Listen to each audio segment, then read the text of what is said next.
Welcome back, everybody, for our second day of our Mastering Spirituality Summit.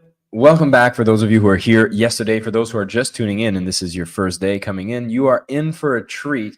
And if you hear some of the feedback we've been getting from our attendees from yesterday, it was nothing short than a phenomenal day speaking about healing. And we had a full 24 hours. We had thousands of people go through these sessions. And we're extremely happy that we were able to bring the wisdom of incredible people to all of you from our first day of the summit. And we are just getting started. We have 2 more incredible days with great speakers that are coming up with today's whole theme focused on awakening. I want to take a moment to just acknowledge those of you who have showed up a little early, even on time. We have Alan. I remember you from yesterday as well. Good to see you. Looking forward for today's talk. We'll be curious to know what are some of the talks you're most interested in hearing from. We also have, I believe, Readable here. Looking forward to the day 2. We have great speakers, Ken Honda, Marie Diamond. We're going to have Fleet Maull joining us, Jeffrey Allen. That's going to be some of our morning lineup. And we have some incredible people that are coming in the afternoon as well. We won't spoil the whole surprise, but we know that we are in for a treat. Everyone's speaking some incredible words of wisdom for those on their journey for mastering spirituality. My name is Jason Mark Campbell. I'm your host throughout this session. I had a chance to have the conversations with these incredible people. And I have to tell you, just being the person out there listening to their conversations as they're here teaching all of you, I've been having some incredible breakthroughs in my life, not just on the spiritual front, but as well on my health and fitness. I'm even going to share a little confession. I was quite sick yesterday, and going through the sessions again with everyone yesterday, doing the exercises, the breath work, healing comes through my way as well. And I'm feeling so much more energy, so much more life in me for today. So I'm excited to be able to come back and share with all of you all the excitement that we're going to be having over the day 2 of the summit.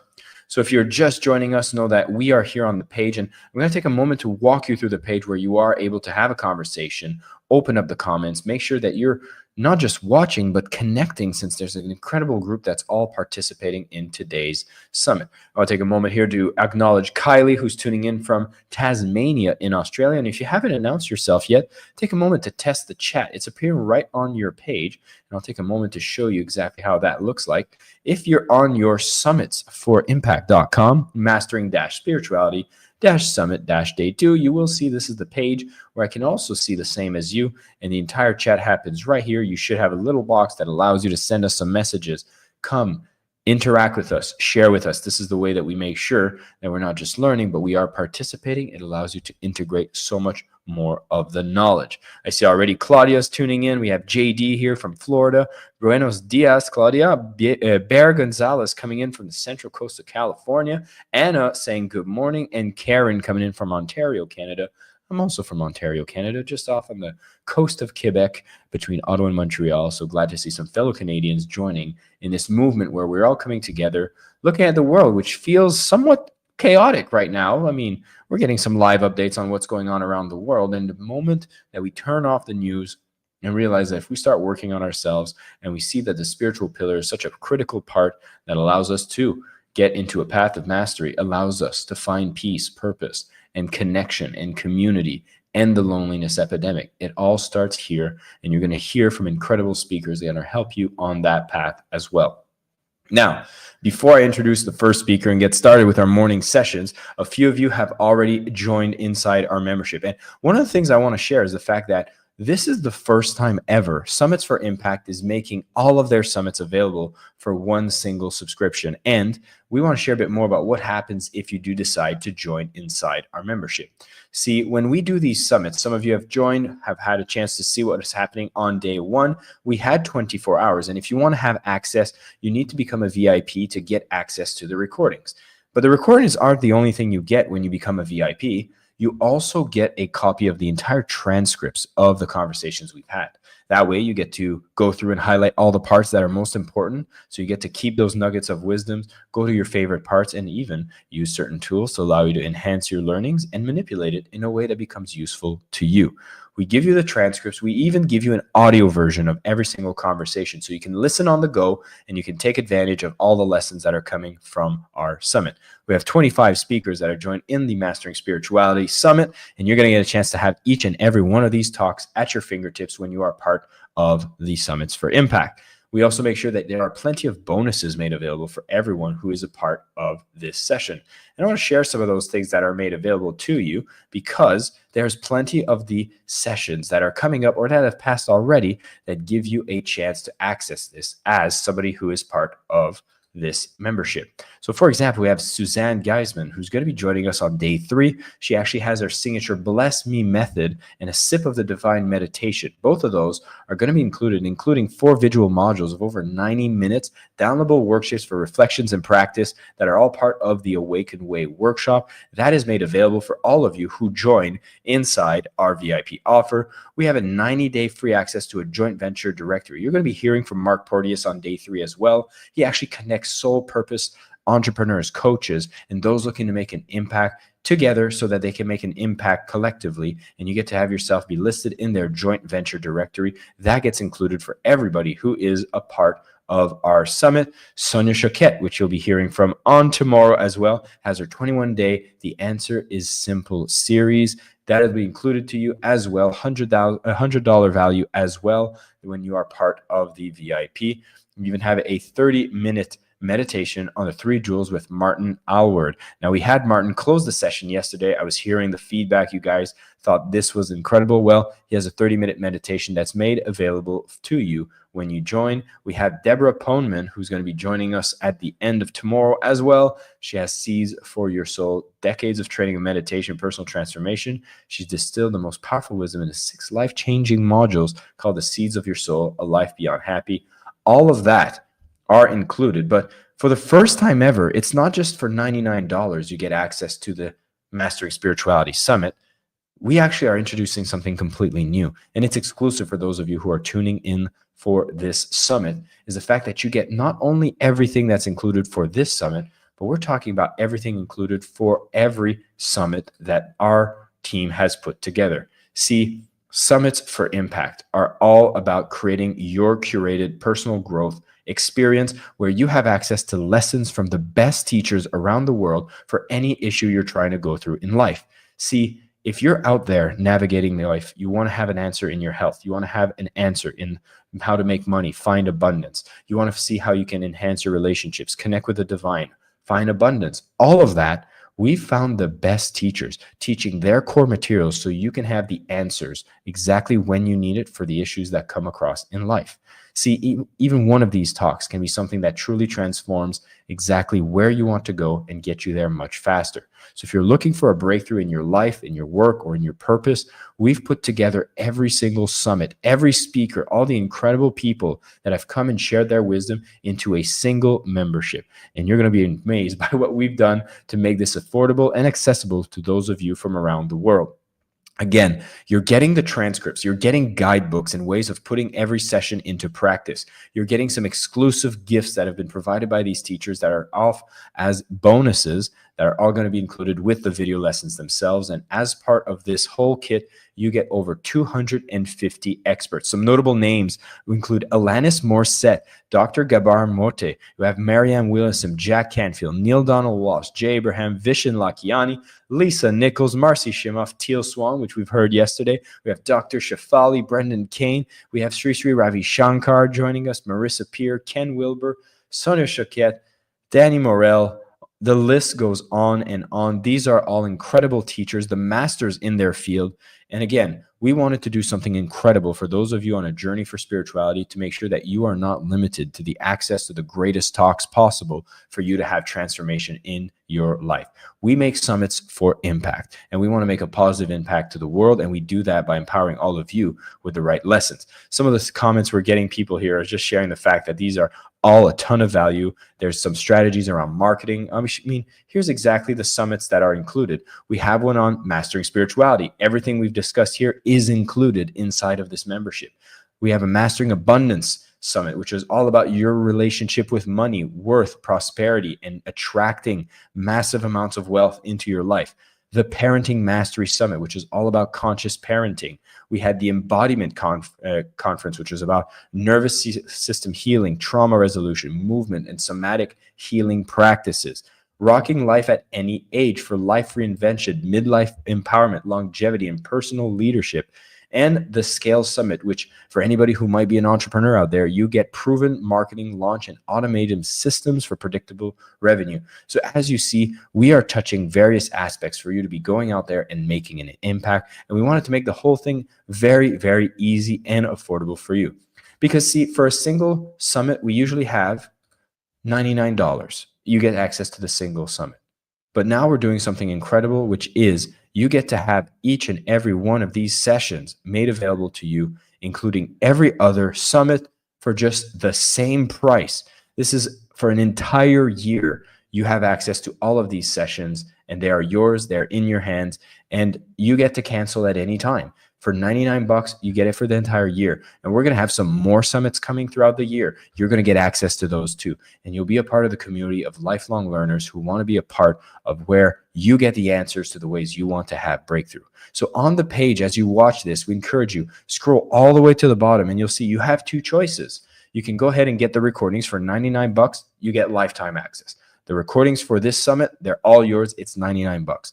But I'll tell you, for the first time, we're making the membership available. And we really want to encourage you to give this a shot, because you will get a chance for the entire year to not only have access to your Mastering Spirituality content, but you'll have access to every other summit. And that is a gift in itself that'll pay itself dividends over and over again. Over 250 talks made available to you. So we're extremely excited for all of you who are jumping in, supporting us to go ahead and make more of these summits incredible, inspire so many people to be able to get the answers to the questions they are seeking, so we can live a prosperous life, a beautiful life filled with joy, happiness, peace, and more. And so with that, please take a moment, have a look, and join us inside the Summits for Impact membership. There's so much for you to uncover, and we can't wait to see you on the other side. So that being said, please, we are excited. I see a ton of comments are coming in from you. I want to take a moment to answer some of these comments here. I'm seeing we have a good morning coming from Cat's Blessing. Cats, we're going to have a name with Cat's Blessing. I've seen you yesterday as well. I see Balani's coming in from A New Day of Awakening. 6 a.m. from BC, Canada. Howie Hammer, good to see you as well. We have Sue Woodfield from the UK. Sue Williams, so two Sue W's, so good thing you have your last names there, are coming in from the UK. And Dufignac Springs, which I'm not sure where that's at, but we're so glad you guys are joining us. We have an incredible session. Ken Honda, Jeffrey Allen, Murray Diamond, and Fleet Maull are going to be the speakers that are going to be on our morning session. So my question to all of you, are you ready? Who are you excited to hear from? What are some of the key lessons you're looking for awakening? We're so excited that we've brought these speakers together for you, and we can't wait to be able to share a message that will truly inspire you to live your greatest life and to be on this path of mastering spirituality with our day 2, which is all about awakening. So without further ado, let's get started with our first speakers and enjoy the morning session.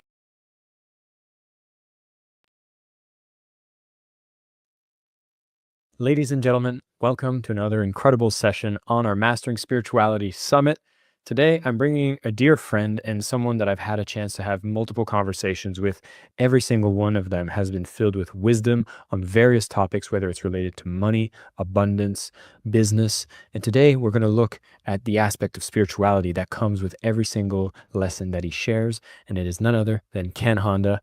Most of you might recognize him from Happy Money, his Japanese art of making peace with your money, an incredible book that has been sold worldwide. But the man has written several books, including True Wealth, 9 Lessons from a Grandfather on Happiness and Abundance. The man is known as the Zen Millionaire. He's a best-selling author, an influencer, has been very active on socials and sharing all of the wisdom that is necessary for people to live an abundant life, build relational capital, and truly find spirituality and purpose in the process. Ken Honda, it's a pleasure to have you on the summit, and always, thank you for joining us. Thank you, and thank you, Jason, for inviting me back. This is not the second time, so that means that you don't hate me. Far from it. I really enjoy every one of our conversations, and I was just admiring the background. I was admiring the background because I think you're out on the road right now. There's a beautiful landscape. You're in a high tower. Are you still out in Japan right now? Because I know that's obviously where you're from. Yes, I'm outside of Tokyo. I just put myself in a hotel so I can really concentrate. I don't answer any emails, nothing, and I just immerse myself in writing. And then this is just for fun, coming out of this creative zone and just have a little a cup of tea and some sweets. So, Jason, you're the sweets. Yes. Well, I am truly honored because I know you're in writing mode. There's a ton of new literature that's coming from your Mhm. side. And for us to have you join us on the summit is a treat. So we're very, very Thank grateful. you. And Yeah, I feel honored we're, too. we're speaking about mastering spirituality. And Mhm. what I've noticed for the guests that I speak with, there's always a story that either has kept people always connected to spirituality or have people discover spirituality when they really embrace that in the way that they live. And I'd be curious to hear some of your story and pivotal moments where spirituality played a big part in shaping your beliefs and values for today. Yes, thank you for asking. So, not like other great teachers, I haven't reached my enlightenment, or I'm just another happy person. So, I have to say, I'm not like spiritually enlightened or anything, but I can share some ideas about being spiritual. So, for me, I became a student to many great masters and great people who taught me and guided me about where I am. So I forever appreciate many of them. And then one of the teachings I learned is from Wahita Keda, who integrated money teaching and also real money, because he became one of the wealthiest individual in Japan. And then he was very spiritual. So when I asked him about the secret to money, he said, "Arigato your money. Thank you, money." By appreciating money, he said, I became the richest person in Japan. Like, what? So he started sharing the ideas of being spiritual and also very practical one. So and since then, I have acquired some of his assets of knowledge, and then I applied it to myself. So ever since, I've been fairly wealthy, and also I have nothing to worry about financially, and I could get to enjoy whatever I do. I don't really need to charge people, even though charging a little bit is a good motivation for people. That's why I do it. So I have the freedom after I reached my financial independence. And after that, I became aware of what's going on in the world. And if you can manifest your beautiful life inside, it might take some time to just come out outside, but you need to create a beautiful life or energy inside first. Otherwise, whatever's happening outside is the result of what's happening inside. So since then, I just learned how to create the world inside me. So before I became an author, I had this vision and I created my world that I would sell 10 million copies, which is pretty hard, right? So my book sales, it's about 9 million. So one more million to go. So I think I can probably achieve in 2026, probably. So, whatever I created inside, it'll come outside. So inside is really the key. There seems to be right now a lot of agitation in the world. And the fact that there was a lot of people excited in joining a summit on mastering spirituality speaks to perhaps the turmoil, the disconnect, and the inside not necessarily being something we're paying attention to, feeling that something needs to change. The outside world is not reflecting back what we want. And so I'd be curious to know if this is something you're witnessing around the world, and what are some of the key ways maybe we're misunderstanding our purpose and the way that we should be showing up in the world to find more peace? Yeah. So the real peace is no matter what's happening outside, you can find peace inside. So who would be more peaceful? The person who is so upset when everything is going so well outside, or everything outside is so chaotic, but that person can find calmness in inside. So I think what's happening inside is very important. So I wouldn't say you should ignore what's happening, but I want you to be aware of what's happening, and at the same time, you can achieve inner peace. And also, financial independence has nothing to do what's going on outside, because wealthy people can fly either against wind or just forward wind. The same thing goes with sailing. If you have wind against you, you just manipulate your thing in a certain way. And if you have a wind blowing for you, you just flip it around. Either way, you can go forward. It's who you are, how you react to the world. I feel like we're extremely reactive now. I feel Yes, like we are. everything that happens, we get triggered. We feel there's a lack of justice and unfairness Mm-hmm. that's happening, and I feel like that's a big part that we need to make peace with.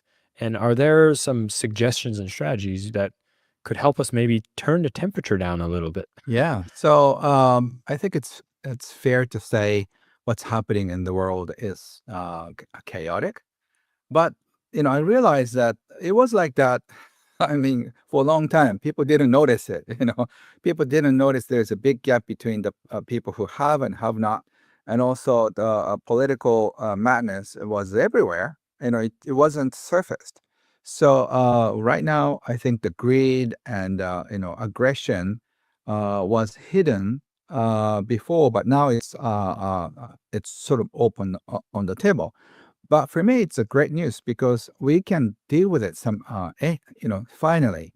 It was so hidden under the table. So it was kind of hard to heal, but now it's on the table, very obvious, very clear. So we know what to deal with.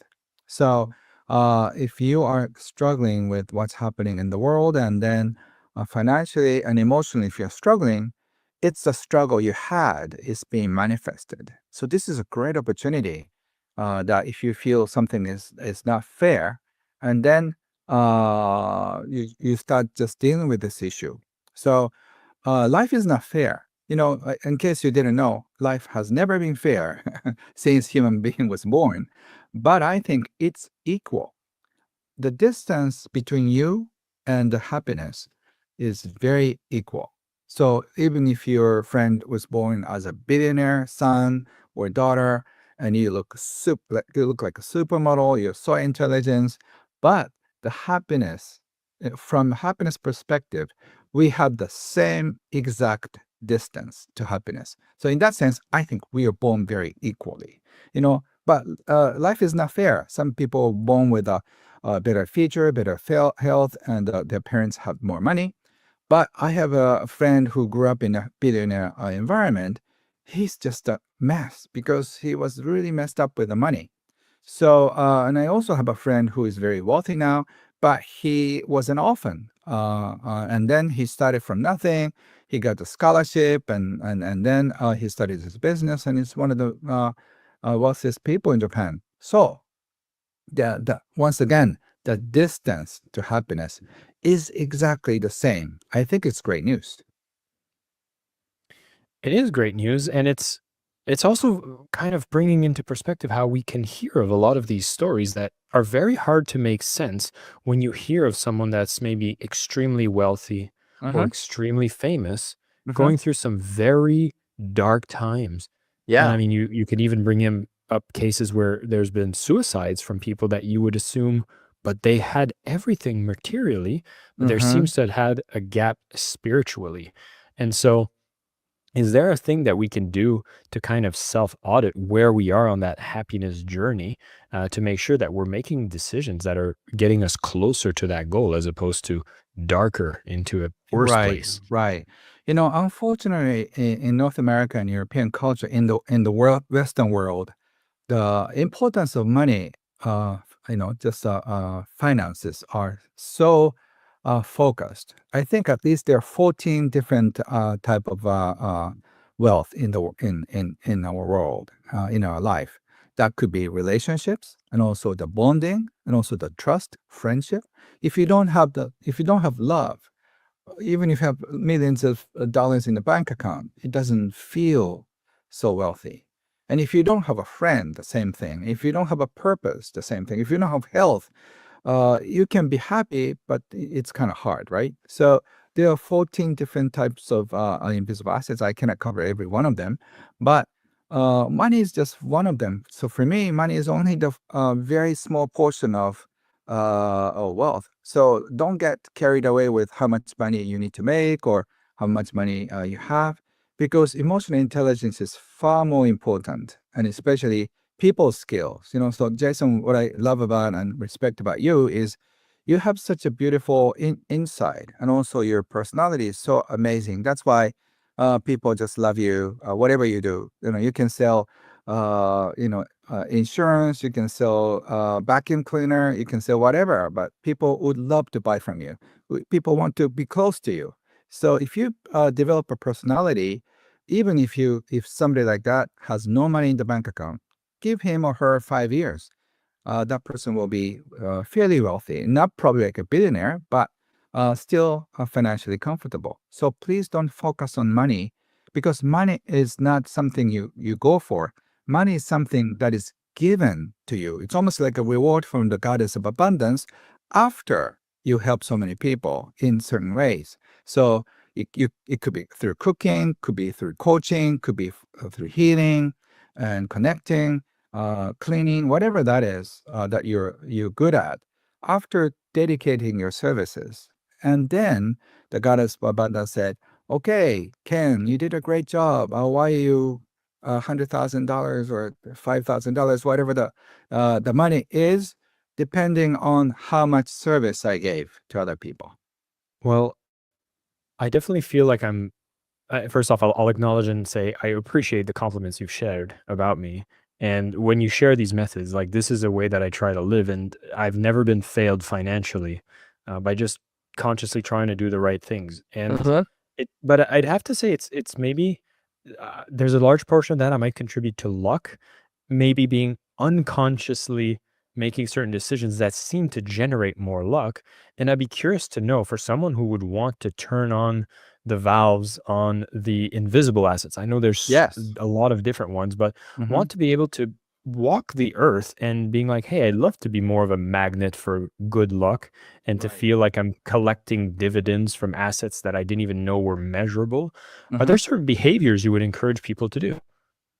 I think if you forget about it, then you'll be more lucky. Some people are preoccupied with how can I make money? How can I make, how can I have a better luck? Luck, once again, is also a reward of doing something nice or being who you are, being generous. So if you just like give money out of this need, I want to be lucky, so I'm going to giving this money to you, the homeless person. It doesn't work that way. So my first mentor said, I wanted to learn about money and business. That's why I became his student. So he agreed to just start teaching me about money and business. So on day one, I was so excited and visited his office, and he said, "Okay, my first lesson is forget about money." I said, "Wait a second, I'm here." I took so many, things to just, I did made so many sacrifices to come and make time, and so I can study from you about money. So I was begging him, that's what I'm here for. But he said, unless you pledge that you forget about money, that I will forget about money, he will not teach me. Why? How come? And now I know, unless you just are free of thinking of money, you cannot 100% dedicate yourself to the person in front of you.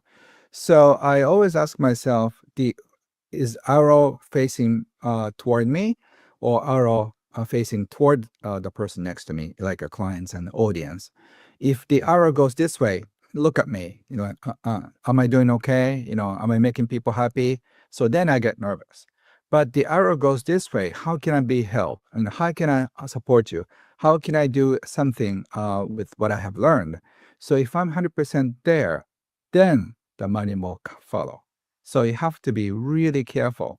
And to answer your question in a more serious way, in order to be lucky, you have to have certain energy that the rhythm goes dun dun dun dun dun dun dun dun. Very fun, like a very festive type of feeling. Is that what bring luck brings?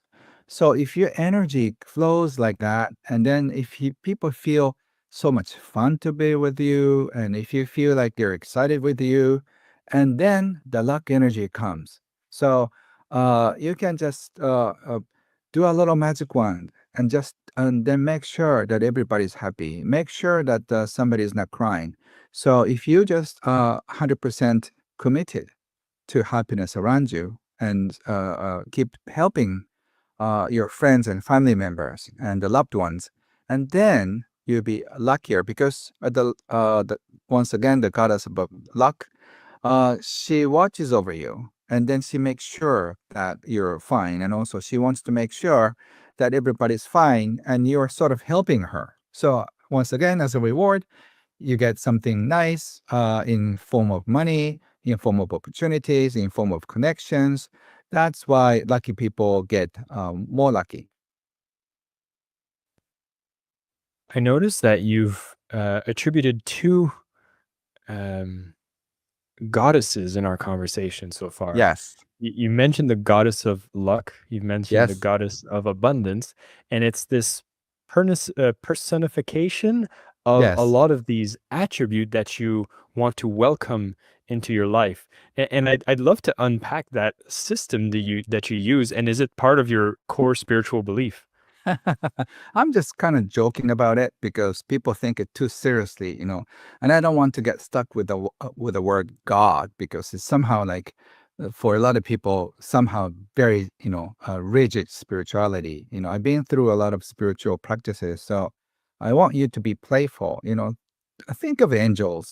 Think of a fun metaphor because I think whatever the force that's beyond us is a loving one. It's not punishing one. So if you know that this universe is full of love, and if you surrender, a lot of things will happen with so much ease.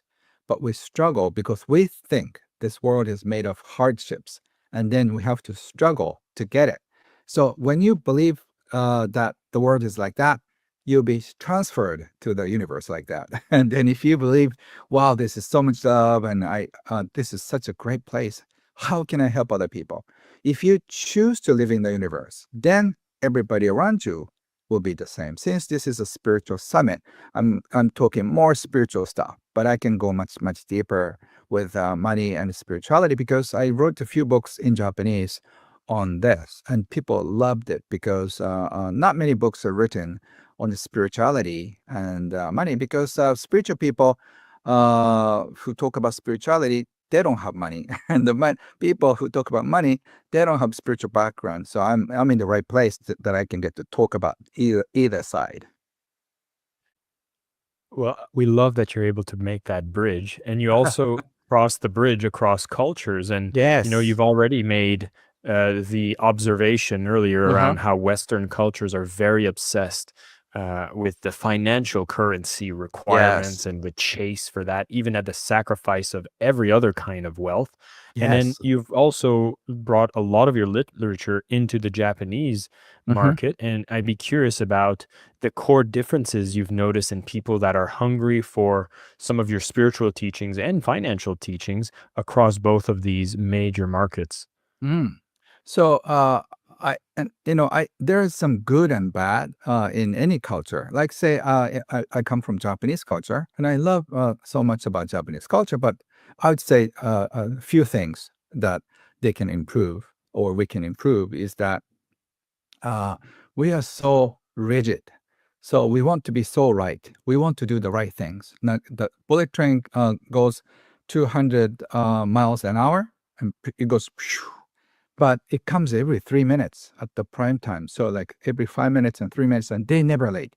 If they're late for 5 minutes, the conductor will keep apologizing. We're so sorry we're late 7 minutes, right?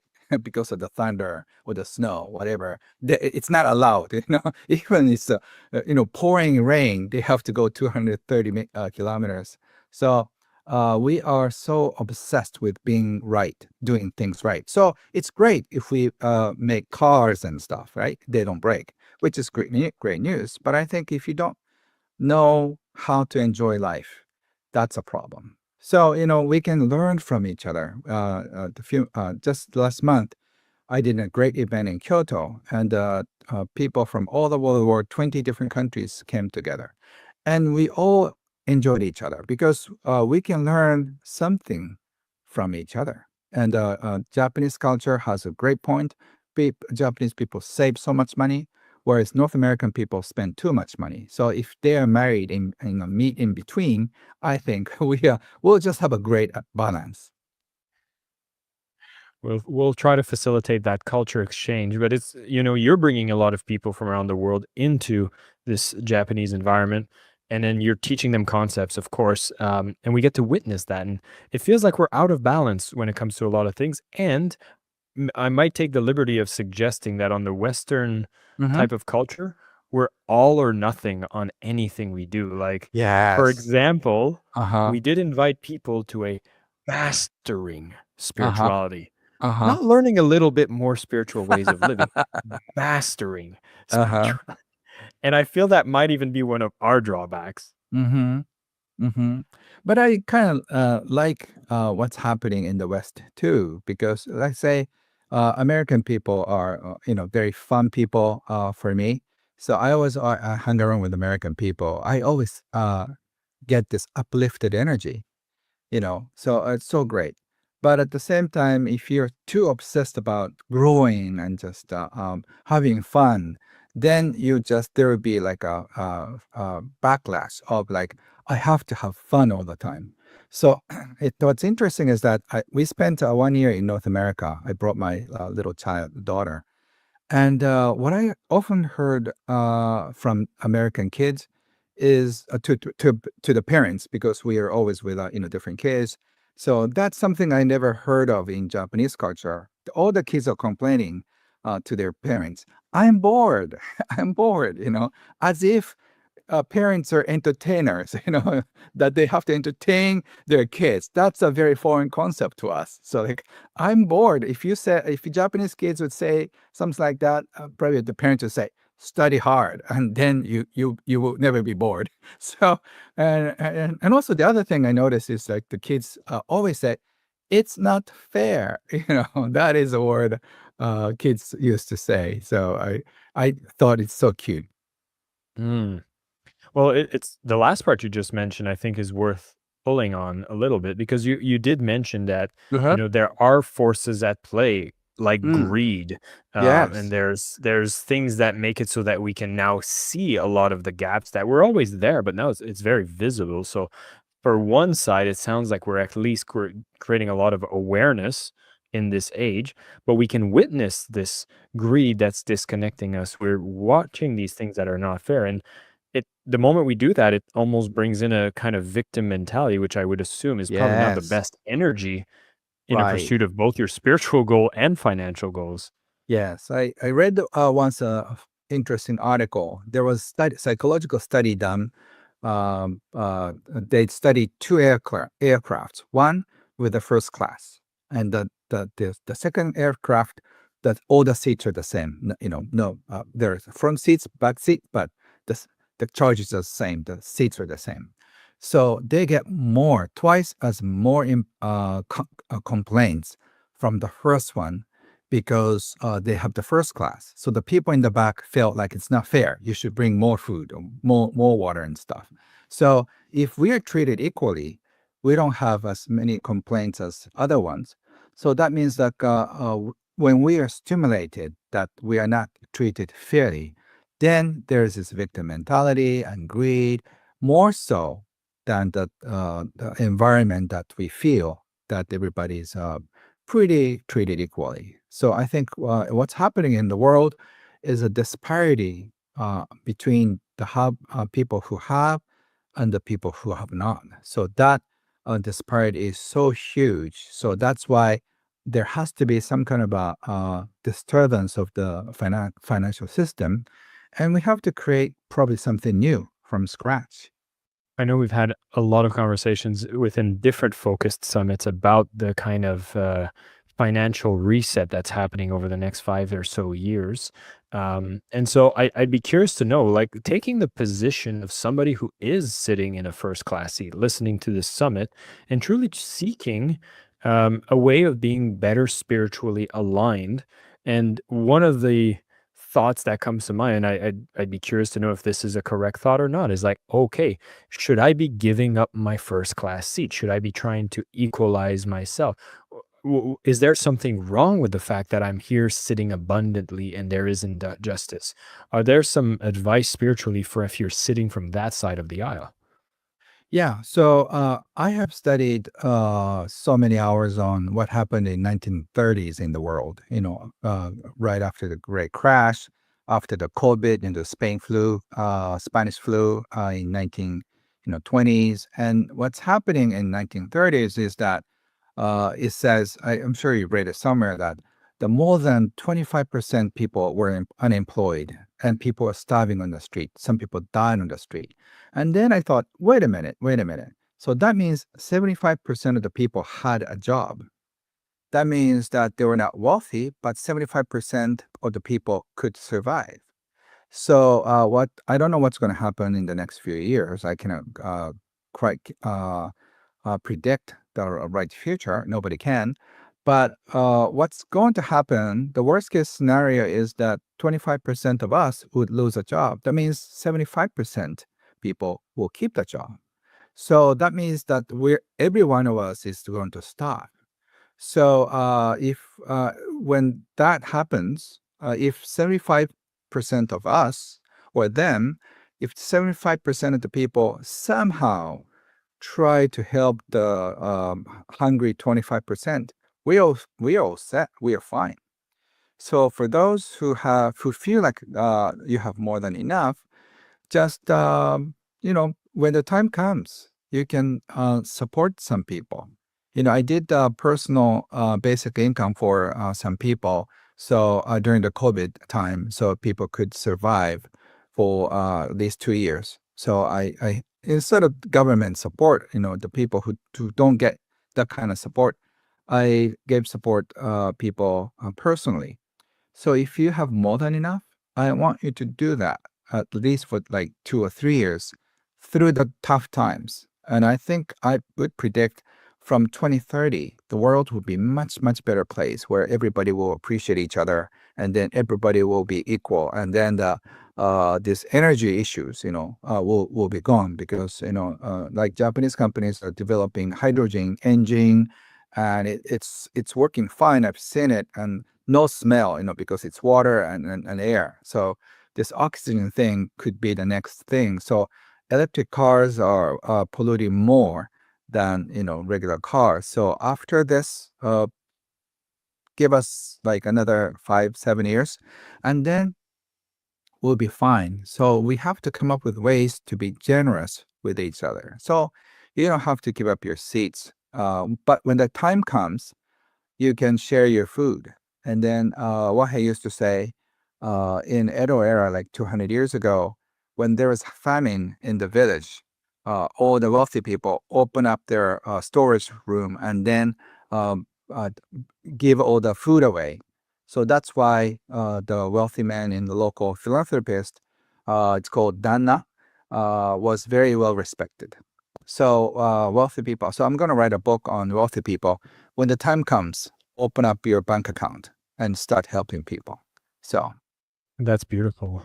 And it makes me want to look on the other side of the coin because I can see there's for the people who, if we're continuing on this example of the airplane, people in the, coach seat feeling injustice, feeling unfair, there's a very tempting behavior, which is like what happened in the French Revolution, which is inequality is unfair. Let's, burn down the aristocracy yeah.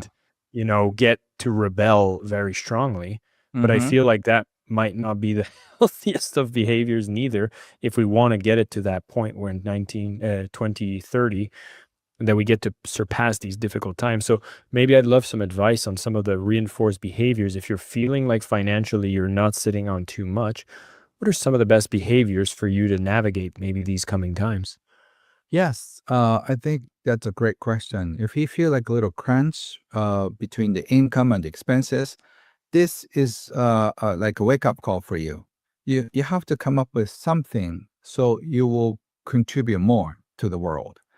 That means that you want to start your cooking lessons, you want to start coaching lessons, wherever that is. this is the time to start sharing who you are to the world, with the world. That means that if you are good at listening, you can be a counselor. And if you're good at coaching, without even knowing, you were so good in coaching your friends in high school, some people have a knack for that. So if you're a speaker, speak more. If you're a listener, listen more. By doing that, you could probably generate a little income. So if you can do that, then you're able to supplement your monthly income with, say, $200 or $300 by using your gift. And once you can make little money with your gift, you can improve your gift. You can expand it, and then you end up being making more. So in a couple of years, you might start doing it full time. So this could be a wake up call if you feel you're treated unfairly. It's not nothing to do with the company you're working for. That's how the system works. It's not with a country. It's not government. It's not your president or prime minister or king. It's who you are. So unless you're stuck in a certain countries which freedom is not allowed, I think if you are watching this, I think you can do it. I think for those who are in the countries like that, they're not probably watching this. So whoever is watching, you have 100% freedom to change your life. I think that's an unappreciated part. Like if you're sitting, I don't know if you're on a mobile device or you're on your computer and you're having the time available to come and learn from spiritual masters, such as Ken and the other guests we have on this summit, you're already in a very, very fortunate position compared to a lot of situations that could exist in the world. And so it's interesting that if you look up and start feeling unfairness, there's somebody that if you'd look on the other side would probably, do anything to be in the position that we're currently at or you're currently at, and we don't have an appreciation for what we already have, which brings me back to some of your core principles around Yes. money. And I think it's around life. Arigato around everything in life, I think is a behavior that is underused and probably something we would encourage people to use more, isn't it? Yes, yes. So there's a Japanese saying, comparison is a shortcut to hell. So, if you compare with some people, friends or superstars or whoever, on Instagram or Facebook, then you're digging yourself a graveyard, hole for you. So, uh, if you can stop comparing yourself with others, then you can find peace because whoever you are is where you are. So everyone is born with a certain size money container. So some people like Elon Musk and Bill Gates, their container is bigger, and then yours is probably not as big. Mine is not huge. So I don't think in this life I'll become a billionaire. It's not my path, but I'll have enough money so I can share my wealth with other people, and that will be my joy. So figure out who you are, and then don't compare with other people. So in the future, I hope the color of the skin and how much you have, how much money you make, is like the length of the hair.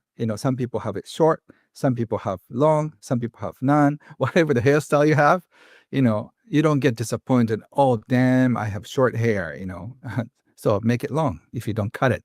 So I hope we'll be so free from prejudices and all that in 5 years or so. And it's always a joy and refreshing having conversations with you. I'd want to Same ask here. you about what would be a tangible action somebody could take maybe in the next 30 days. Mhm. They've listened to this talk, they're listening to other spiritual masters as well in various areas of your life. But from your perspective, if somebody was looking for whether a spiritual breakthrough, maybe even a financial breakthrough, since that's more of the Uh-huh. conversation we have here, Uh-huh. is there something you would recommend them to stop doing or start doing in the next 30 days that could radically change their perspective? Yeah, so the a few exercises I can share with you, it could torment you for months. So be aware. If you don't want to listen it, just close your eyes and ears. So the fun exercise I can share is you can let go of the shoulds in your life. I should do this. I should not do this. So if you can free yourself from should or should not, which sounds easy, but it's so hard. So the first time I heard about this from a mentor, so I thought, well, that's easy. So what I should do is to forget it. And he said, you said you should. Oh my God. So it takes a while to do that. So the second exercise I can share is when I walk in the street, I always say somebody is taller or shorter, taller, shorter, taller or shorter, or older or younger, older or younger. If you're walking in a busy street, you'll be exhausted. How many times have to say taller, taller, taller, shorter, shorter, shorter? And that's how we do with comparing ourselves with other people. So if you feel like this is draining, this exercise is so tiring, but stick to it. And after you do it for 30 minutes, you said, I'm done. I don't need to compare myself with other people. I don't care if somebody's taller or shorter. That means I don't care if somebody is more wealthy, pretty, thinner, whatever. And then, okay, I'm me. So do that. Those two exercises could be fun. That will really free you up. I love that. I've never heard this exercise before, I and it's have almost like 200 or 300 of those, but not many at the time. but the one to do your comparison in such an intense and like period of time that you just get over it is phenomenal. And so I will leave that up as a challenge for anybody who's finding themselves in the space of comparison, who feels they need to get over it. This might be a very interesting exercise, but we won't Yes. tell anybody what they should or should not do. We're going to forget about that. We should talk about it more, right? Ken, honestly, thank you so much for your time, Thank you. your loving energy, your care, and your example that you're giving for a lot of people as to how to live a very balanced and beautiful life, where you're helping others and bringing that balance and finding the zen and being wealthy in the process. I think this is very aspirational for a lot of people who are listening in, and you're giving us a path that we can witness and advice that we can apply. And so I always want to make sure that I give some final words to our guests. As I mentioned, on a spiritual journey, mastering spirituality here on this summit. Would you have any closing words before we send people off either to our next speaker or to close the day? Mhm. Thank you so much for inviting me, Jason, once again. I really admire your energy, your dedication, and your generosity and friendship too. So, and finally, I want to share with you just one concept. Life is to be enjoyed. It's not made for suffering. So let's have fun on this planet. Some people can live 90 years. Some people can only live 10 years. And for you, I don't know how many years left, but we might as well enjoy what we got. So while we are here, let's enjoy both positive one and negative one. And I think that is the most spiritual thing you can do. So I'm not enlightened. I'm still learning with you. We are on the same level. But what I can say is by sharing this time and space on this planet is such a precious gift. So let's appreciate this together. So I'm so happy and honored to be on the same journey as you are. I'm your student too. So I hope one day we'll meet again. Ken, enjoy your Thank you. focused time. We can't wait to see what's going to come out on the other Yes, I'll side with go all back. these books you're putting together. Yep. And thank you for your time, your contribution, and wisdom on the summit. We really much appreciate it, and we wish you the best on everything else. Take care. All right. Thank you. Arigato, arigato, arigato. Ladies and gentlemen, welcome back to the Mastering Spirituality Summit session. And today I have an amazing guest that's going to be joining us speaking about a system that will help you on your journey towards mastering spirituality. And we're speaking about Feng Shui, and I have none other than Mary Diamond that is going to be joining us to speak about this topic. She's a globally renowned transformational leader, a best-selling author, and expert in both the law of attraction and Feng Shui. And we're going to see how we can use these tools on our journey towards mastering spirituality, uncovering some myths that might exist when it comes to our definitions of spirituality, how it's applied today, and more focus than any other session is going to be how to use these tools to truly bring alignment and peace into our life as we navigate our time on this earth. Marie, it's a pleasure to have you on the summit. Welcome. It's always a pleasure to see you, Jason. I have been asking all of our speakers, authors, and experts who have been coming on this summit around where did the journey begin? I mean, all of you have had some sort of moment where you've decided to walk a path where you're inspiring millions of people, you're sharing your wisdom and your tools to the masses, and there's been usually a kind of moment or a pivotal time where this has become the journey for you. And I'd love for you to unpack that for us and then getting us into the world of Feng Shui. Thank you.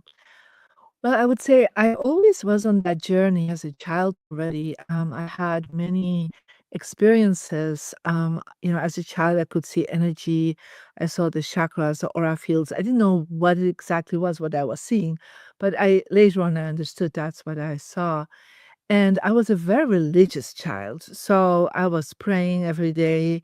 I was Catholic background, so I was praying to Mary and Jesus. I saw images of angels appearing. It was like I was very, very on that, I would say more a religious, spiritual journey at that point, right? So, I mean, I think my greatest wish when I was 12 was that I want to become a mystic. That was like, I was reading all the books on the Catholic mystics. And so that was like my biggest dream to become a mystic. So, what of course is a weird dream, but that was like the closest that I understood from a Catholic background about spirituality. And mystics were people that had direct contact with God. They got insights, they got visions.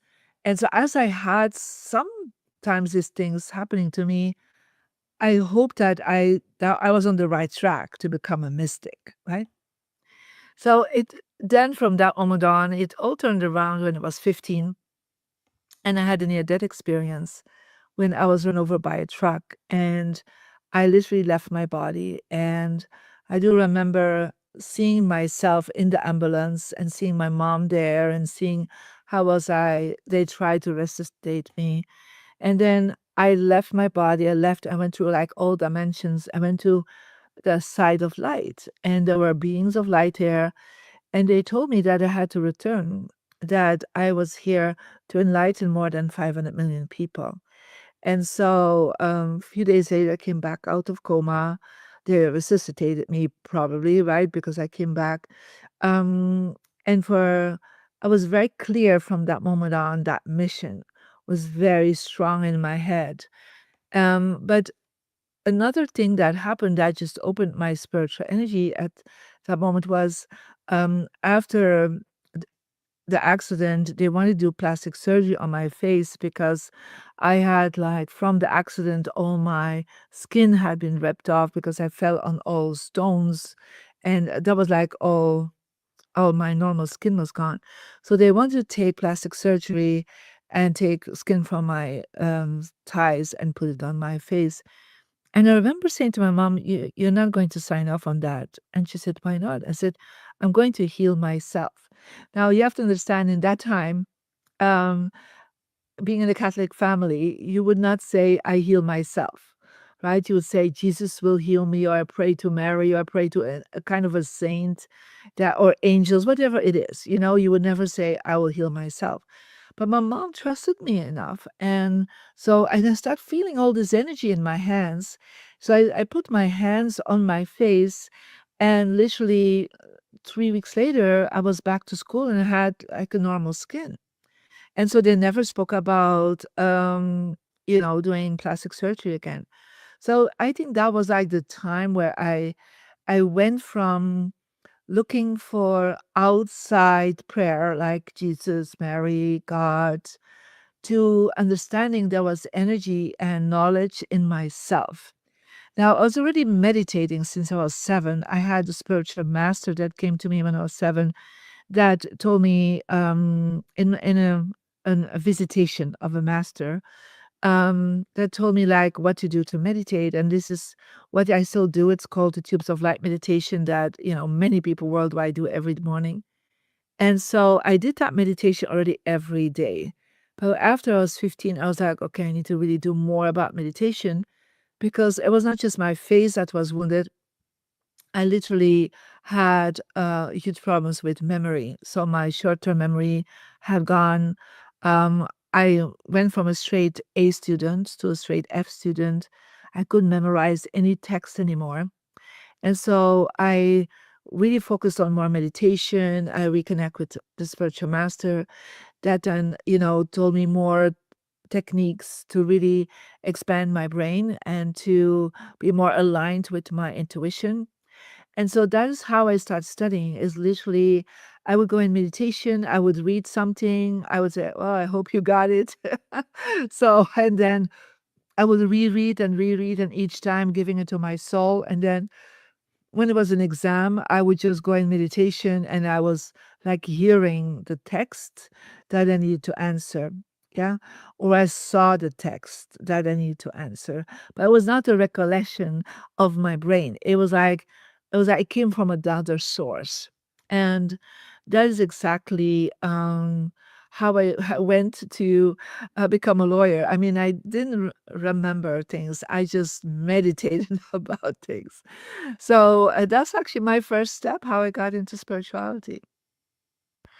Now, I love this. And I think for those of us who are on a journey to connect more with our spiritual side, we're looking for some sort of guidance and some sort of direction that can help us navigate this world.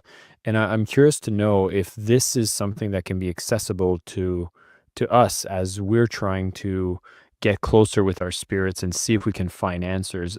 Is this something we do through meditation? Yeah, I always say to people, I think if we look at all the ancient cultures, there would be always time for silence, and to find in a time of silence to connect in with that inner voice. Yeah. So if some people would call that contemplation, others would say I will go to a vision quest, others will call that perhaps in different cultures meditation. Other people would say, like, even in the Bible, it said that um, John and Jesus went into the desert to connect and connect with God and to hear the voice of God. So whatever it is, it's always about silence. Yeah, it's about silencing your mind. It's about silencing your emotions. It's about literally taking time off your busy schedule of the day to just be present and to listen and to hear and to feel what is now you, and how do you want to change that, and even to do some prayers or do some affirmations. So it's like that, I feel, was something I did as a child a lot. I was not a child that was, I would say, very much asked to play with. So I was like considered a little bit of a strange child. So I remember I was sitting hours in the top of the trees. I would climb the trees and I would sit there for hours. I mean, I was just silent. I was like listening to the leaves and the wind and seeing the world. And I mean, I did that till I was 12 years old, to be honest. So I know it's a little bit strange, but I did that because it was like my place of retreat. Yeah. And so of course, now we know we don't need to go into the top of the trees. You can just sit in a beautiful place or in your chair or whatever it is. But I do believe that that is what meditation is, to really go into silence and to listen and to feel beyond what our monkey mind is kind of talking about, and all the impressions and things that we have. Um, because it's in the silence we can start hearing that inner voice. One of the things you mentioned in your story that I thought was interesting is how you've shifted how you resource on the spiritual side. From initially being in the Catholic upbringing, you would call upon saints for healing, and that's what the majority would do, until you started calling upon yourself and getting self healing. Um, is that something that you've learned to be more effective, or is that something we should maybe reevaluate with our relationship with spirit? Um, well, as we know now in spirituality, is that we have that inner source of spirit within us.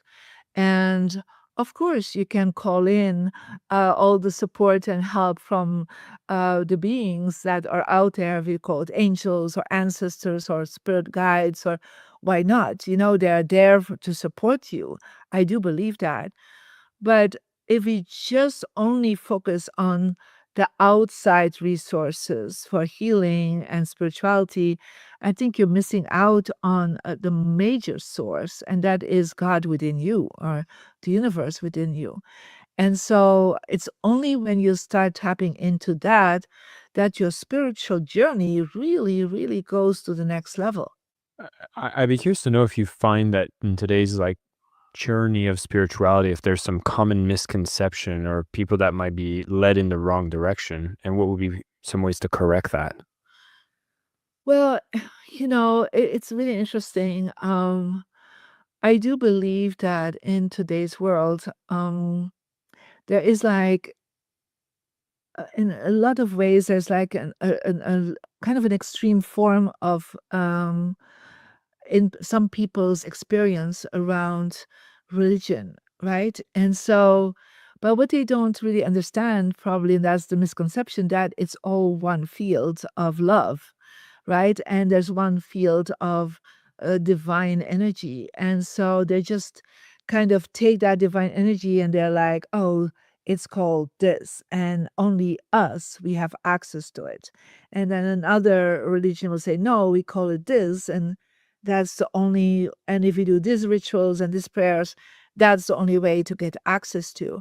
And I think we're in the Aquarius time right now since 2012, where we actually saying, there's many pathways to find that inner peace and that inner silence and that inner connection. And so it is time for us to honor the path that people take. I mean, I took the Catholic path with my soul in this lifetime. But if they're Buddhist or they're Muslim or whatever this direction they come from, we all connect really with one source of love. And I think that's the misconception I would love to take out. It's like literally I was doing just I do feng shui um and manifestation videos on my Instagram, and I just got this message of somebody, this is witchcraft, and you're not a Christian. And I'm like, well, I'm a Catholic. Like, once a Catholic, always a Catholic, right? That's the truth, right? And so, and I said, there are many Christians living and listening here. Why don't you, instead of judging that this is something wrong, start connecting with the love that you have for people? I mean, that is ultimately, I think, what spirituality makes you different than religious, is that you start seeing that these are just pathways to the same source. Yeah. And that we need to honor every pathway that is taken. I mean, I have people that are from all religions as students.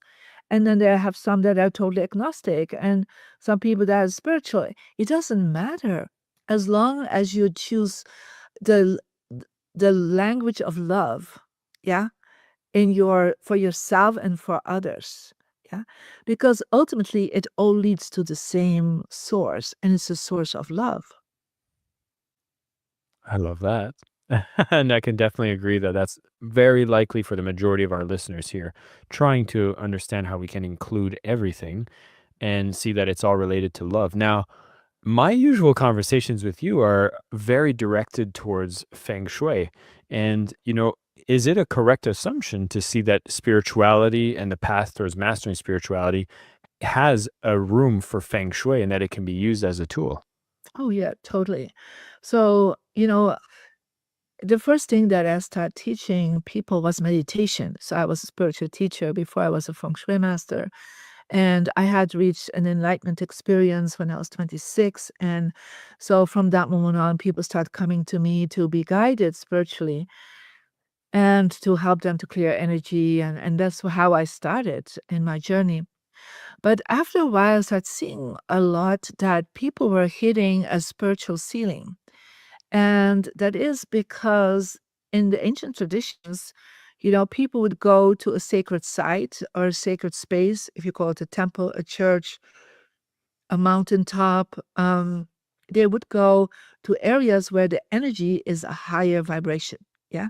And these places were mostly set up by the priest or high priest or the ones that were in knowledge to be put up into a place that we would call a positive vortex or a crossing of ley lines. Let's think about Stonehenge or the Notre Dame Cathedral in Paris, or if you go to the pyramids, it's all set up on certain magnetic grid where when you are standing on such a place, your energy goes higher. It's easier to connect in with spirituality and with the spirit within you and the spirit in everything.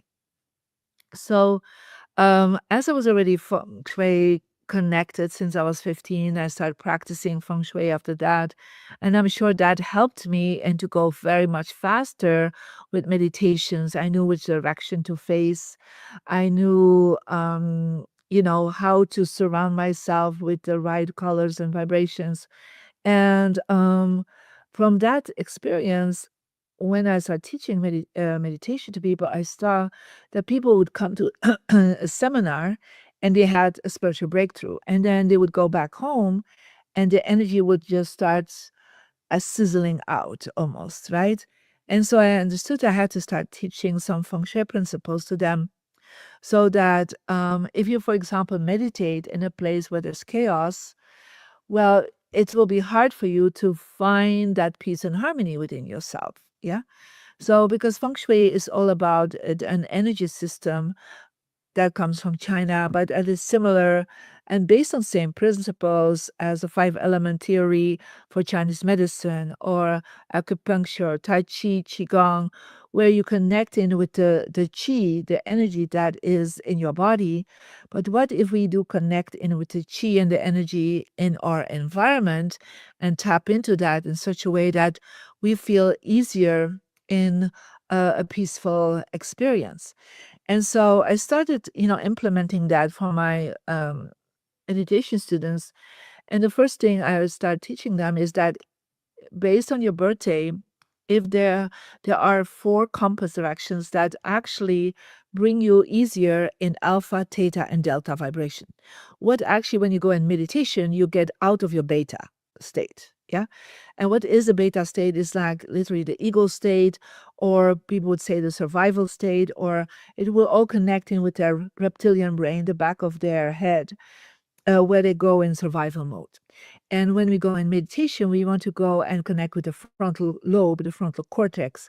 What in the Indian tradition, they put, the red dot there to connect with the third eye. They want to open the third eye.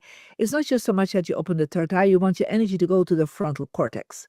Because when you do that, you get into alpha vibration.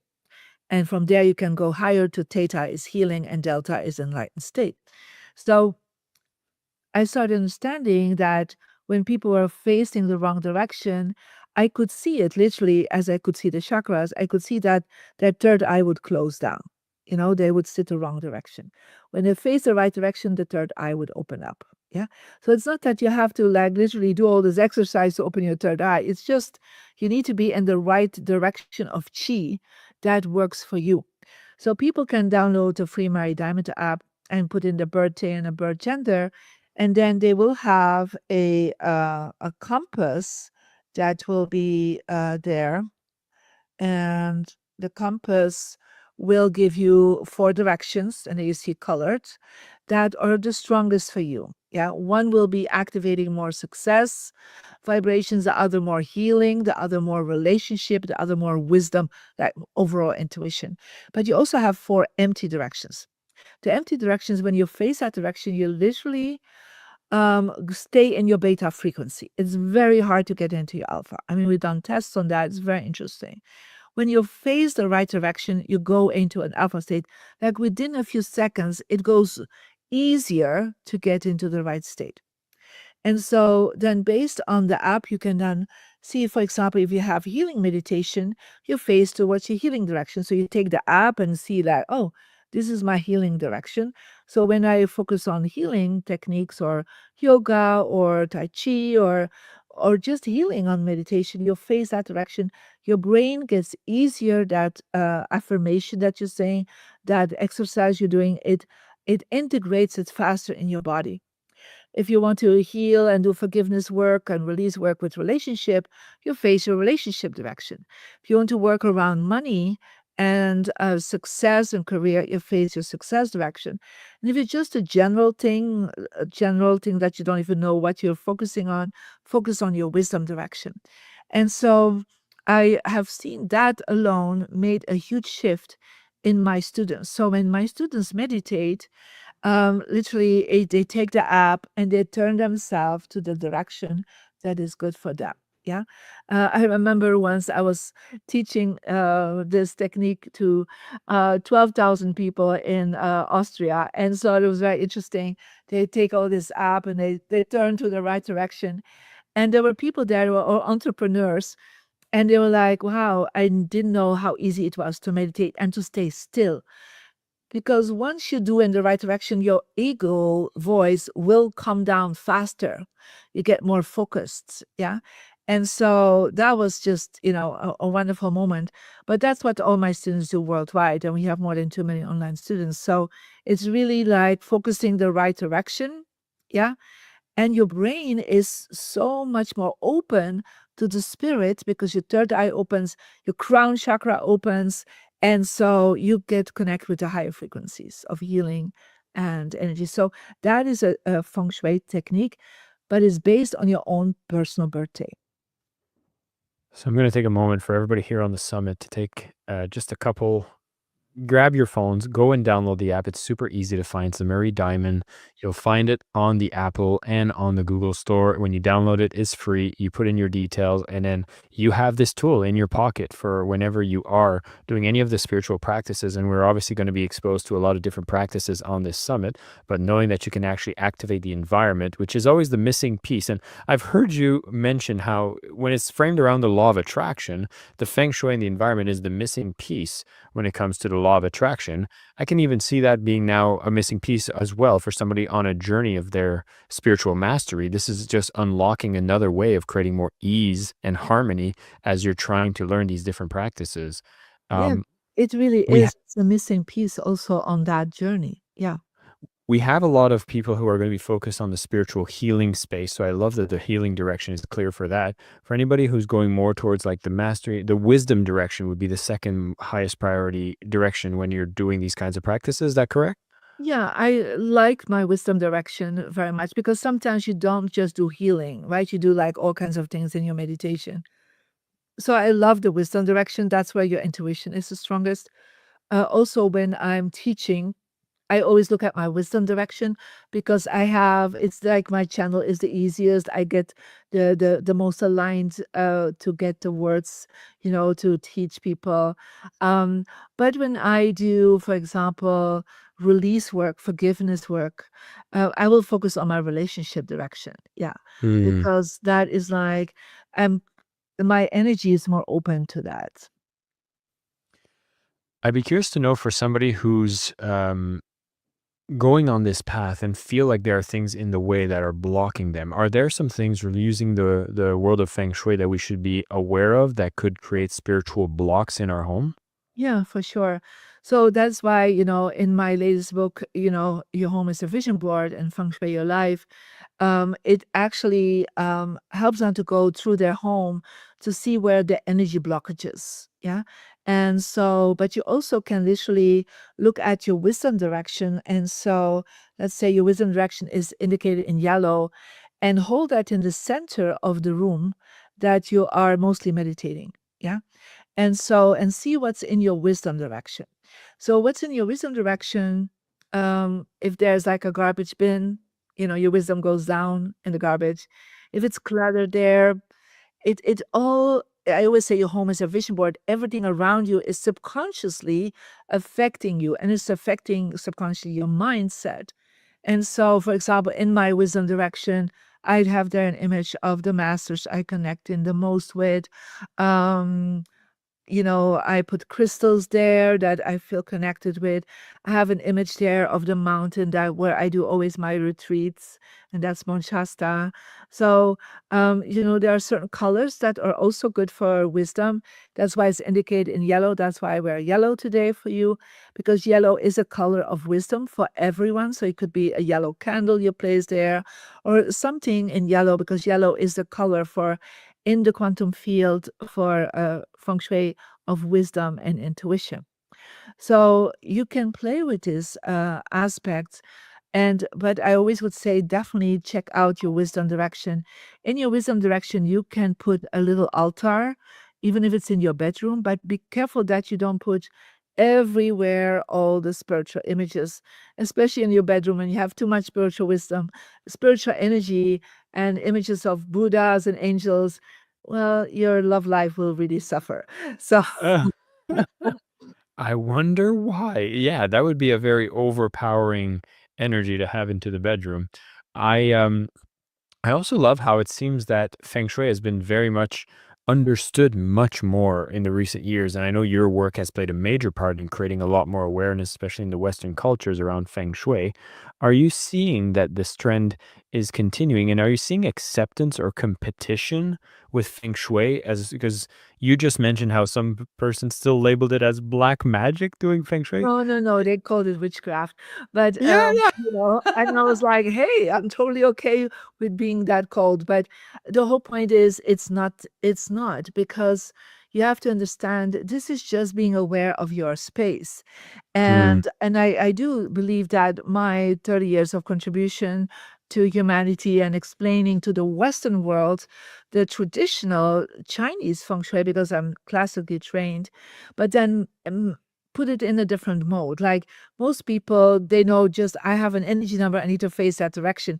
They don't even know sometimes it's based on feng shui, and it's not even necessary because it's all quantum physics. Yeah, is like really tapping into the quantum physics field in the right alignment. And it's all about aligning your energy, not just your spirit and your mindset and your body and your space. Yeah.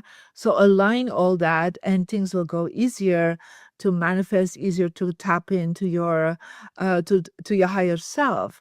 And so I love that I've been, opening up many people towards that understanding. And I would say most people know, they go to certain places to meditate. And many times when they say like, oh, but I was actually already facing my good direction. Like their body, your body is also a compass somehow. Like you sometimes go certain areas and you feel the energy is opening up towards that. And that's why people, even if they are, going in as tourists, they go to all the cathedrals. Yeah, I was just a few weeks ago in France and going to the cathedral in Chartres and walking the huge labyrinth that's in the church. I mean, um, these people come there and they just visit it and then they walk a huge labyrinth. They are not even aware why they're really doing it, right? But it's because there's such an energy vortex in that space that their soul is going to these places and perhaps lit a candle in a church or going to Stonehenge or I don't know, there's all these sacred sites or visiting the temples in Cambodia. It's all because these areas hold high energy. And so when you're going to such a place, something shifts within you to have a higher access. And that's why we do twice a year. I always travel with my students. Next thing we'll be going to Kauai, one of the islands of Hawaii. So I travel with my students to this place to meditate there because it just it's in nature. Sometimes it can be a building, but it raises your vibration. But what if you can make your home such a high vibration as the pyramid, as the Stonehenge, as the cathedral, and so you don't have to travel? That's kind of what I wanted a home to reach, to help you to reach enlightenment. So you don't have to go to the master in the East. You don't have to go to a certain place for retreat.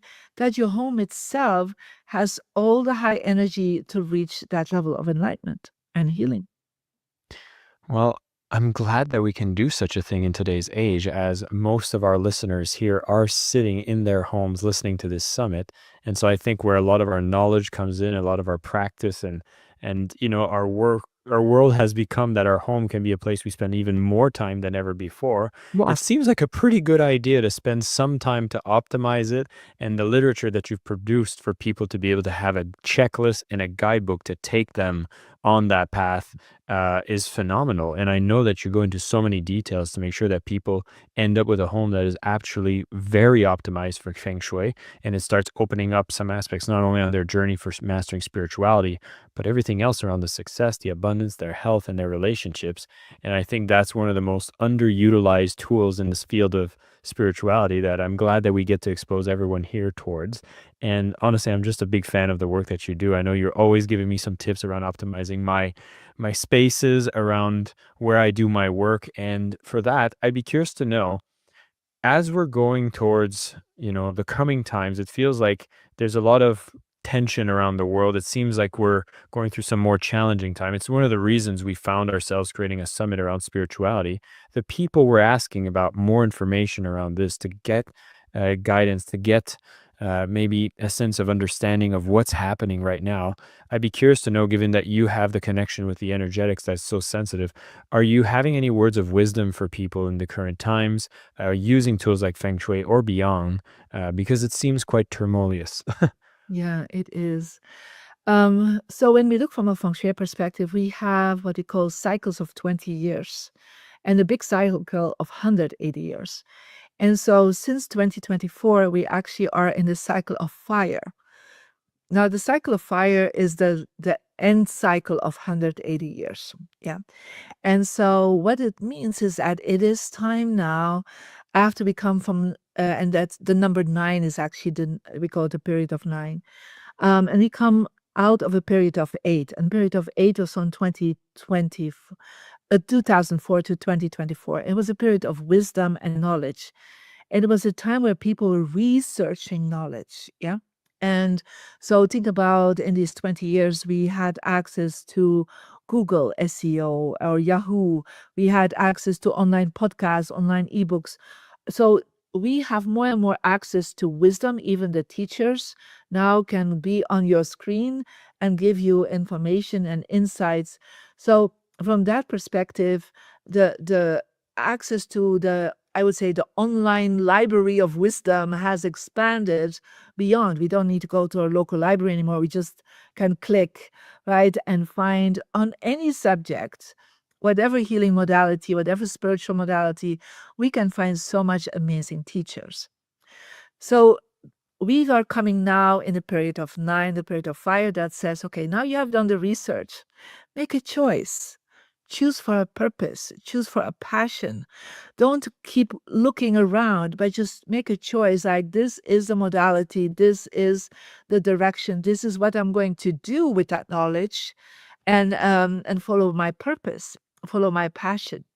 So that is one thing that is happening. But at the same time, when there's a lot of fire, right, it also creates a lot of chaos, because we're burning up old bridges, we're burning up old systems, right? Because out of that energy comes something new. And the image in Chinese feng shui for fire is the phoenix. Yeah.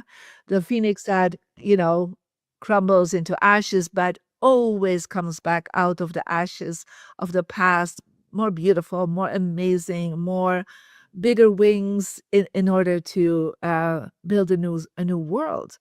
And so we are in what we call the phoenix time. And so a lot of things are crumbling and are on fire. Literally, we even had physical fire here in LA in the beginning of the year. And so what will come out of it, we don't know yet. Sometimes first we have to go through that feeling of nothing works anymore, nothing is the right way anymore. And that's where, at that moment, in such a time of transformation, we need to connect and listen to that inner guidance. Yeah, to understand, what is that purpose, what is that transformation that I'm going through, what is the direction I should take. Is where I am right now, is this the old me, and what is the new me, right? And so this is what is happening right now, not just individually, but collectively. Um, I'm very excited for this coming 20 years because I do believe that a lot of people will find more than ever their purpose. Now, some people were a little bit ahead of their time, right? And already in period 8, where the wisdom and empowerment and knowledge was present, found their purpose sooner. Like, for example, think about yourself, Jason, right? So you already were on that in the last 10 years. That's kind of, you were a little bit ahead of the curve. And I started 31 years ago, public as a teacher. So I was very way ahead of the curve. But because I was young when I started opening up, I was 15 when I already was very clear on about my purpose. Yeah. So, but collectively, there's still billions of people that are not uh, ready yet. They're awakening now. And awakening always happens with collective changes. Before, it would be individual changes. I'm sure, Jason, you went through your own experience. Many people that listened here went through an individual awakening. The individual awakenings are not going fast enough somehow. Yeah. And so we need to get collective awakening. Yeah. And so in order to have collective awakening, we will have people coming on our path, or structures or organizations or governments that just will um, give us the feeling that everything is destroyed or there's chaos, but it's just in the chaos that we need to go to that desert in ourselves, that silence moment, and listen and see like what is right for me, what is my journey, what is my guidance, how can I help people, how can I impact people in my field and perhaps later on for the world. So I would say it seems chaotic, but it actually we are on track for a collective awakening. I think that's a great message for everybody on this journey. And I'm knowing that if somebody's joined for a Mastering Spirituality Summit, they're looking to be a part of the solution Correct. rather than the problem. And the wisdom you've shared with us today has not only given us ways for us to optimize the home and to be more in touch with the energies to help on our spiritual journey, but you're also giving us quite the powerful invitation to be a part of the solution and help others along the way. I want to say a big thank you for all the people you've helped, as you started earlier than us, and you've already impacted millions of people in your community with the tools of Feng Shui, manifesting, law of attraction, dowsing, and so much more of the work that you do. The diamond energy system has been so useful for so many, and I'm glad that you got a chance to share it with some of the people here. But Thank again, this is just the tip of the iceberg. I'm going to encourage everyone to download the app so you can actually have your first step into this beautiful world, and so you can actually know where your energy directions lie, and pick up a copy of Your Home is a Vision Board. It's an amazing checklist, a blueprint to help you optimize a home to be the most optimized when it comes to the energy, not only for your spiritual path, but again, for everything in your life. Mary, any closing words for our students who are on this you. journey and learning from all the masters such as yourself? Well, there's never a mistake where you are.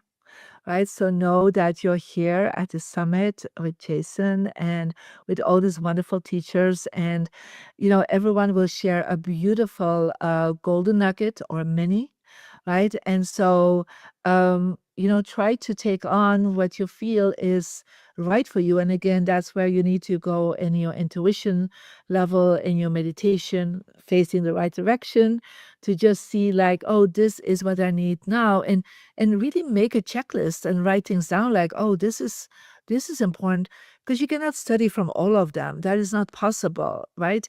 But perhaps that one nugget can help you move forward to on your journey towards enlightenment. And so just be open to listen and see the grace that you have to have so many beautiful masters present together in one summit. Mary, thank you for your time, your wisdom, and all that you do.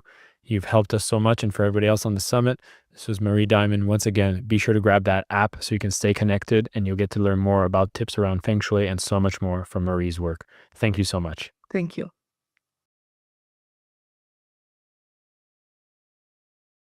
Welcome back to the Mastering Spirituality Summit.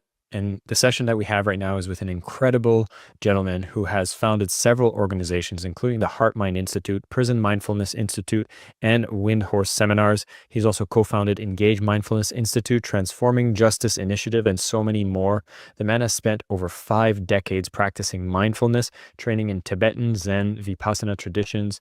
He's a close student of the Chogyam Trungpa Rinpoche and Dharma successor of Zen master Bernie Glassman. He's a senior teacher in both Tibetan and Zen traditions, serving as an Acharya, and you might correct my pronunciation, in the Shambhalaya community, and Roshi in the Zen Peace Master Order, led over 100 meditation retreats worldwide, and continues to teach globally. We have Dr. Fleet Maull joining us, where he's developed emotional intelligence and trauma-informed leadership trainings in the diverse sector, and we're going to be speaking about mindfulness, spirituality, and so much more, how all of this is connected. It's a pleasure to have you, Dr. Fleet Maull. Welcome. Thank you for having me. Great to be here. You've had such an incredible journey in your life, and one of the questions I ask every person that comes on the show is getting an understanding of where did spirituality first come across the path of our guests. And that's where I would love to begin the conversation with you, of understanding at what point did spirituality become something that has made the pivotal shift in your life. Well, it kind of depends how we think about spirituality, and there may be various stages in it. But I think it really, even in childhood, especially my early childhood, I remember I remember feeling very sort of plugged in, and life was very vivid and magical and real, and so there was something to that, and and also as I began to navigate the world of school and relationships and so forth, there was like a background feeling of something missing, not in me, but in how I was relating with the world, or how the world was relating with me. And that vividness and magical quality really kind of shifted to gray tones, probably around the time I went to school, started kindergarten. I don't know if it had to do with just starting school, or the normal developmental processes, or we had some alcoholism in my family that showed up around then with one of my parents. And so anyway, that kind of magical quality was gone, and I never made peace with that. I wanted it back. And I was raised Roman Catholic, and pre-Vatican II in the 1950s. And so I never really resonated with the theology. I went to Catholic grade school and high school. I never really resonated with the theology from early on. But the pre-Vatican II masses, the ritual, had a, kind of a mystical elements to it. And the church my family went to was an old style church with the vaulted cathedral-like look and feel to it inside. And so I appreciated that. I was actually an altar boy, and I liked the high masses with the call and response in Latin and the incense. So I appreciate all that quality, even though I remember even in kindergarten and first grade reciting catechism, they would have us write, and I was just going, I don't know about that. I literally have those memories, which is kind of weird for somebody who's 6 or 7 years old. But and it was all another part of my brain, I guess, that early on began to feel like somehow the stork had dropped me in the wrong house. Nice people, but who are these people and what am I doing here, kind of feeling.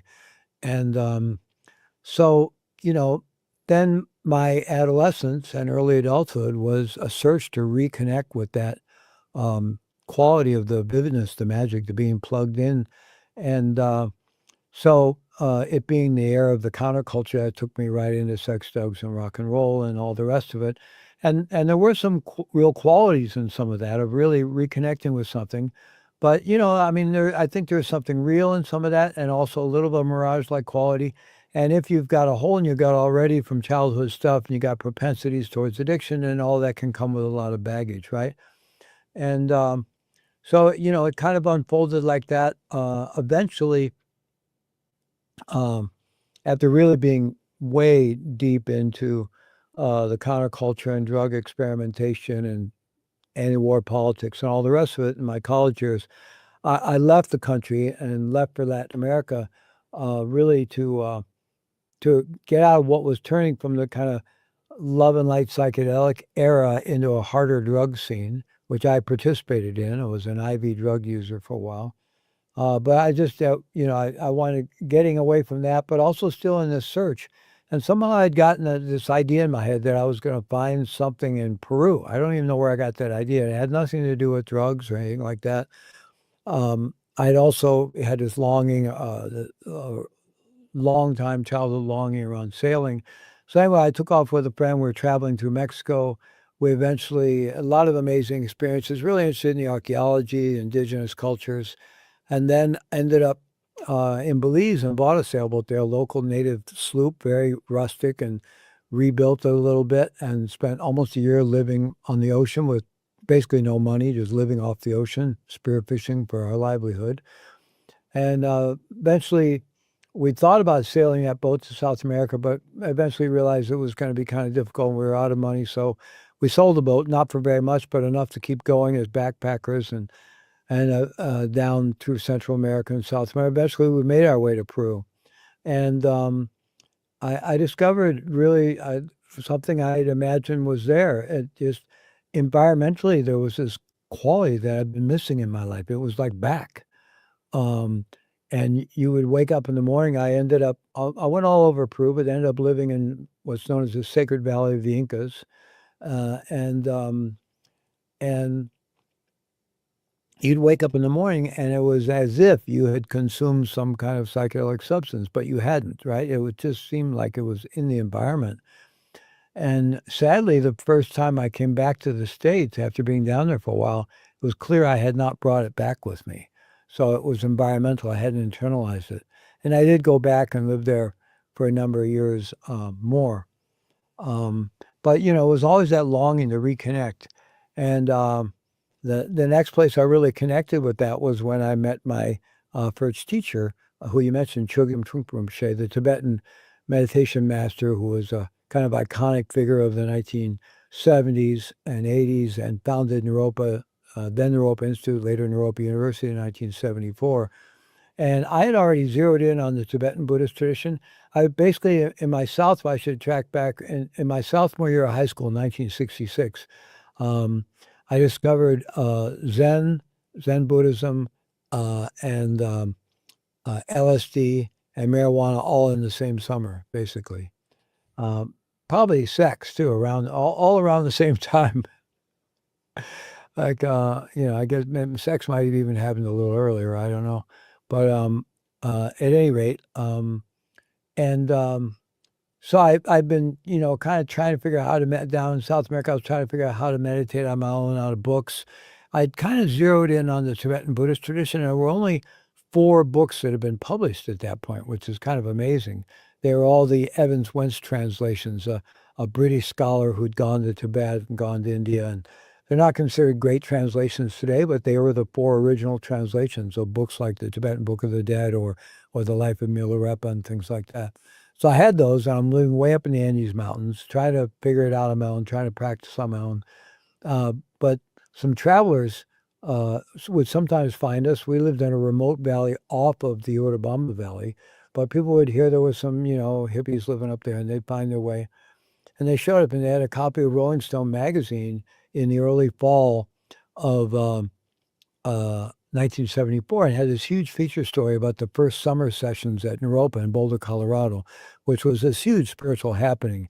They expected a couple hundred people, and they got like 1,500 people for each of 2 summer sessions. And Trungpa Rinpoche and Ram Dass were the main teachers, but most of the seminal figures of the avant-garde and the early counterculture, William Burroughs, Jack Kerouac wasn't there. I don't know if he might have been dead by then, but certainly William Burroughs, Allen Ginsberg, Buckminster Fuller, all kind of people from the avant theater world. A lot of the people who later became well-known meditation teachers like Jack Kornfield and Sharon Salzberg and Krishna Das, all kinds of people were there. And so I read about that, but what really grabbed me was Trungpa Rinpoche. I saw his name and I just knew I had to go there. And so I did eventually manage to make my way up there and decided to enroll in a master's program in in what was then called a master's in Buddhist and Western psychology. And I had been a psych major in undergraduate school, but it wasn't that I wanted to become a therapist. It was that program had the most emphasis on meditation, and that's what I was looking for. So I did that, and it was a very intense 3-year clinical training program where we were not only being trained in deep meditation, a lot of it focused on practice, and we were in some kind of therapeutic group therapy process every three semesters a year. And then I went and lived in a therapeutic community for 4 months and did a month-long meditation intensive.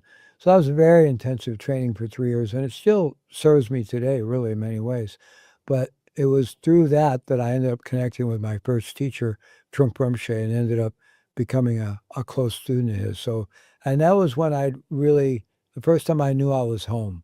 It was even when I got to Naropa, he was on retreat for a year. He did a year-long retreat somewhere in Vermont, in New Hampshire, actually. But so he wasn't there when I arrived. But and I'd been looking around lots of different spiritual traditions and I was very interested in the Gurdjieff work. I'd been around a couple of Gurdjieff groups, and I loved that work, but it wasn't clicking for me. And I explored other things. But when I got to Naropa and was just in some classes with some of his students teaching some of these classes, I just knew I was home. It was like the square peg found the square hole, right? I just clunk. And so I knew I was home. And it was 6, 7, 8 months later that I finally met him, right? But so that was this kind of long journey from feeling, as long as I can remember, there was some connection to there's a spiritual element to life. And I felt like I was separated from it and was wanting to find it again. And so that's that kind of journey. Dr. Maull, that was such a beautiful journey. And one of the things that I wanted to zero in was one of the things you just said recently, which was when you found that kind of modality or that teacher that you felt like you fit in that right peg, right?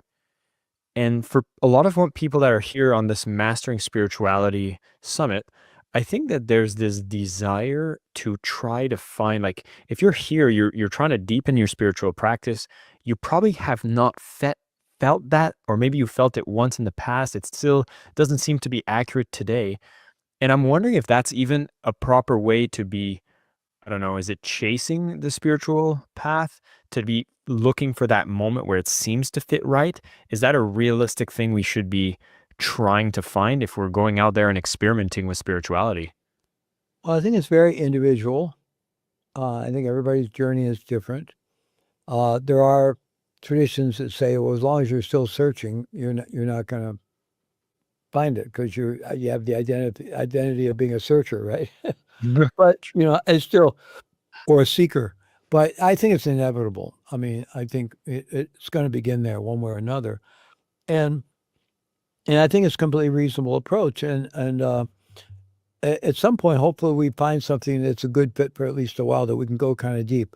Actually, when he was here teaching in the 70s and 80s, Trungpa Rinpoche, he wrote a book called "Cutting Through Spiritual Materialism," and when he arrived, he left to escape from Tibet to India originally, and then was sent from India to UK to study at Oxford, and eventually came to the States. And what he saw was this huge kind of marketplace, what he called reference spiritual materialism, which is just kind of trying to reinforce your ego through spiritual experiences and accumulating spiritual teachings and like that. And but inevitably, I think that's where you have to begin. And you're looking around, and I think it's reasonable to look at a lot of things and try to a lot of things. But I hope you find something where you feel some alignment and you can go deep. And then, that may be, you may stick with that for a long time or forever. Once you've gone deep enough in something, I think you can then also, be a little more of a universalist, but you have to get that depth. I think what happens to a lot of people is they stay on the surface. They're just constantly sampling this and that and that. And in their mind, they kind of put it all together. It's all kind of the same thing. And actually, they're creating their own version of it. I have my own spiritual path, and it's made up a little of this, little of this. I gather this and this and this and this. It may work for some people, but I'd be skeptical. And most of the masters are skeptical of that approach. It's a very common approach these days. But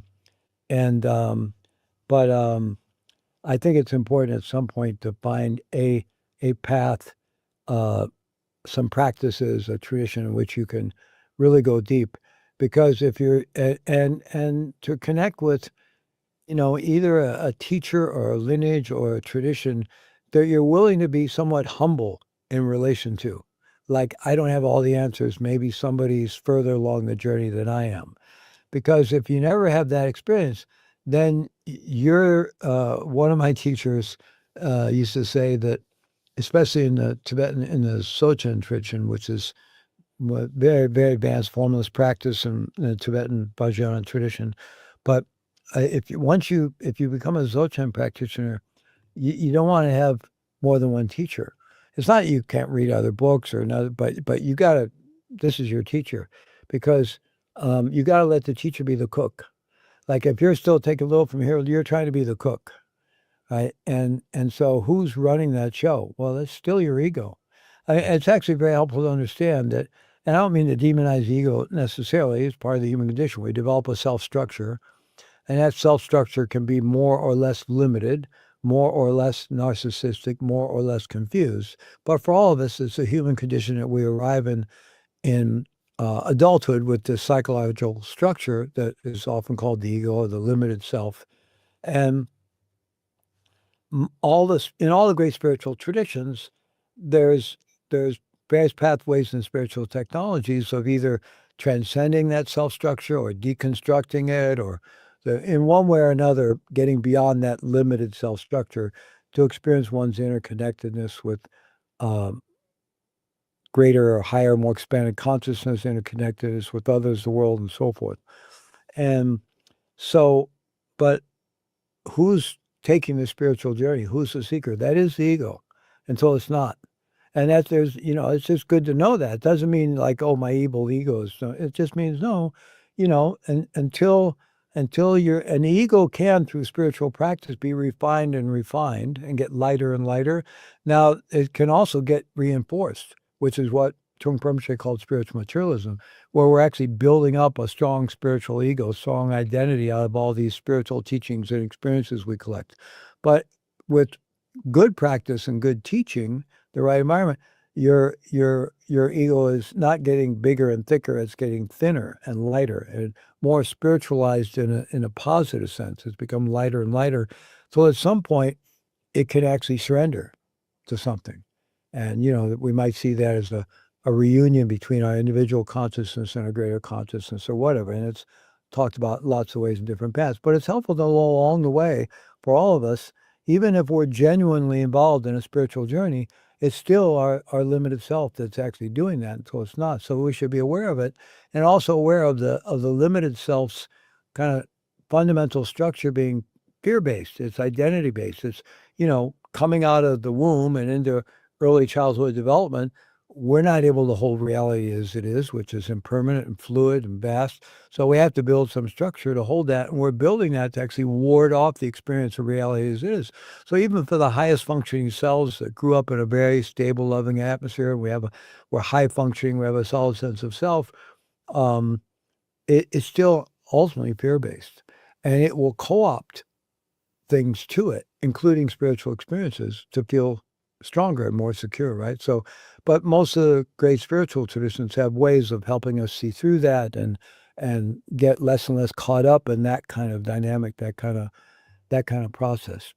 So that's kind of a long answer to your question, but I think there's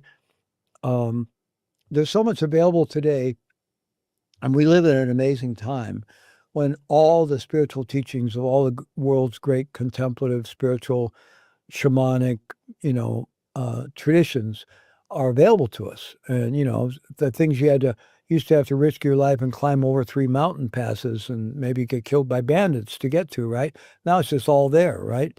Now, a lot of it's self-secret because you can read a lot of it and you won't understand it really. And a lot of it, especially in some of the more esoteric and some of the more subtle teachings, really require a realized teacher to interpret for you, to help guide you into understanding. But nonetheless, it's all there. And so there's a lot we can learn through books. And I suggest, I would encourage people to read widely in different traditions, and then eventually try to find some opportunities to go be in this or that environment. And experience this or that teaching or that teacher or that community, and see if you find something where you feel that alignment, so that you can go deeper. Mm-hmm. That sounds really beautiful. And I think for a lot of people that are coming on a summit for mastering spirituality are probably in that space where they were looking to hear from all the different teachers to see which ones are going to resonate. I'd be very curious to know if there's any test or any early detection mechanisms that exist when you spoke about how you might be going down a path which is reinforcing the ego and going into the spiritual materialism versus being humbled by spirituality. Is there a way to tell if you might be going at it? I don't, is it the right way versus the wrong way? I don't even know if I'm using the right language for that, but I'd be Yeah, well, curious. maybe not so much right or wrong, but what's helpful and not so helpful, or what's going to take you where you'd like to go. Yeah, I think a number of things. One thing, if you are involved in a genuine spiritual community of some kind, in whatever tradition, could be any tradition, but if it's a really kind of a genuine community that is a community that's not just kind of something that's kind of cult-like, groupthink-like, but if it's a genuinely insight-driven contemplative community where one is continually being challenged to think for oneself, right? Then that community generally is going to provide you with a lot of feedback. It's going to mirror a lot of things to you. And genuine teachers are mirroring yourself to yourself. So you're going to have opportunities to see all those tendencies that we have. And that's just part of the journey. We don't want to see it for the most part. At least part of ourselves does not want to see it, right? And of course, there's an inner spiritual part of ourselves that definitely wants to see it, because we have an inner, who we really are wants to wake up, right? But there's other more fear-based parts of our self structure that, really would just as soon not see the truth, right? So working with authentic teachers and being part of authentic community, we get that mirroring back to us. That can be very helpful. I think it's also very helpful just to have a somewhat skeptical nature around ourselves. Not, we want to, we really, any genuine spiritual journey is a process of befriending oneself and developing self-acceptance and self-compassion. But along with that, I think it's necessary to have a little bit of skepticism as well. And like what I said before, realizing that until it's not, the limited self-structure, whatever we want to call it, is still in charge, right?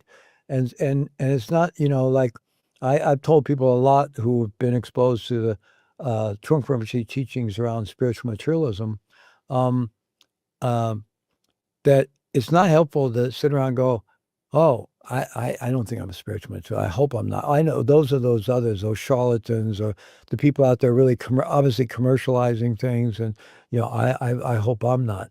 No, one should assume one is. Well, of course I am. It's the human condition. Of course, my self structure is trying to co-opt stuff to its own. So be curious about that.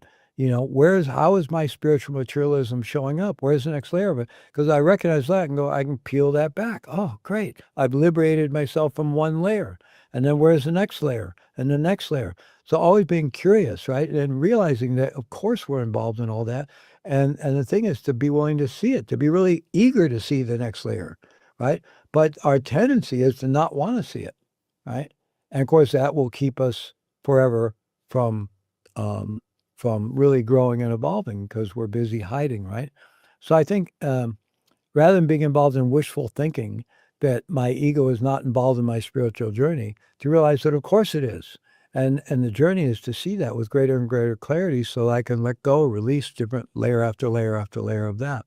Yeah. Nice. And also just being really open to feedback in general, from people in our lives, from teachers, from friends, from our spouse, from our family, really eliciting feedback to really see how we're showing up in the world. If generally we're making fewer messes and people perceive us as being kinder and more relational and gentler, and then there's probably something good going on. But if people perceive us as being arrogant or becoming more arrogant, that's not a good sign. Yeah, I think I'm catching myself in the times that I've made judgments around spiritual materialism. And I think what you've just called out being like, if I could see it, there's a part of it that is in me. and probably my own shadow double doses it because I want to feel better than that. And so I think there's a layer for myself to peel off right there. So Yeah, I appreciate the call out. we all do it. There's endless layers until there's not, whatever that might be. Dr. Maull, there's one thing that I think your perspective can be really fun to analyze, which is you've done this for decades, and I'd be curious if you're noticing some sort of like repeating pattern or some sort of like pendulum pattern when it comes to spirituality. Since you mentioned you've noticed things happening in the 60s and the 70s, you're noticing happening in 2025 now. Are you noticing commonalities, trends, cycles that have happened over these decades? Yeah, I think interestingly, some people have had discussions over the years about, Trungpa Rinpoche's emphasis on calling out spiritual materialism back in the 70s and 80s. And I've often remarked to people, that wasn't just a problem back then. It's probably worse now than it's ever been.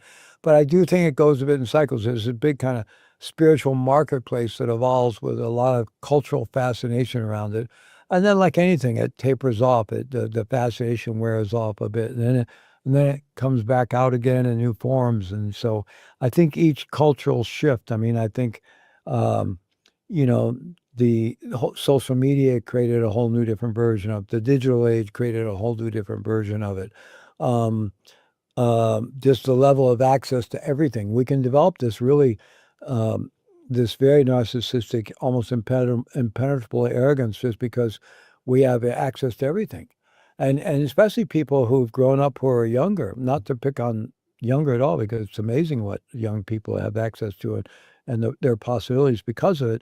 But having grown up in a world where they feel like they just have instant access to everything, right? It's just all right there on their phone or through, and now even worse with AI. I can't imagine what kids who grow up with ChatGPT, it may create amazing evolutionary things, but it also could create problems, right? Because you begin to feel like you're some superhuman with the access to everything, and you don't need to do any work. But just because you have access to all this information doesn't mean you have any wisdom, right? I think wisdom is always going to require personal work and personal evolution. And so it's interesting to see these different eras. We're also now in what's been called this third wave of the psychedelic era, and what's been called the psychedelic renaissance. So that's kind of a wild west of stuff. And there's some really good things going on in that movement. It's a much more thoughtful movement than what was happening in the 60s. But there's still a lot of ego inflation and craziness and different things, right? So it's always like that, I think, coming in waves, right? And but also in terms of the personal journey, each of us has our stuff from growing up, whatever that is. And the more loving and benevolent, stable our upbringing was as a child, probably the less of the gnarly stuff we have. And the less benevolent it was, or the more neglect, or let alone forms of abuse or different things and traumatic experiences, then we have a lot more gnarly stuff. But hardly anyone comes through childhood unscathed, right? And even we just absorb some of the cultural trauma, right? Whether we know it or not, all of us here in the West, and people in even Europe, probably even more so, have World War I and World War II in our bones. Genetically, all that, and then the other conflicts that have happened since, right? I was raised by parents who went through the Depression as children and adolescents, and then my father served in World War II, so they came out of that whole World War II era, with a lot of scarcity thinking, a lot of fear-based thinking, and this really informed what the 1950s was like that I grew up in, and then that informed the cultural explosion of the 60s, which was a reaction to that very kind of suppressed, fear-based kind of thing. And so that's always happening. But so regardless of how benevolent our own upbringing may have been, we're still going to be exposed to the cultural traumas. And so we all have our journey of working through that, right? And even in the best of circumstances, we're going to have this limited self-structure that no matter how together that is still fundamentally fear-based, and at some point is more interested in serving its own ends than in really serving us. Many aspects of it develop to keep us safe in childhood and to help us navigate the world. But over time, especially when there's suffering and trauma, it becomes more focused on keeping itself safe than keeping us safe. But at any rate, there's no escape from there. And what we're really talking about here, it is the human condition, but it's also the hero's journey, right? Another big part of that is that we're all born with these supercomputers, right? Our skull encapsulated brain. And we now know today that we also have neural networks in the gut and the heart. So sometimes we talk about 3 brains, but we have that supercomputer up on our shoulders there. And it just naturally causes human beings to be fascinated with their cognitive abilities and their cognitive part of their life. Even Plato, way back in early times of early Greece, Plato had this fascination with the cognitive mind. He thought that was the divine, right? And then as we went through Western culture with the Cartesian split and other things, there's been this real separation from the body. And I think that's almost inevitable. I mean, perhaps some indigenous cultures where they're still really living in really outside the world in natural settings experience it less, because if you live out in the wild and you don't really have a lot of protection from the elements, right? You got to be pretty tuned in if you're going to survive. There's predators, there's extreme weather, there's snakes. I mean, and you got to find food and you got to survive. You're going to be pretty tuned in. Whereas, in the modern world, we're insulated from all these things, and we can be pretty lost in our internal conversation. We have the luxury of that, right? And we don't really, we get hungry, we just go to a vending machine or go to the store or whatever, or go to a fast food place. And, we, whatever, order it on your phone. And, we need to be just awake enough so we're not walking into walls. But apart from that, we can be pretty lost up in this thing. So I think that's just part of the human journey, that we end up becoming disembodied. And of course, that's really been exacerbated in modern culture. In fact, I have a friend who says, a friend of his said that, I want to be accurate about the attribution. I don't know the ultimate friend's name, but my friend who shared this is Mark Walsh, who does amazing embodiment work. He said his friend said that in Western culture, our bodies have been relegated to the role of nothing other than a brain taxi, just a vehicle to carry around this supercomputer on our shoulders.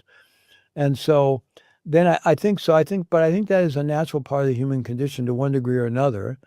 Even probably for indigenous people to one degree or another. And then there's a return journey, right, of rediscovering the body and coming home to the body. And then we can integrate these amazing cognitive abilities we have, but have it be in service of connected to the body, which then connects us to the earth because we're made of the earth. And then it also connects us to our heart, to our emotional body. So then we can have a supercomputer that's in service of the heart, in service of life, in service of being connected to body, earth, and humanity, right? Instead of these disembodied and often traumatized cerebral beings running around, creating all kinds of havoc. And all further creating a culture and a society that's just all about disconnection, right? And so I think this is all kind of inevitable on to one degree or another. And the hero's journey for all of us is to find our way home to the body. And so I think if I had one thing to say about, the direction of one's spiritual search, I would default towards traditions that really honor the body and include embodiment. Because our religious traditions have all been influenced by this as well, right? And again, this is not to make anybody wrong or demonize any religious tradition. I think it's just part of the human condition that many of our religious traditions became very transcendental focused. In the West, the masculine, the sky god focus, more earth-based and more deep feminine type spirituality was demonized. Even, people were burned as witches, or in the Inquisition. People were in the 14th, 15th century, people were killed. So that's not to say that those traditions are all that way or necessarily have to be that way. I think with any of the world's great religious and spiritual traditions, you can find threads of deeply embodied, very genuine spirituality. But I would err towards traditions and practices that bring spirituality back into the body. And we could talk more about that, because I think, often when we think of spirituality, we think of spirit. If we really think of, we just think spirituality, that's some kind of something you can't touch, you can't feel. It's over there somewhere. It's up in heaven. It's sky. It's God. It's what, it's something. And maybe I sometimes feel like I'm connected to it, or I can, connect with it through prayer or something. But it's who we are. There's no it's been said. I think I certainly didn't invent this, but I think it's both a very true and kind of clever way to put it, that we're not human beings having spiritual experiences. We're spiritual beings having a human experience, right? And the very ground of the body is spiritual energy. And so I feel we can go through the body to really discover the depths of spirituality. We don't have to leave the body behind, transcend the body. I mean, there are experiences you can have of expanded states of consciousness with psychedelics or breath work, and those can be all very valid. We can have even out-of-body experiences that can open up our mind and show us that there's more to life than maybe what we think of as a limit. But ultimately, I think we have to bring it back into the body, and we can have all those same experiences by going deeper into the body. Because when we start with the body, we're starting with gross, relatively tangible, what appears, at least to our brain, to be solid and real, although it's all energy. But the deeper we go, we're going from gross physical body to subtler sensation, to subtle body, into the very depths of being, into the very depths of consciousness, even into the quantum field, into into source, however one wants to describe it. But when you take the journey through the body, along the way, you're rewiring your brain and nervous system so that it has immediate access to that. It's all integrated, and you become that, you have access to that.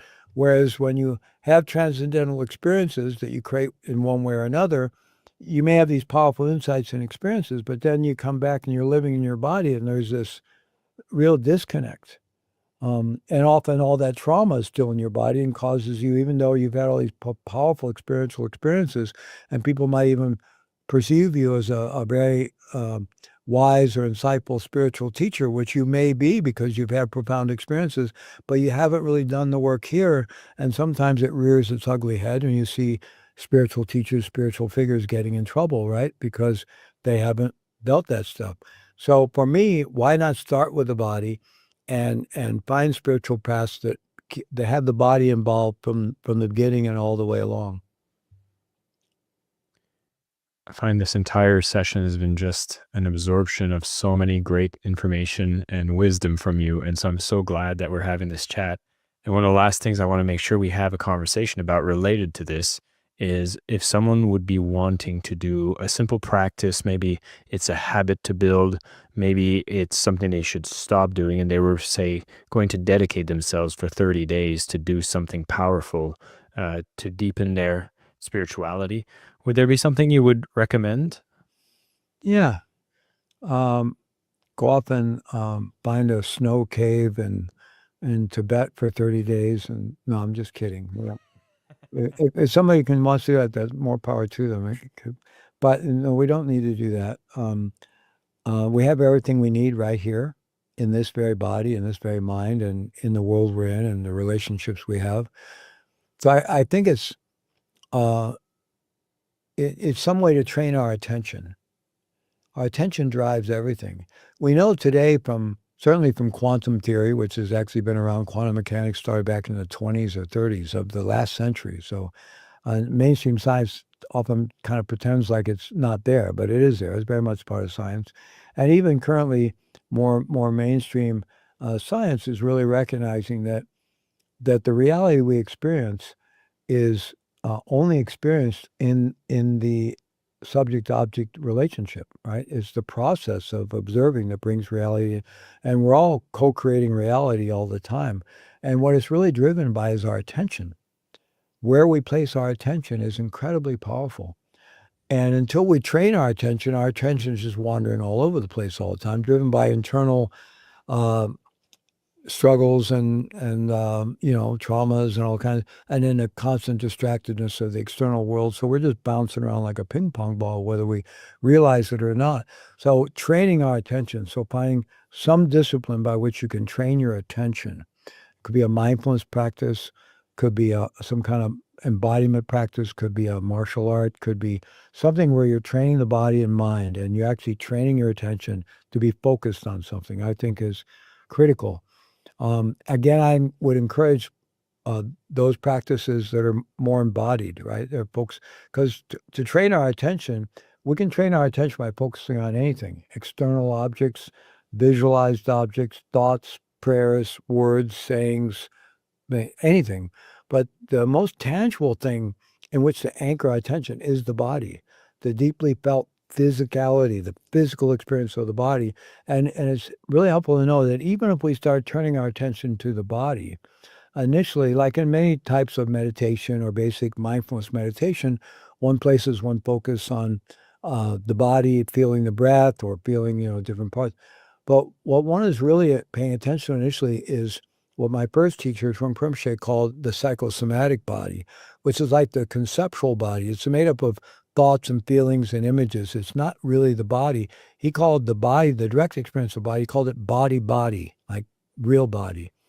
And we actually have to work our way through that conceptual layer because that's the way the brain works. The brain is exposed to trillions of bits of data continually, and its main job is to filter out everything we don't need in order to survive, right? And gives us this very limited, narrow virtual reality. And because we all humans have the same brains, we have this consensual reality, which we all have our own flavor of, but it's a kind of a shared reality but it's being created by the brain, and the brain is filtering out everything else. And we even know that different species live in completely different light dimensions, sound dimensions. They experience reality very different than we do. So because it has to do that, it really has to economize its energy, right? And so it's always replacing direct experience with concept. So for example, we're out walking outside, walking our dog or something, and maybe we happen to notice a tree, right? Do we really see the tree? Do we really see the living entity, the tree? Or are we just, does the brain quickly just replace that visual thing out there with our perception of it with just an image, a conceptual image? That's what the brain does. It actually requires effort and that's why our experience has a kind of dullness to it. And that can allow us to be really caught in our discursive thinking because the world's not really drawing us out. Very often people who've had done some kind of meditation intensive, where they've been practicing some kind of meditation all day for a day or a couple of days, and then maybe they step outside during a tea break or something, and suddenly you see the world is exploding in color. It is so vivid, right? Well, that's because that conceptual layer has dissolved through their practice, and they're seeing reality as it is. But we don't really experience life that way day to day. We experience this dulled down conceptual version, and then even with other people, we project all the disowned parts of ourselves onto other people, and we're basically living this in very ancestral world of me and my projections most of the time.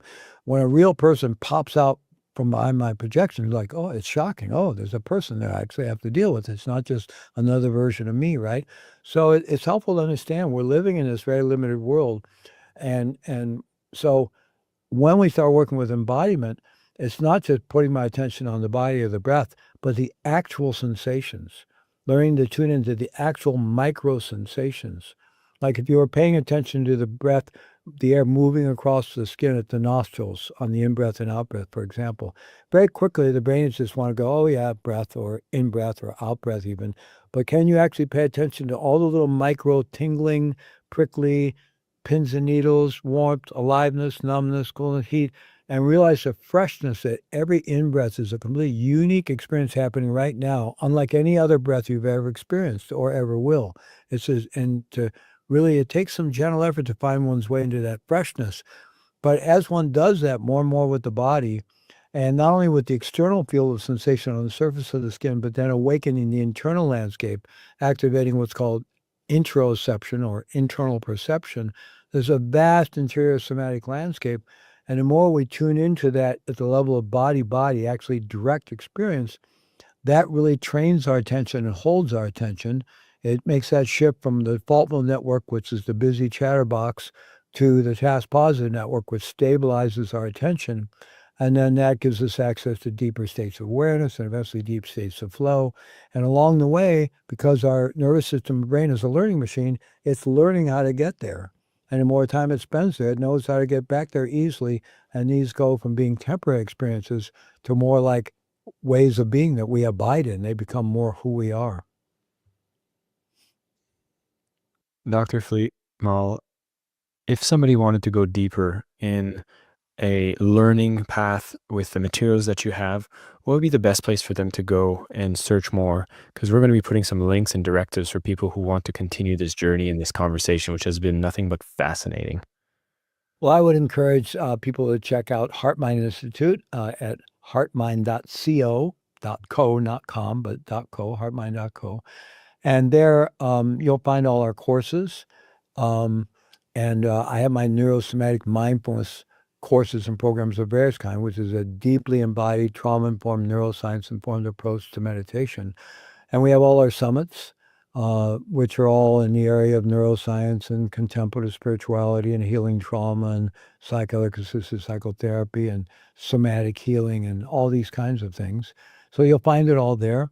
And, you can write there on what you get on the newsletter and you'll start getting notified about all our stuff. And a lot of our stuff is free. Our summits are all free. We pay the bills by people investing with us and buying the lifetime access to our summits or purchasing some of our courses and things like that, or joining our membership program where people have access to probably about 1,500 hours now of transformational teaching from the world's greatest neuroscience and meditation teachers and clinicians and shamans and indigenous elders and so forth. And we're developing very personalized journeys through all that content using the benefits of AI to design so people can find their way through that and find exactly what they're looking for and what will be of most benefit to them at any time. So anyway, people can find all about that at heartmind.co. Dr. Fleet Maull, thank you so much for the amazing conversation, the sharing of your wisdom, your journey, and the practices so that people can be on this journey themselves as they're going to be navigating the imperfect path that we're going to be on, but always bringing us closer to being a bit more humble in the process. I love the practice you've shared around understanding that what we're going through is a concept and there is a real body, a real,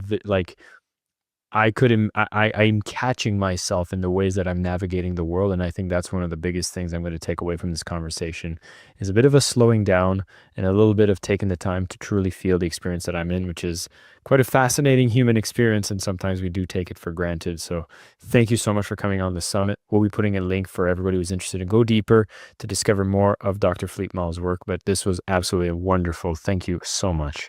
Thank you, Jason. Thank you for the work you're doing and thank you for inviting me.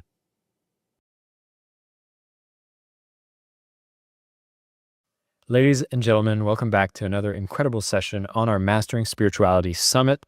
The guest that I'm bringing on today is a dear friend and an incredible speaker, teacher when it comes to looking at spirituality, maybe through a new lens, which is really what we're going to be exploring today. Maybe bust a few myths and look at things in a different perspective to really make us embrace our humanity and the spirituality of our entire existence. Jeffrey Allen is joining me. He's been an author with Mind Valley, where I first got a chance to discover him, but also has his own platform with Spirit Mind, a new product that's been incredibly inspiring and teaching people really to embrace the material mind and the spirit mind. And we're going to unpack all of that and so much more. Has taught millions of people from around the world. Jeffrey, welcome to the summit. It's a pleasure to have you here. Thanks, Jason. It was great. And yeah, it's so nice to be here. And I love sharing and talking to people. So yeah, I'm excited. Let's dive in.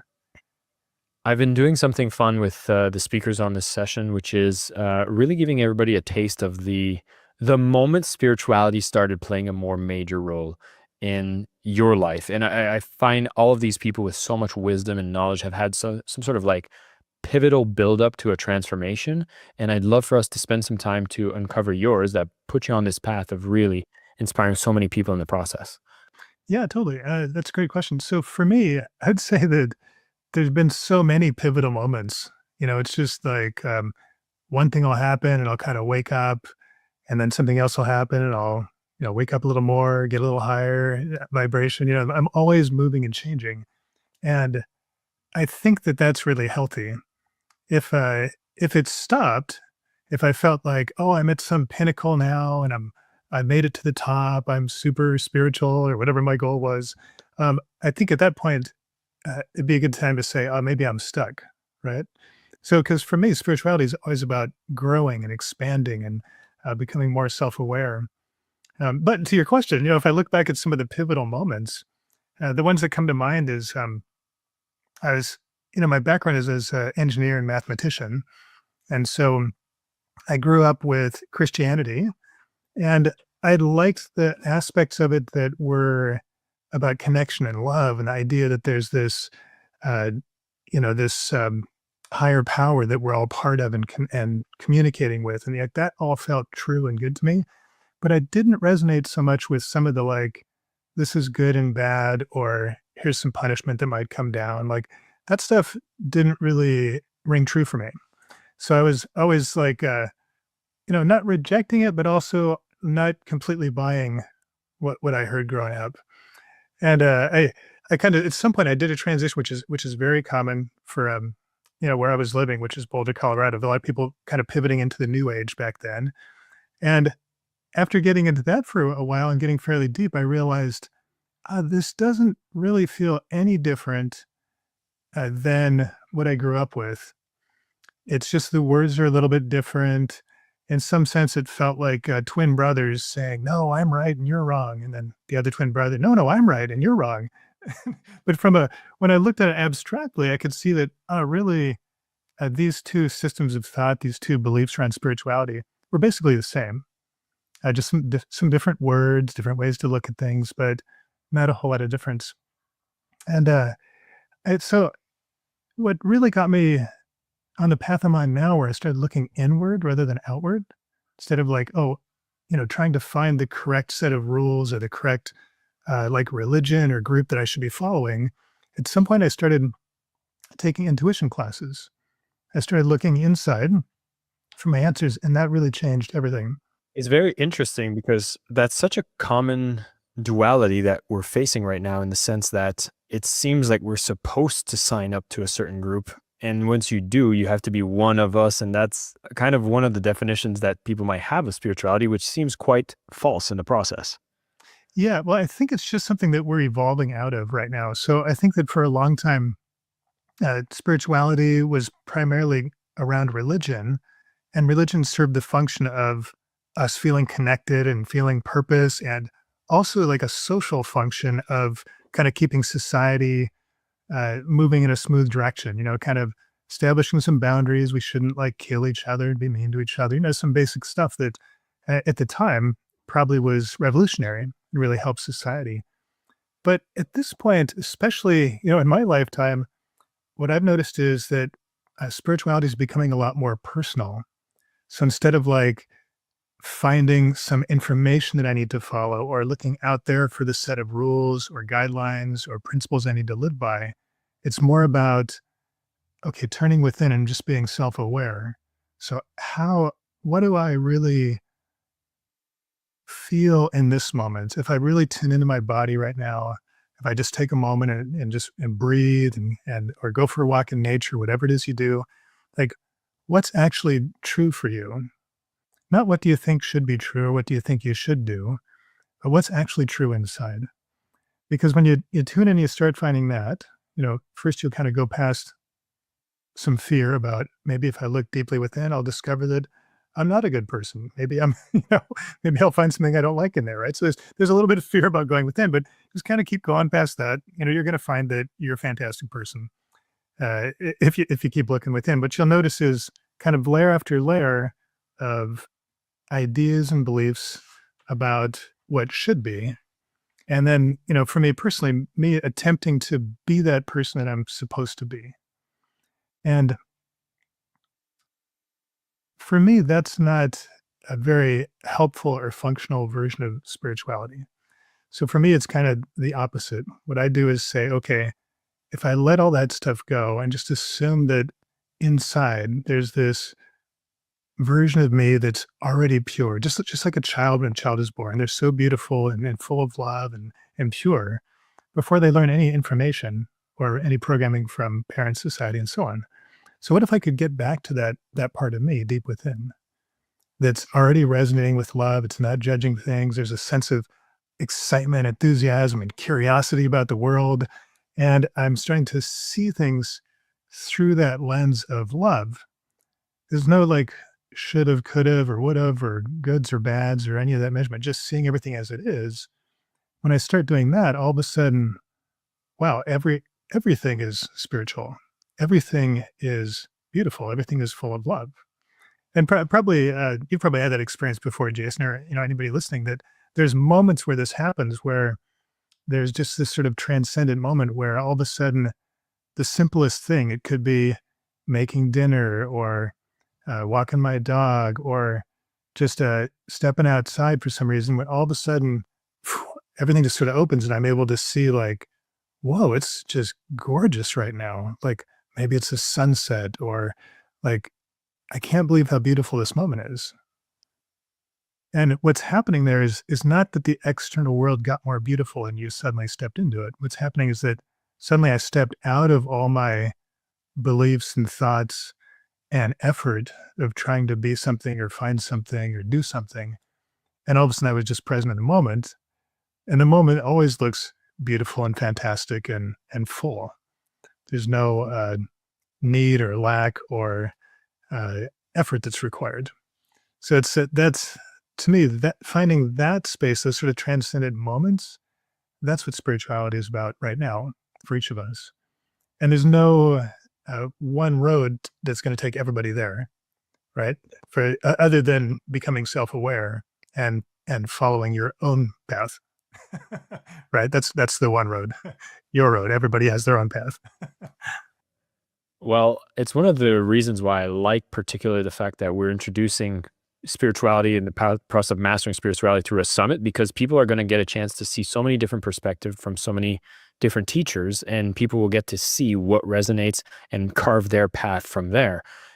In your own journey, you mentioned that you went to train your intuition, and it sounds like there's a lot of maybe removing layers or getting obstacles out of the way to reconnect with the beauty and to reconnect with the present moment, because life's noisy. And I'm wondering if that's something that we should actively start with if we're on this path of becoming more self-aware. Yeah. So when we look around us, it's true that there's so much noise outside, but I don't think that that's really what gets in our way. So I think what gets in the way of us experiencing our own divinity, our own spirituality, is actually the noise that we have inside.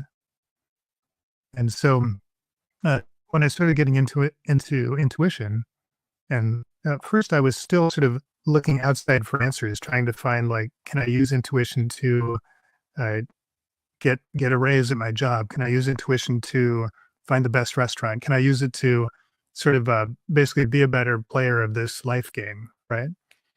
And after I got sort of bored with that, I started asking deeper questions and looking within. And those were some of those big moments, like you mentioned, where things pivoted for me. At one point, I remember I was in Denver, and I was thinking about this idea of, we only have so much energy that we can use at all times, in the moment. And so I was just tuning in and just checking, where am I using my energy right now? I just want to do a little quick self-check.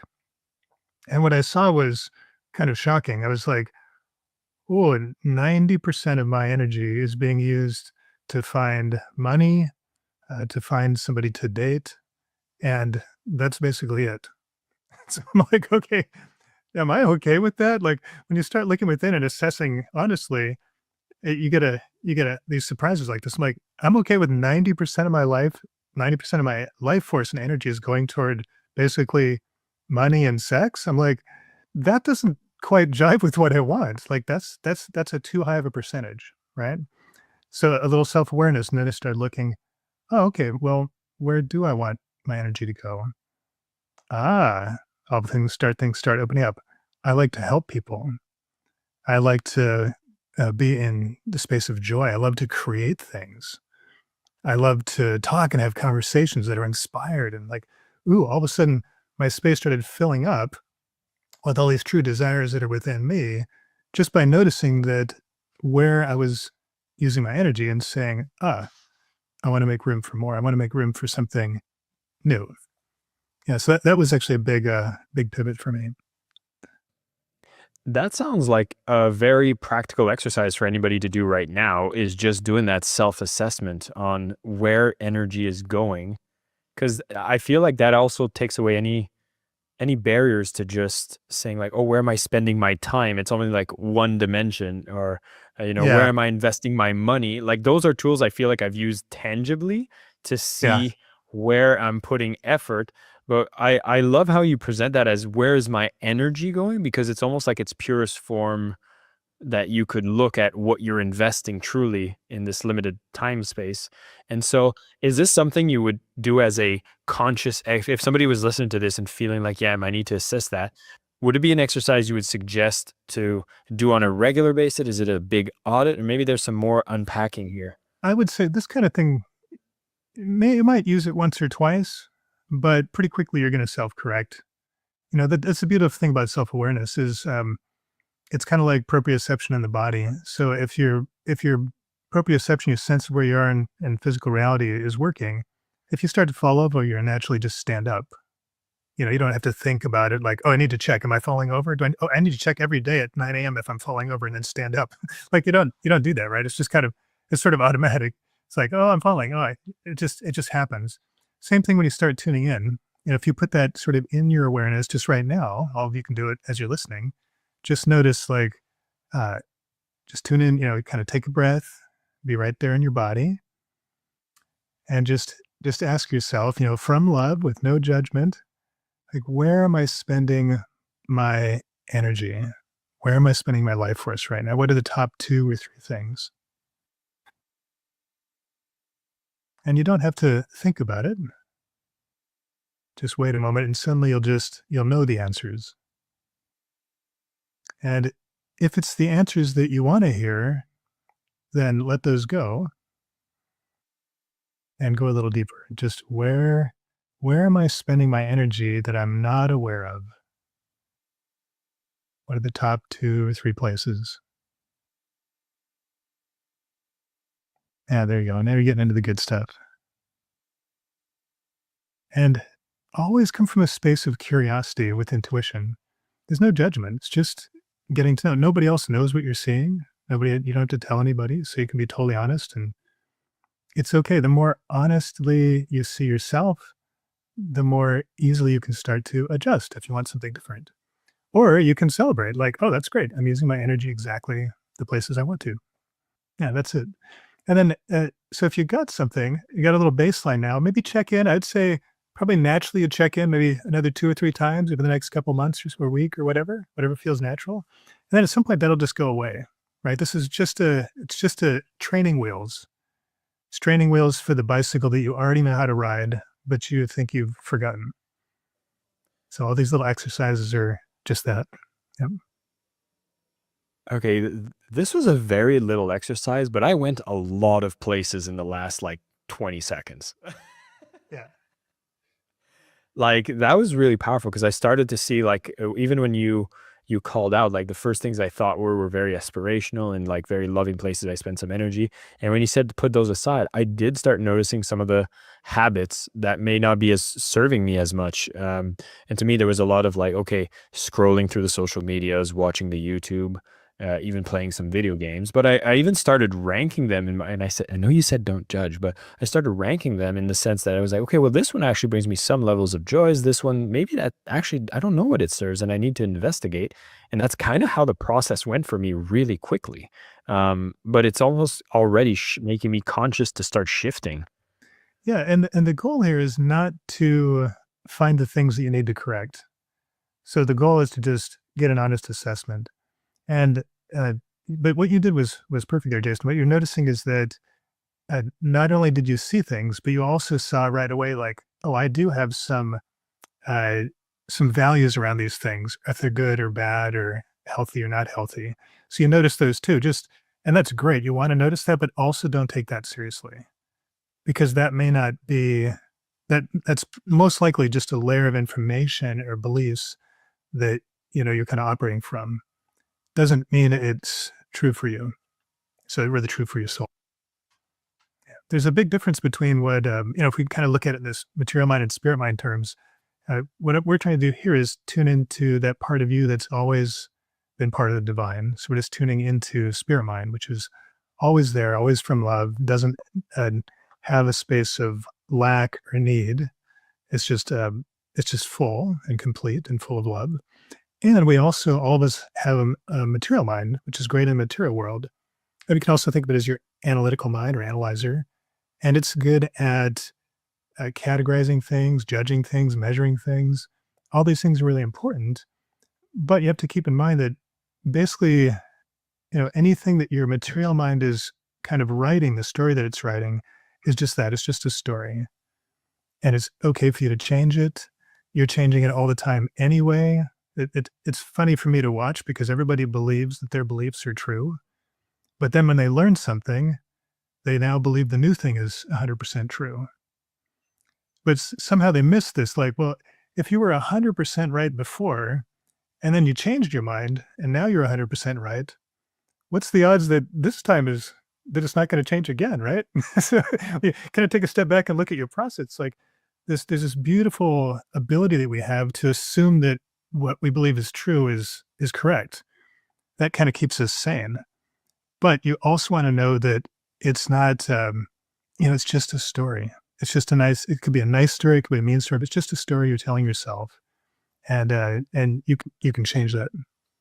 I feel like the process itself is coming from a unreliable narrator when we're using the material mind. Would that be a correct way to perceive it? Yeah, I think it's the material mind is super valuable for many things, but it's not valuable for kind of the deepest things, the things to do with spirit. So, like the analogy I like to,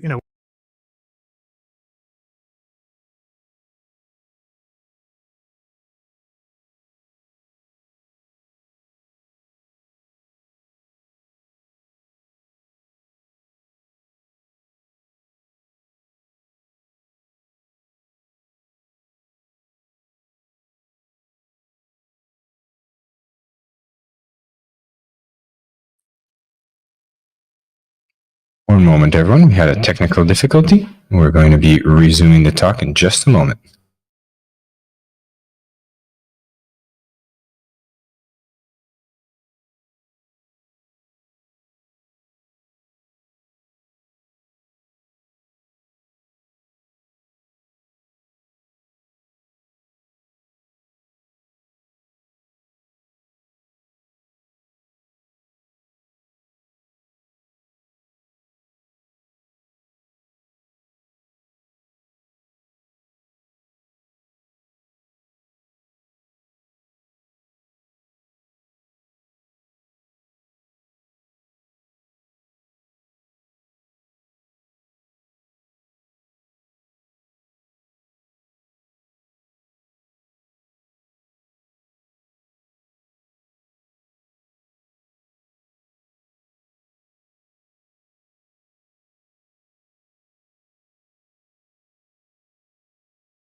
Hi there, everyone. We just had an issue happen here with our stream.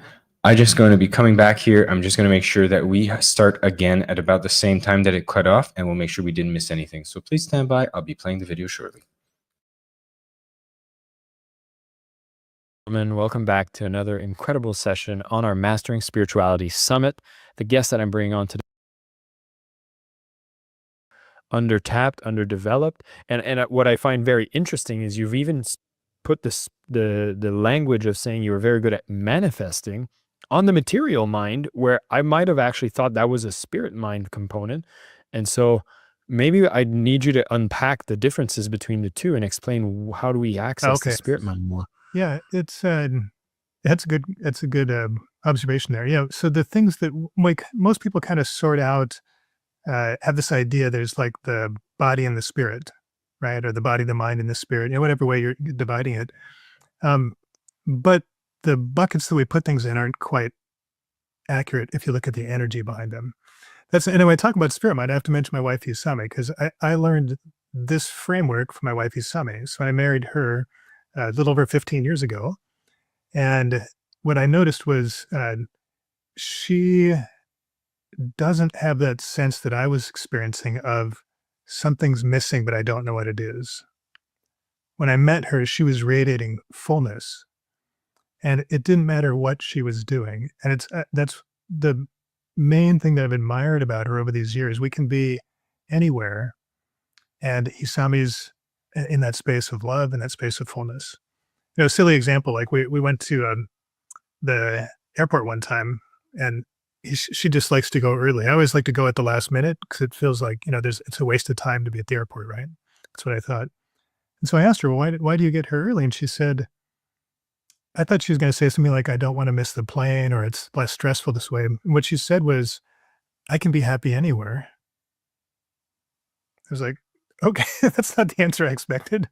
And then I looked at her a few minutes later, and everybody else is rushing around, kind of rushing from gate to gate, looks kind of stressed, or they're just sitting in their chair, just bored, waiting for their plane. And Hisame's over there feeding some crackers to a little bird that had snuck into the airport. And she's just like, she's in her own little bubble. It's just like really beautiful and fun. And she's smiling and laughing and interacting with this little bird, and just a completely different world. It's like, what is happening over here? What's this little bubble of sort of innocent love and happiness, even though everybody else is just locked into this hustle, getting from here to there. Nobody's present in the moment in the airport because it's not where they think they're supposed to be. They're going from the place they wanted to be to another place they want to be. And now they're just in the middle. But if that's how you're living your life, there's most of the time you're going to be in the middle. So maybe it'd make more sense to learn how to just be full wherever you are, instead of trying to chase fullness around, right? And so I learned that from Isame, and that's why I started. Isame and I still don't speak the same language fluently. She speaks Japanese, I speak English, but I got an interpreter, started going to her classes, and that's when I got into this spirit mind training. I was listening to what she was saying. I just like, oh, we got to make an English version of this, get it out to more people. And because it took me out of the space of sort of trying to find the right information and trying to be perfect at the techniques I have, or in some ways, instead of trying to master spirituality, like we're talking about here, right? It got me into that space of, oh, maybe that's just an exercise of the material mind trying to become something that it's not. It's just, and I've seen that in myself so many times, like and I've seen this with the students going through spirit mind too. Like once you start learning about spirit mind, your material mind learns about it. And then the material mind tries to pretend like, okay, I got it, man. I'm spirit mind now. Hey, check it out. I've got new clothes. I'm doing my hair different. Like I'm saying different words now. Hey, I'm spirit mind. You're like, no. You're just a material mind acting like spirit mind. That's completely different. But like I said, it's like ChatGPT, right? So ChatGPT can do that. ChatGPT is just a perfect material mind without emotions. And okay, so kind of, sorry, I've talked a long time here, but this kind of brings me back around to you were saying, kind of explaining the difference between these two, material mind and spirit mind. So I'd say some of the surprising differences are that until I was kind of clued into this system and working with Hisami on it, I always thought emotions probably belonged in the spirit side, right? So sort of emotions and spirit kind of went together, and then mind and logic were over here. And then when I started looking at it really clear and listening to what Hisami was saying, I realized, oh no, actually emotions, that's all about judgment, about good and bad. That's actually straight up material mind. So the material mind is great at logic. It's also great at emotions, at assessing things, judging things, basically all the things that you're probably doing most of the time is probably almost all material mind. Spirit mind is completely different. It's how do I explain it? It's a knowingness. So it's not a if you're thinking in sentences and words, that's material mind. That's the realm of material mind. If you're just knowing where to go, like out of the blue, I'm sure you've had this happen, right? So out of the blue, you're like, boom, ooh, I got the answer. I understand the whole thing all of a sudden. I think I've been thinking about for a week or a month or a year. Oh, I got it. I understand. And it's all laid out. It's all happens in the moment. That's spirit mind. So that means you finally like quieted this down enough that boom, you got the information that you needed because all the information's available all the time in that space. All right, so I'll take a breath. I'll let you take a breath, but I feel like you're gonna giggle at this because I'm gonna be coming from the material mind, trying to unpack the spirit mind and I'm trying to master the spirit mind. And funny enough, everybody registered for a Mastering Spirituality Summit. And by the end of this summit, I think we're all going to be laughing together about the title because we're seeing how it's a bit outside of the purpose of mastering spirituality. Is kind of not the point. But still, it's a perfect starting place though, right? So it's yeah. natural. You don't want to like diss it at all because like it's totally natural for the material mind to say, I want to grow. Man, that spirituality thing looks really good. Maybe I can master that too. Yeah, I mastered all these other material world things. I'm just going to master that one. Surely, if there's all these teachers, one of them can tell me the 3 steps to get there. And then I'll just practice those 3 steps, and then I'll sort of build up that spiritual muscle, and I'll be there. Now, unfortunately, that's not going to work. But what is going to work is you're going to get inspired by all these different perspectives, right? So everybody that's talking in the summit is giving you some aspect, some expression of spirit mind and spirituality that they've connected with. And so that's going to help wake up the same thing in you. But it's going to be different. It's not going to be a perfect recipe that you can follow other than like, I want to find that thing inside me that I'm admiring that they've found inside them, right? I want to find that. It's hard to describe. Most of the time when people are looking outside for answers, we look at people that we admire and then try to become a little more like them. But and I've said this so many times, but usually if you look at what you admire about that person the most, it's the places where they're really being themselves. So it's not the things they have, it's that they're comfortable being themselves and they're expressing it. And so if you try to be like them, automatically you're not being like them, right? Right, so because you need to be comfortable expressing who you authentically are. Right, and that's what I think spirituality is right now. It's personal. It's not a collective set of rules anymore. I might want to pull the string on something you said earlier that I think would be very interesting to hear because you spoke early on your journey. You veered away from the religiousness and you went into a bit of the New Age spirituality, but you also said that had its own misconceptions, its own limitations, that it didn't provide necessarily the full answer.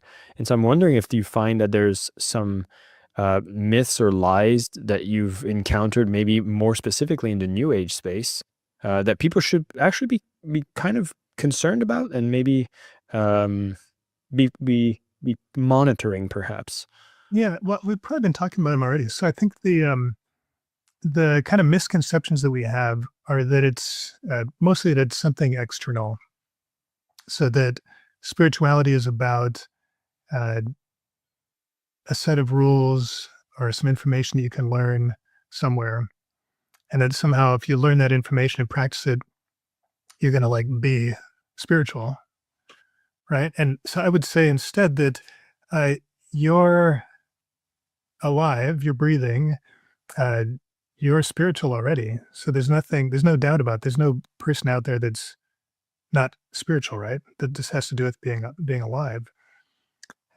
Now, you may not feel like everybody's expressing their highest form. People may be sort of overriding that inherent spirituality in some way. But the road, the kind of the myth, I would say, is that you're going to find the answers out there. because, in my experience, the answers, all the important answers are ones that I found within.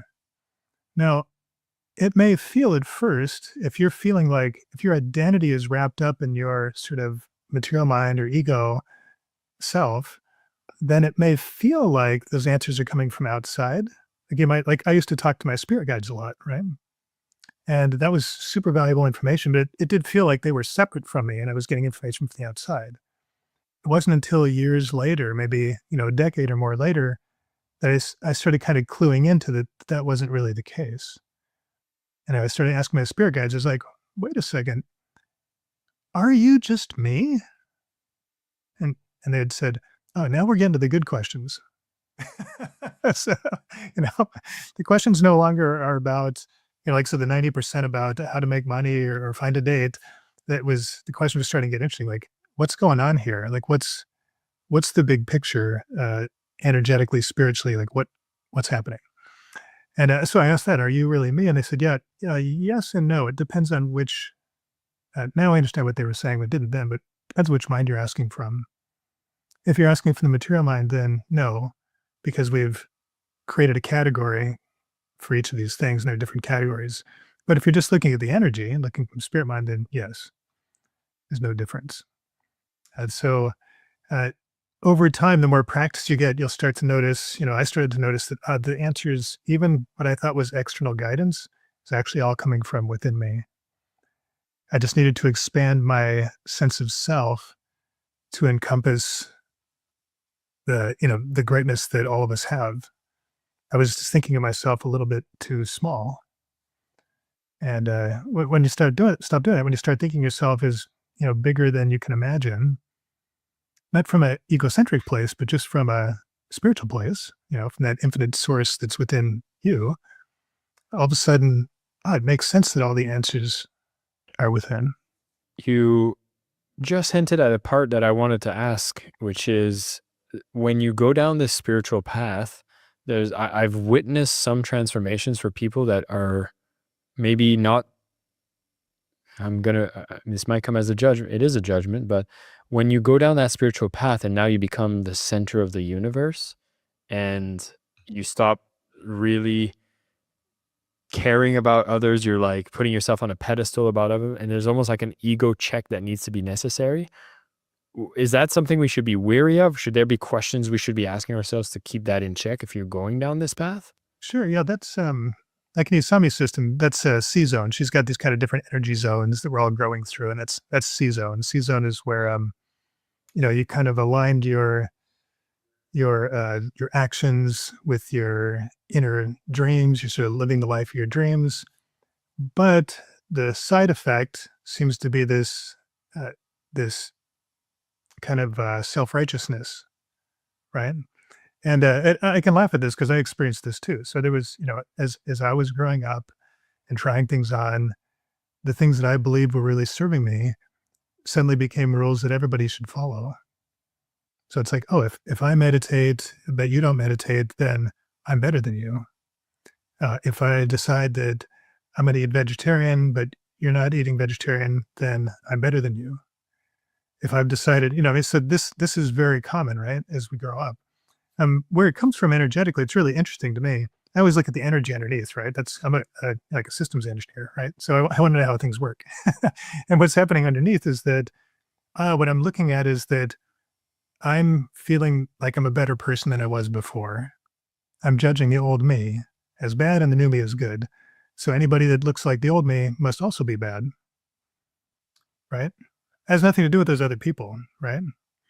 And so you're right. That's something to be aware of. When you start noticing that in yourself, just be amused.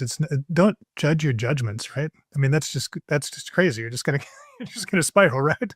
So it's okay. We all have judgments, no problem, right? Don't judge that. That's called life, right? With the material mind, and but just be aware of them. Be kind of curious, and then question them. Like, do I want to keep this one or let it go? Can I just kind of laugh at it? And because what you'll start to notice is, it goes right back to the question you asked here, is that if you're feeling like you're somehow the center of the universe, but other people aren't, then you've missed something really fundamental. Like you're still centered in your ego in the material mind. Because spirit mind, I didn't mention it yet, but spirit mind is not a personal consciousness. It's not like my spirit mind, Jason's spirit mind, your spirit mind. Everybody has their own, right? The material mind's like that. Our ego's like that. It's a function of the body. But spirit mind is a universal consciousness. It's not plural. So when I'm coming from spirit mind, I'm not just me, I'm everybody. Right? Consciousness, in general, consciousness is not plural. It's singular. We just experience it in the concept of separation because our bodies are so obviously physically separate. So we contextualize it this way. I feel there's a lot more to the spirit mind. And you've actually been working a lot with your partner to really help people unpack that spirit mind. But I remember we had conversations before where you talked about how people kind of need to be ready before going to spirit mind because you built a amazing training for spirit mind, and there's kind of a uh, maybe precursors, maybe there's some self-awareness that is required before somebody goes and jumps to spirit mind. I'd be curious to hear Mhm. more about that because I found that very interesting when we first Sure. had those conversations about it. Yeah. It's not it's not that people need to get ready. So it's not that like, oh, some people are at this level and some people are at this level. The people at this level are ready, they're the good people, and the people down here aren't ready, they're the bad people. So be careful if you start thinking I'm saying that, right? So, but it's more about interest, right? So uh, on your spiritual journey, as you move from, you know, as we all are, as you move from a more material based value system, where like I'm excited about, when I think about myself coming out of college, I was excited about my job. I was going to make money. I wanted to buy a cool car and have and cool sunglasses and like I wanted girls to like me. I like like it just I want all these things. I mean, we're in a body. There's nothing wrong with that. This is just part of the fun of life is experiencing all this physical reality. But it's not all there is. At some point, those values started to change, and I started to move more toward, uh, where the energy is pulling everybody, like where the values are coming from within rather than outside. All the things we've been talking about. And so, what we found with the spirit mind training is that um, if you're honestly looking at yourself and tuning in and saying, "Hey, right now, I love this hustle. I'm enjoying going after things, creating things, manifesting things. Like I'm really having fun with this." Then do that because you're loving it. That's perfect. Go do that. You don't need to take the spirit mind training to do that. It's not going to help you at all with that. Because the spirit mind training, what we do is we say, okay, spirit mind training is for people who said, okay, I've done that. I've been having a good time with that, but I'm feeling a little exhausted and tired of it, right? So I'm looking for something new. Like I want to, I naturally, my my enthusiasm for my success has gone down, and I don't understand why. Or like for example, if I used to be really excited about my social media feeds, checking it and interacting, and then all of a sudden I notice like it's just not interesting to me anymore. I just don't care what the numbers are. If suddenly you feel yourself like you're not as excited about the success that you're having, okay, so probably something has woken up inside you that needs a little bit different training. And okay, that's when spirit mind is a good fit. So in spirit mind, we're going to dive right into that, and we're going to help you turn down the material mind temporarily, so that you can sort of find that spirit mind that's within you. And then once you do that, we say, okay, there's nothing wrong with the material mind. It's not one or the other. What we're going to do is kind of bring it into the space of spirit mind, where it can feel where you have both operating together. And so, and that's the perfect relationship. They're super compatible and super beautiful together. The time when we get in trouble is when our material mind is outside of spirit mind and trying to be everything by itself. And that's when we feel unfulfilled and we sort of chase we're going from one success to the other and trying to chase happiness around. It's because we've lost the center. In fact, he saw me, it's kind of fun. In chapter 1, she shows it as a flower. She says, energetically, it looks like a flower with all these beautiful petals on the outside, but there's no center. There's just beautiful petals. And so that's why when one of those petals gets lost, it's almost like a panic attack. You're like, just like, oh, oh no, I lost that beautiful petal. I have to rush to fill it back in. I have to, she says that's because there's no center. There's just all these external things. And as you move through the different energy zones, you start to fill that center in. You start to realize, oh, I still love all these beautiful petals. Like, I want to have a nice dinner. It's fun to have money. I want to travel. I want to have relationships. I want to have all these things, but it's not the center. I also need to have the center. I need to have this deep knowingness of who I am and feel full and be able to experience the world through the lens of love, not just through the lens of, did I get the things that made me cool yet? Right? Jeffrey, I love having these conversations with you because you bring a certain humanity and groundedness to the concepts of spirituality. And you have such a no judgment for everybody who's on different levels on self-awareness, self-discovery, trying to reconnect with the self.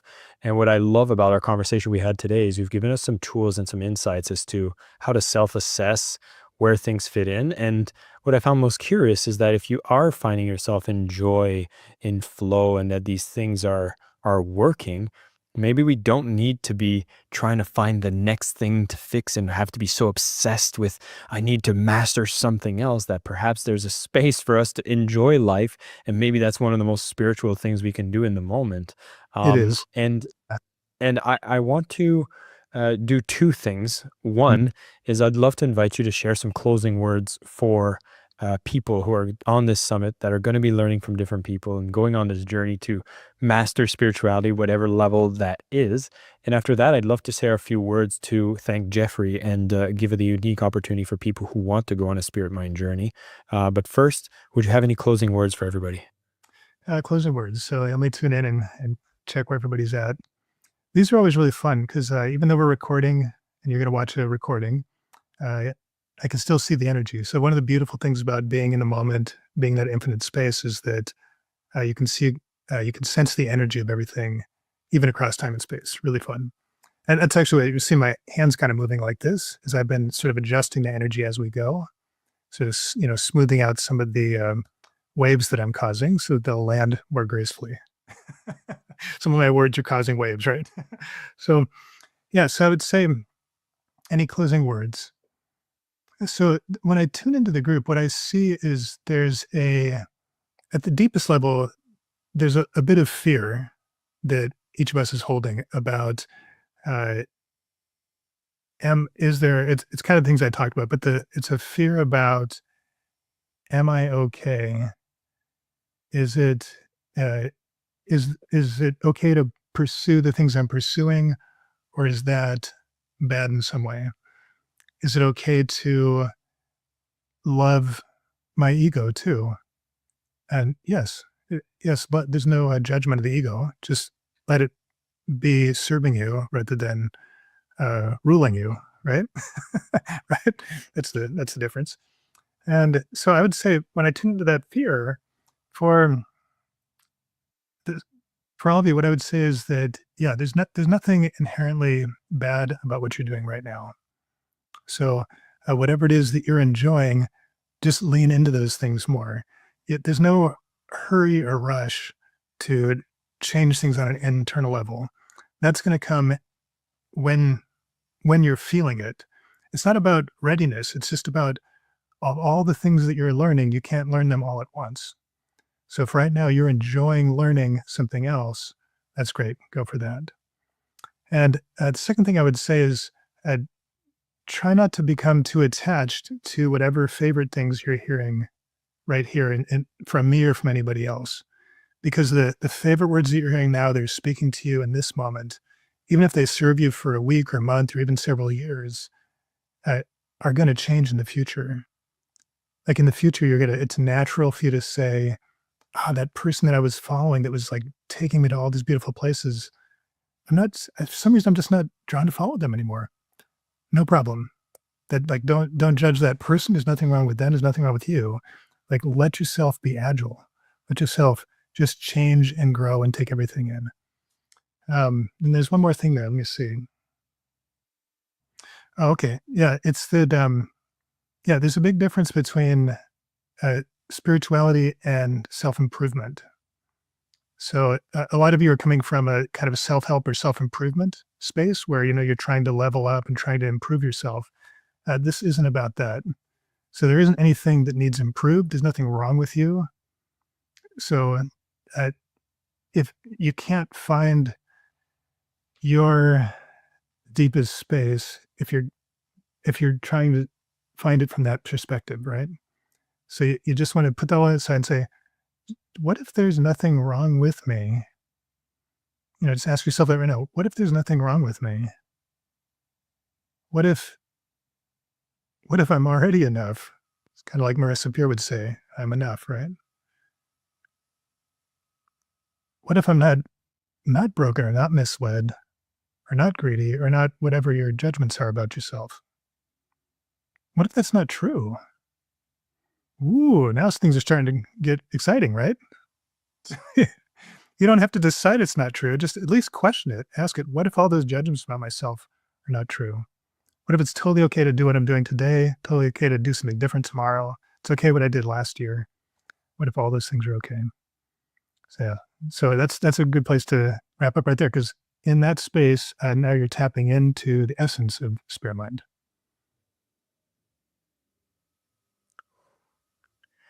Jeffrey, every single one conversations we've had, I'm always left lifted, inspired, and grateful for your generosity, your wisdom, and the message you've shared for everybody here on the summit. On behalf of everyone, thank you so much for coming here and sharing. I think these have been beautiful exercises and beautiful framings for us to look at spirituality in the lenses that is required for the place we are in our journey. And you have such this non-judgmental approach to all of it that I think makes it very accessible for people to go on this path and follow along. So thank you so much. And what I just want to suggest for everyone else, and I want to announce, is that Jeffrey's actually one of our partners on this summit. And in a way for us to inspire as many people to go deeper on a journey of spirituality, we are also encouraging people to consider joining Spirit Mind. And the program itself, as Jeffrey mentioned, is that if you feel that it's calling to you, it's something that you've resonated with the message of Jeffrey, you'd like to go deeper with him and his partner on understanding the differences between the material mind, the spirit mind, and navigating world with a different set of insights. We're going to have some links that provide you the opportunity to join, and only if you feel compelled. We definitely want to make sure we encourage you to do that. We'll have some more links and you'll be able to discover more about the program. It's a journey. It's 5 weeks. There's a lot of support and continuous support that happens for those who do join in. So if you're feeling compelled, you're feeling inspired, definitely click on that, read more. It's going to be a perfect way to continue from the conversation we've had here with Jeffrey, and it's going to really help you discover the spirit mind in the process. Jeffrey, once again, thank you so much for your time. This was an absolute pleasure. Yeah, my pleasure. Thanks, Jason. And there you have it, everyone. An amazing morning session, closing off with Jeffrey Allen. For those who were there for the little hiccups, we just put the video about the same space where we cut off, and so do apologize for that technicality. That being said, we have posted in the links, or in the comments, the link towards Spirit Mind. We've created a partner offer for everybody here on the summit. If this is a lesson with Jeffrey that really stirred something within you, you're going to love what he's created. The Awakening Your Spirit Mind is a 5-week online journey, helps you go beyond the overthinking and into your true spiritual clarity. The program is $333. There are payment plans available. You'll be able to see all the details within the link where you'll see exactly what includes inside of Spirit Mind. And just to show you a little more of the details here, I'll bring this up to the stage so you get to see. Bear with me here.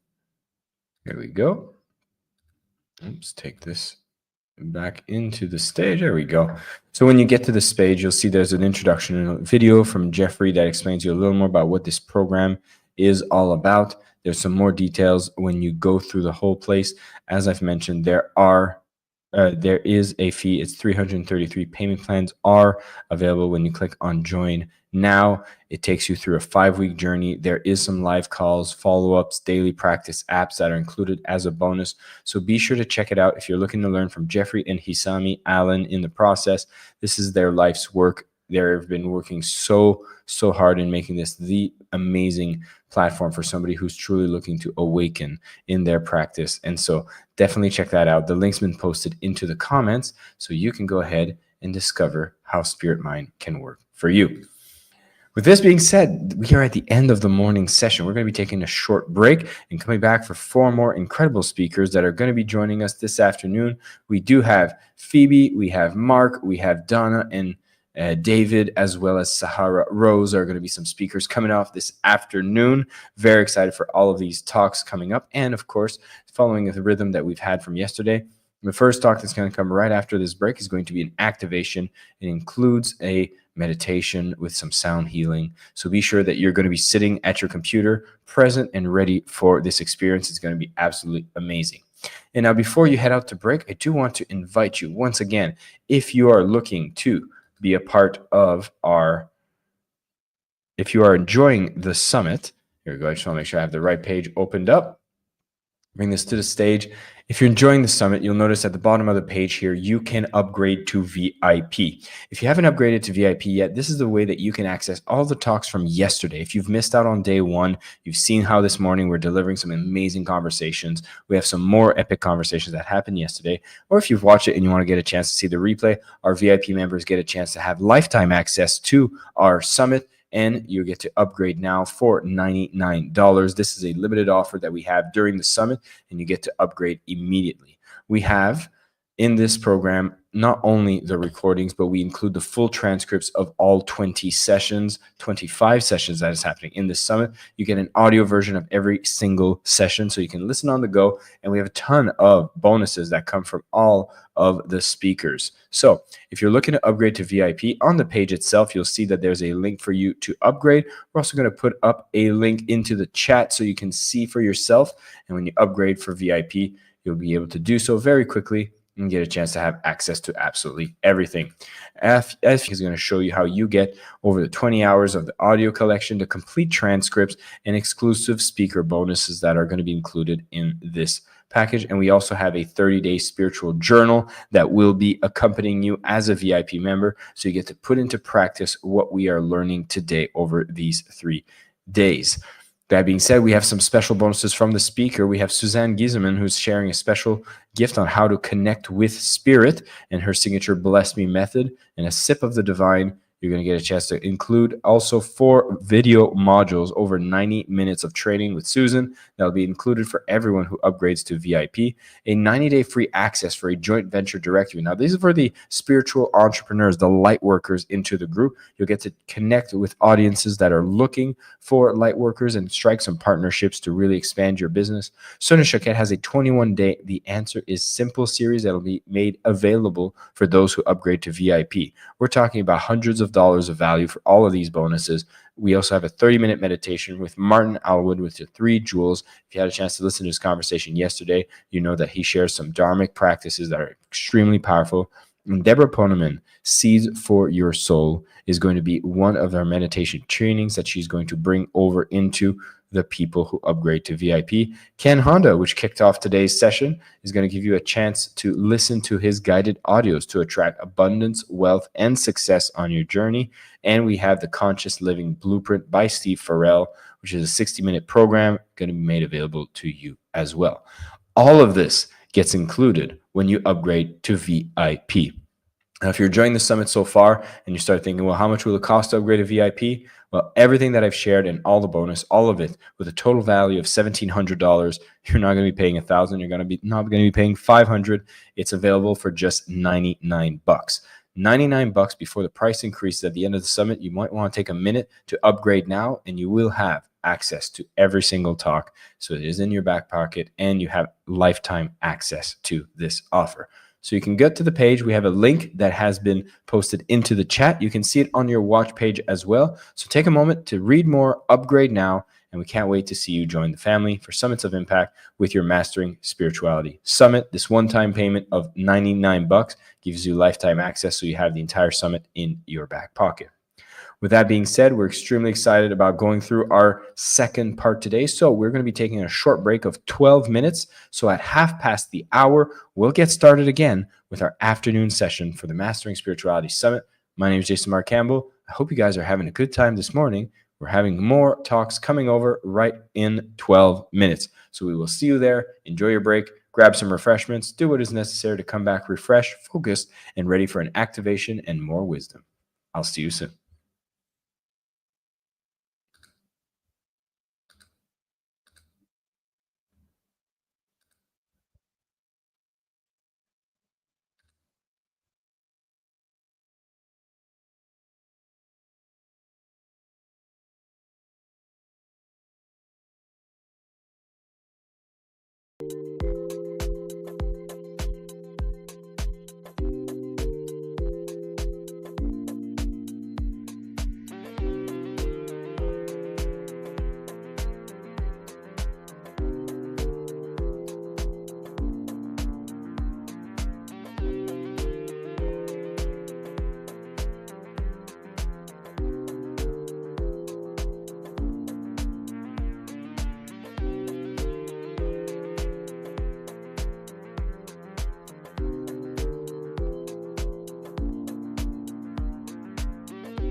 start again in less than 1 minute. So get yourselves seated. We're about to get started with our next speaker.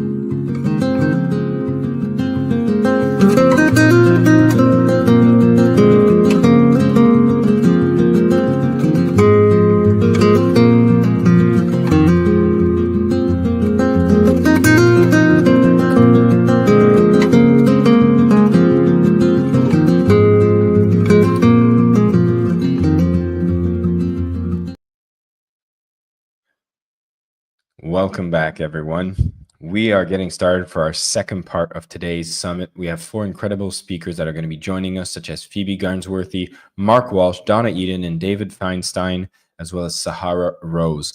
All of them sharing some incredible wisdom, which is going to help you on your journey to awaken while you are mastering spirituality.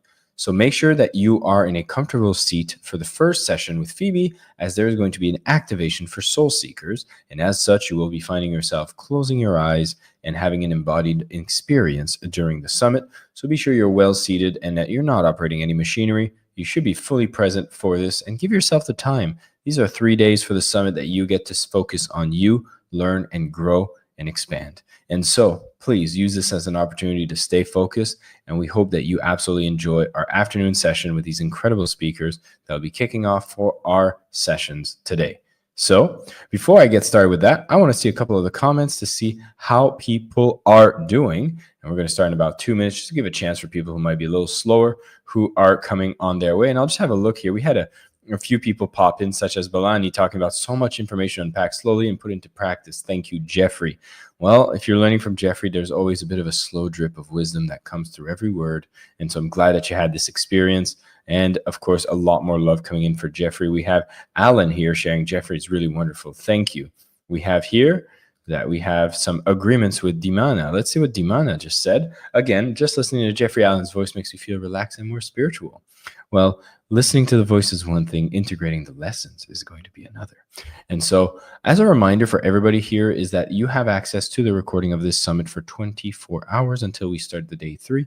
So if there's any of you who want to later today review some of the parts of Jeffrey's talk, you'll be able to do so. But for now, we're all going to focus on what's ahead, as we're going to have an amazing activation to kick off the afternoon session.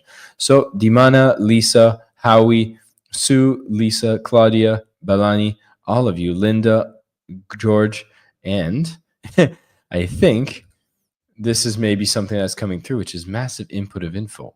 Absolutely. I mean, this is why you're here on a summit, is we get to show you all these different teachers that all have their unique perspective.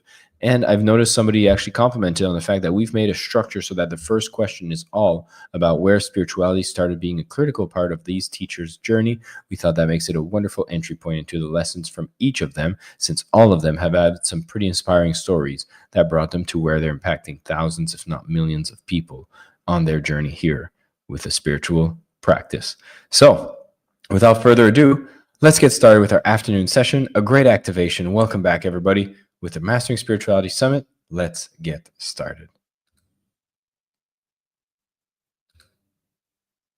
Ladies and gentlemen, welcome back to another incredible session for our Mastering Spirituality Summit. Today, I have Phoebe Garnsworthy, who's going to be joining us. She's a best-selling Australian spiritual author, a meditation teacher, intuitive guide, whose work explores the magic woven through everyday life.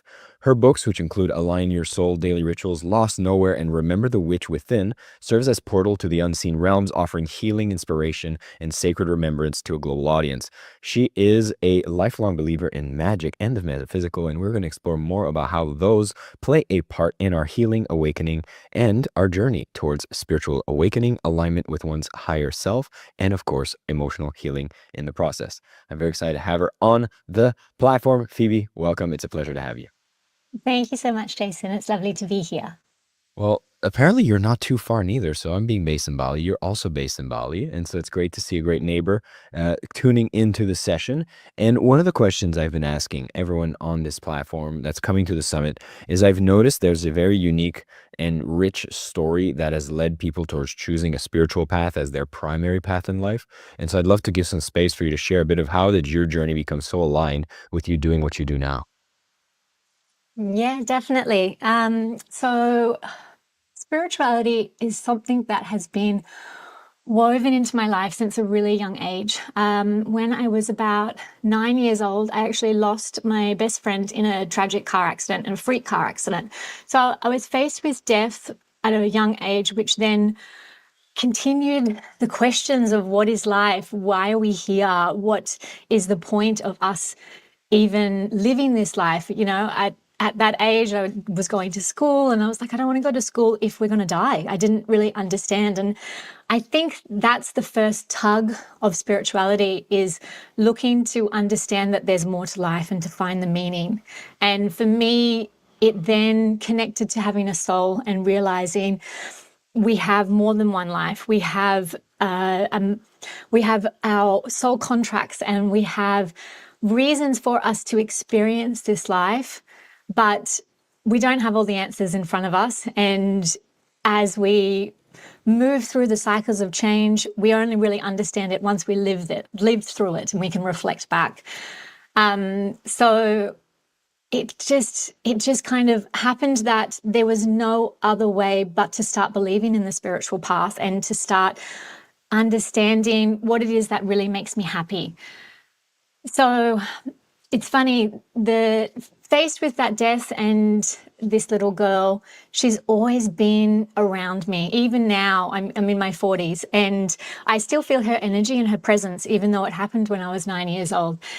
And through her, what I would say would be sacrifice, she's then created ripples into everyone around her, especially me, and helped me really search for a meaning within life, which then led me to the spiritual path, which made me align with my soul. And really, there's no other way than to do that.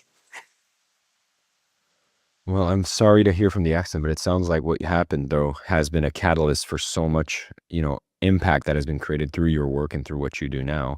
And, you've already used in your definition how you are somebody that's practicing magic and embracing the metaphysical. So perhaps I'd take a step back and have you take a moment to define what is spirituality in your terms for today's age. Oh, that's a good one. So spirituality to me, I think, is believing in the unseen. It's all about understanding that there's energy behind every living thing in the world. And I like to say that I believed in magic because I was faced with spirituality from 9 years old. To me, it was magic. And then as I grew up, I realized actually it's not really magic, it's the truth. It's a way of life. So spirituality for me is understanding that we have a soul, that we're here to create a beautiful life and to have a human experience, and to find the best tools and resources that enable us to connect with our soul and to really hear the voice of our soul, to find a really fulfilling life here on this earth. There's so many different layers. We can look at spirituality in terms of practices and the tools and resources that help us really reconnect and deepen our connection with our soul, or as just a way of life and understanding that there's so much more than what we can see, and it all exists in the unseen. And the way to see the unseen is through closing our eyes and kind of feeling that energy and tapping into what feels right rather than what we can actually see. Since a lot of people are drawn towards spirituality, it seems to usually be on the other side of some significant event in life. And this could be sometimes loss and And I'd just be curious, through the people that usually come to you, like that are seeking more spiritual wisdom, that are looking to even come to a summit like this, to mastering spirituality. What are the common reasons that people do seek out this knowledge, and what do you think is the ultimate benefit you get from getting it? It's a good question as well. So most people that are in search for a more spiritual path or seeking a deeper connection are going through some form of trauma, are needing to heal, are needing to release and let go of their story.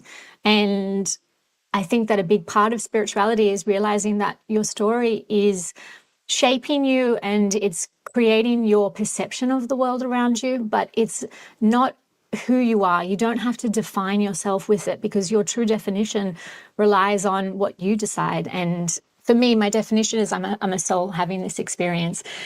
The stories and the trauma that happens in our life, we need to learn to use them as a tool to really transform our own energy within, to help us see things differently. And ultimately, I believe that each of those traumas or the path through to healing is just a dire calling to reconnect with your soul. And it's asking for you to become more present in the now and to really find pure happiness, because it's what you deserve as well in this life. It's not here for you to live in this depressive or anxious feelings and vibrations all the time. There is a way through this and there's a path forward, but it's up to you to take the reins as well.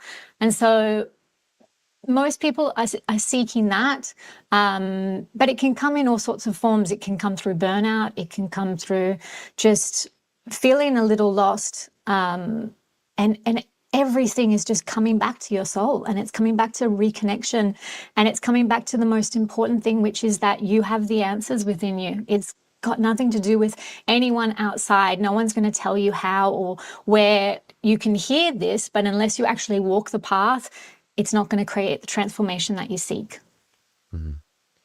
This would lead me towards asking if there's any misconceptions that people might have in spirituality that you see today that we might want to be wary of. I think the biggest misconception is that you are looking outside of yourself when everything is really within. I think that there's a lot of fad around, spiritual gurus and people seeking to be able to show you the light and to solve all your problems. But at the end of the day, it's just coming back to you. So it's really important, and light workers and healers around you, it's so important to look to them to understand, to listen to what they're saying if you resonate with it and if you feel called to. But at the end of the day, it's always going to come back to yourself. You have to do the work. And I think that's the biggest misconception, is we think that we can turn all our problems onto an exterior force and outside of ourselves, hoping to be saved. And at the end of the day, you're the only one who can save yourself. Yeah, I think that's a good thing to anchor ourselves in, especially as we're on this summit. We will be hearing messages from various speakers, and the fact that the truth and the source always comes within, I think, is a very good remembrance for everyone that's going to be on this summit. So I do appreciate that. You spoke about one of the ways that spirituality can be defined is with a set of rituals or practices, and I'd be curious to know, what do you see as some of the most powerful tools that people can use when it comes to choosing a path of mastering spirituality? Definitely. I think my two favorite are meditation and journaling. Meditation is something that you can do for free, and you can do it anywhere, anytime. And the more you practice it, the more profound the messages will come through to you, the more clarity you'll find in your life, and the greater remembrance you'll have of your soul and your soul's path. And meditation, it doesn't have to be long. You can do 5 minutes, you can do 10 or 20, but even just 5 minutes every day, it's all about the repetition and the more you practice it. And then once you learn how to incorporate meditation into your life, you realize that meditation exists in every mundane moment. It can be a part of washing the dishes. It can be when you're in the shower. It's all about bringing your attention and your intention into the alignment of the present moment and just clearing your thoughts. And the more you practice doing this, the lighter your energy becomes, the easier it will be for you to let go of any past experiences or any trauma that you're trying to heal from. And most importantly, you're going to strengthen the connection with your soul, which is where you're going to find the voice of your intuition to help you make decisions that you feel confident about in this life, and also just ultimately live the life that you desire. Journaling goes hand in hand with meditation for me, because I feel that this then gives your intuition a channel to communicate. And through just the simple act of putting your pen to paper, it can also help with the energy clearing of thoughts that are unnecessary, negative thoughts. If you find yourself constantly looking or remembering negative thoughts within your life, you can write them down and then you just reframe them to something positive. And the more you are aware of your mind following this pattern, the easier it will be to change those habits.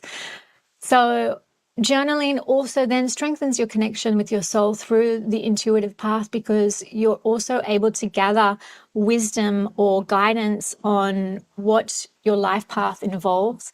And from here, you'll find the right messages and the best way for you to actually be living your day so you feel more fulfilled.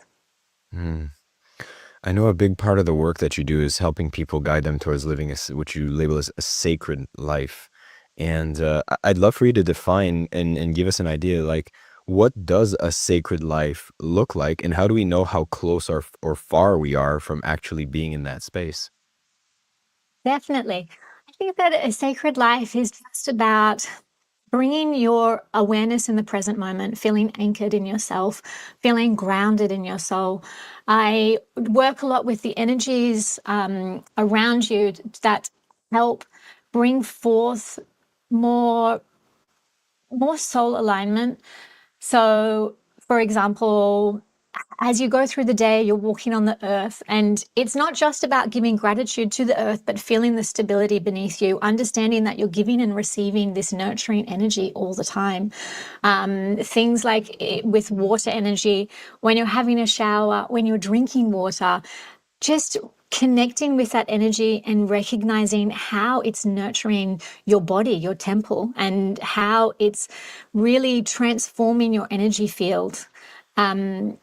Every single element and everything around you has the ability to create a positive or a negative impact. And when you become aware of this, you're able to transform that energy, to utilize it to how it is that it will best serve you in that moment.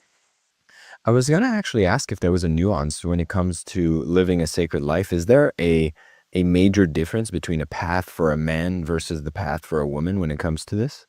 I don't think so, but I think then you can also go deeper into masculine and feminine energies, and kind of understanding the roles that these play.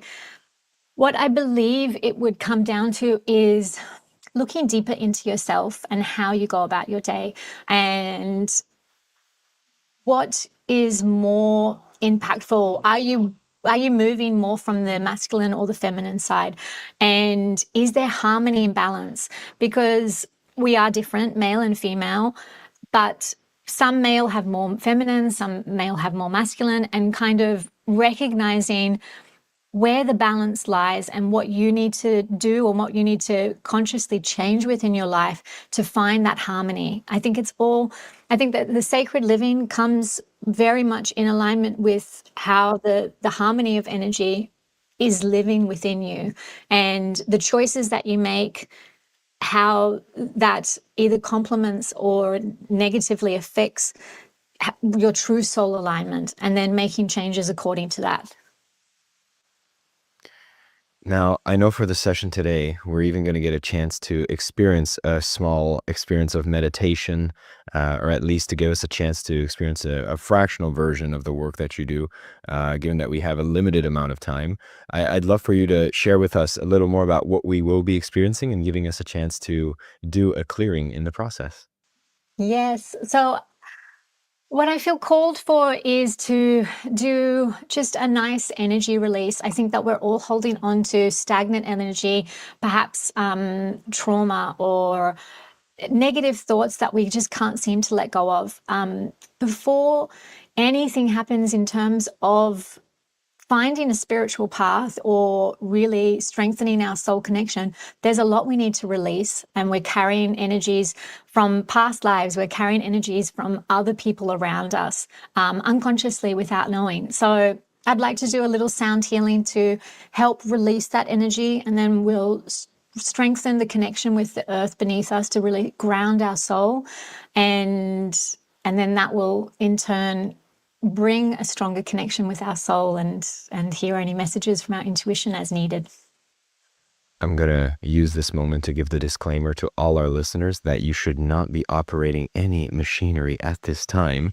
Be comfortably seated at your desk in your home, preferably, as I believe there might be portions of this with our eyes closed, and we're definitely going to need to be in a seated position. Is it a seated meditation?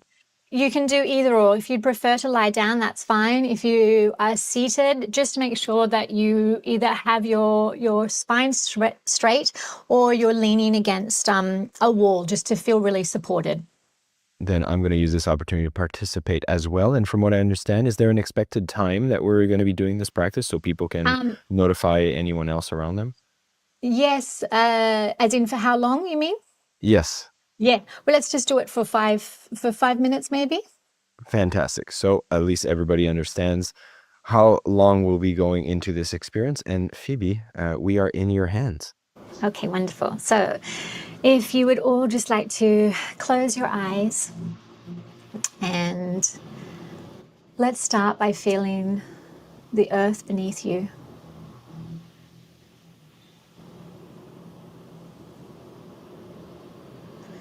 Allow your body to sink deeper into relaxation.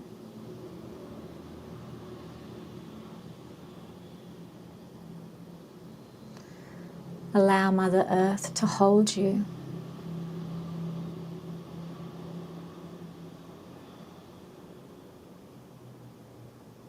Let yourself be cradled in her love.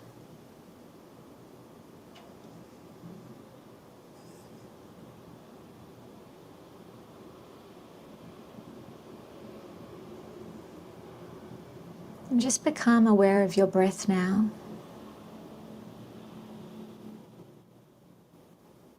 Simply observe it.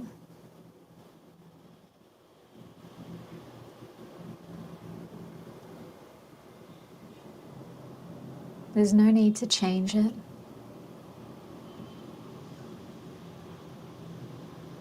Just observe as your inhalation and exhalation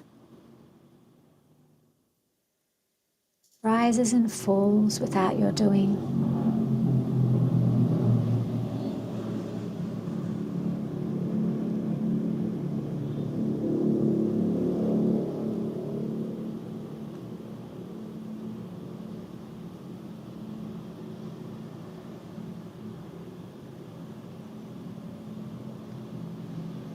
We're going to move our awareness to the top of our head.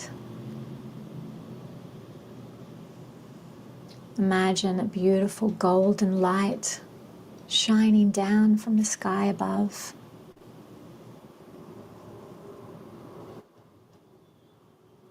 And it's falling onto the top of our head.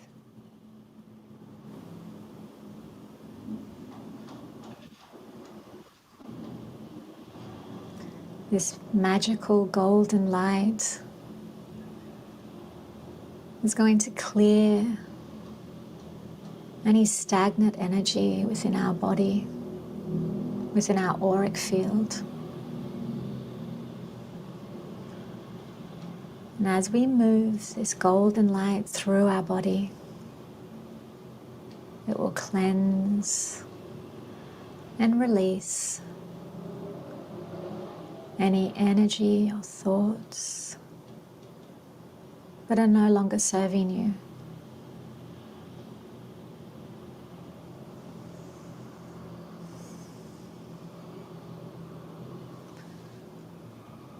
Let's begin. The golden light is moving behind your eyes,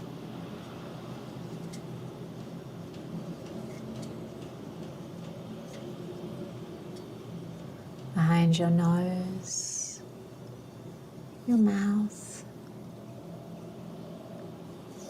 chin and throat.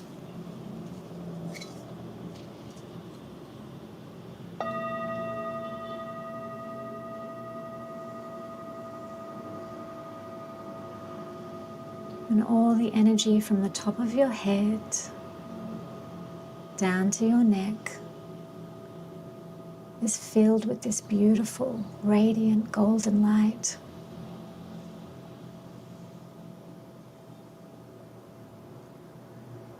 Your mind feels lighter.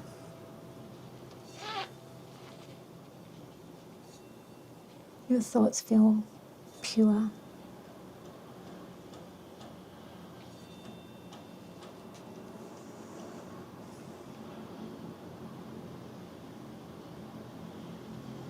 This golden light is moving to your shoulders now, down your arms, your chest, your stomach and pelvis.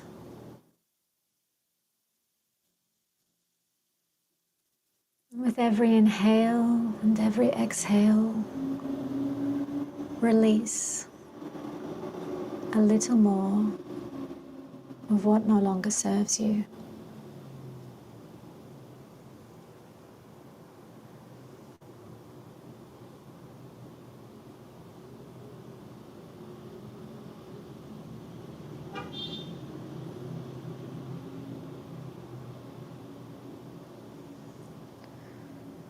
This golden light is moving through your hips now, down your legs, your knees, your calves, ankles and feet.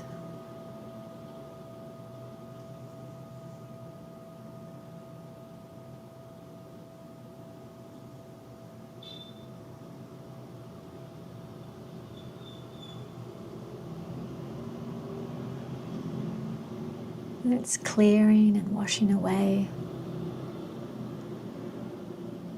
all the energy that has been holding you back from living in alignment with your divine truth.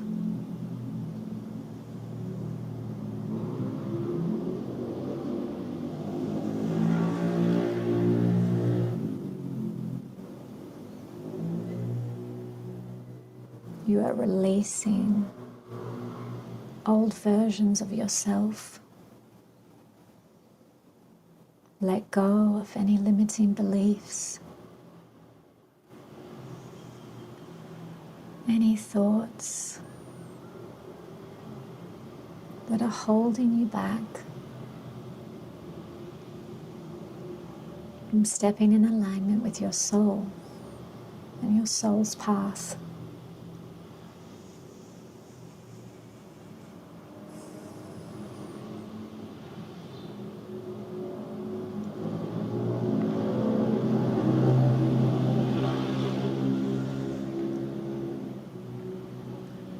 And feel this golden energy tingling through your body,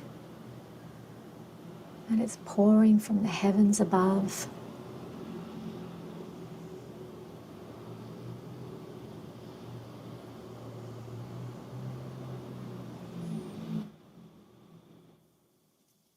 This energy is also manifested consciousness. You can transform it and use it however you wish to.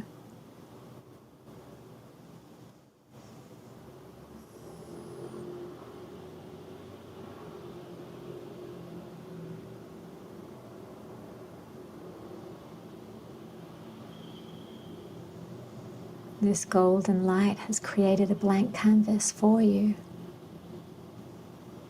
to rewrite your soul's journey.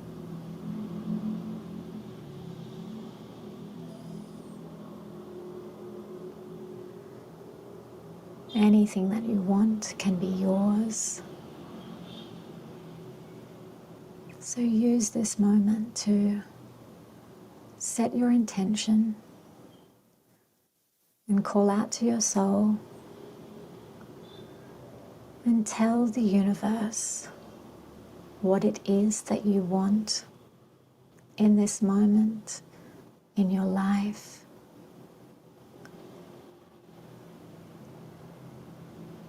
Have a conversation with your soul right now.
Your blessings have been heard.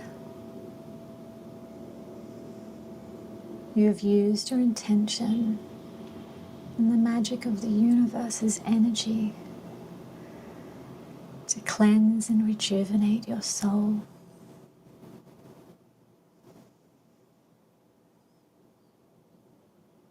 You have invited in healing.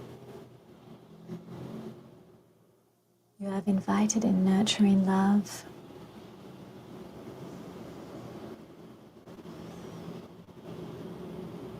And you have taken one step closer to the pure version of yourself, to your soul in the unseen realms.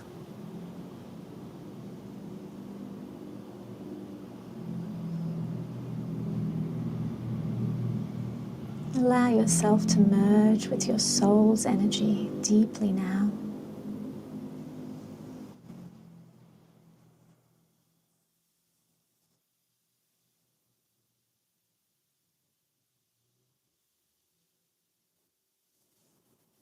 Feel the beauty of yourself.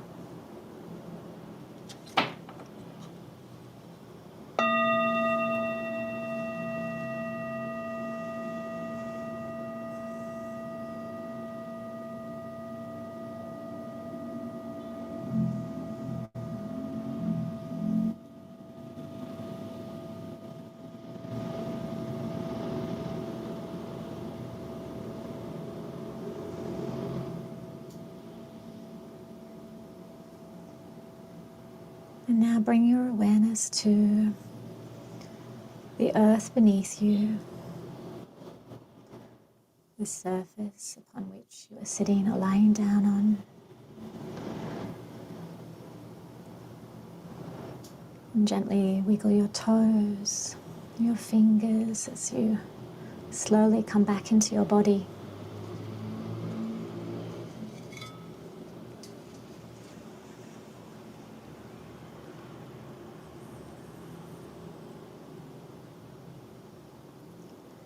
Allow your breath to deepen. Allow your soul to anchor itself in this present moment. Knowing that your intention has been heard, your energy has been cleared, and you are ready to go about your day.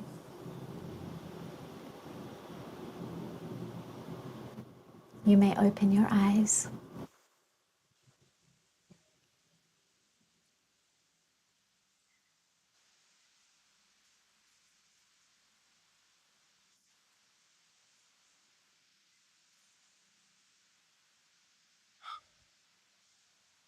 That was lovely.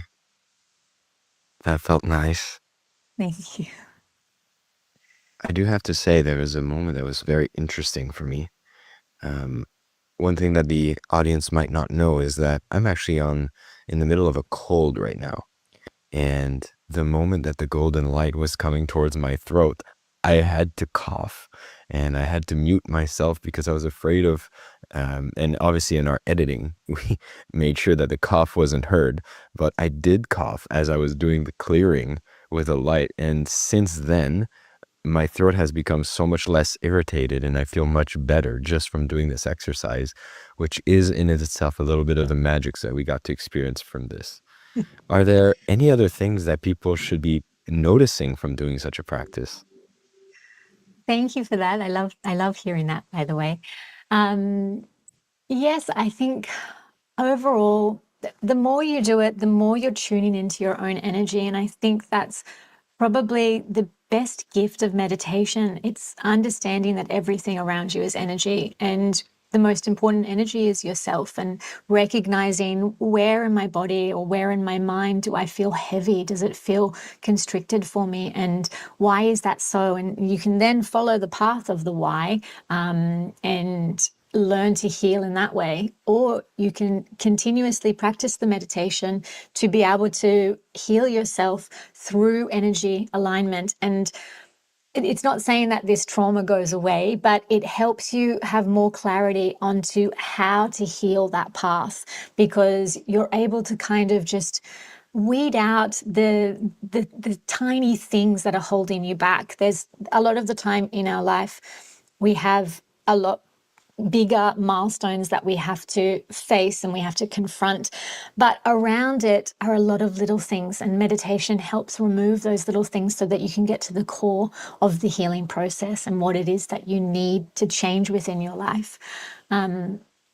So yeah, I think energy and just understanding that the power of your breath has the most profound support system to be able to clear that energy. And then of course using the visualization of the light and all of the energy around you. It can, and you can use this in terms of clearing your energy, also creating protective barriers as well. And then I included the manifestation intention at the end, because I always think it's important to, once we clear the energy, we're gathering new energy. How do we want to redirect that energy as well, so that you're being proactive at the same time? Well, what's wonderful is for those who have access to the replays for this session, we'll be able to redo this exercise as necessary. But truly, it's been wonderful to be able to have an experiential part of the summit, for you guiding us through this as well and sharing all the wisdom for the spiritual path as well. Phoebe, there's one thing that I'd want to give you space for, which is, since so many people here are on this summit, they've chosen a path and got curious about mastering spirituality as a topic, and they're about to learn such as they've learned now with you from other teachers as well on the platform. And so I'd be curious to know if you have any closing words, parting words for the attendees who have chosen this path on what to expect, and maybe just some words of wisdom to close the session. Ooh, lovely. Ah, I think that congratulations, because this is the best gift you can give yourself. And each day it's only going to get more rewarding. The more you practice repetitively, the deeper your connection will become. And I think it's really important just to remember to be gentle with yourself, understand that it's not a race. Some days you'll go in circles. Some days will be easier and harder than others, but just making the commitment to come home to yourself is the beginning, and allow yourself to be curious and allow your soul to pull you into whatever direction it feels that you want to go. And I think that that will be your way through to reconnecting deeper with your soul and find yourself living the fulfilled life that you are desiring right now. Phoebe, thank you so much for your time, your wisdom, and the exercise you've guided us through.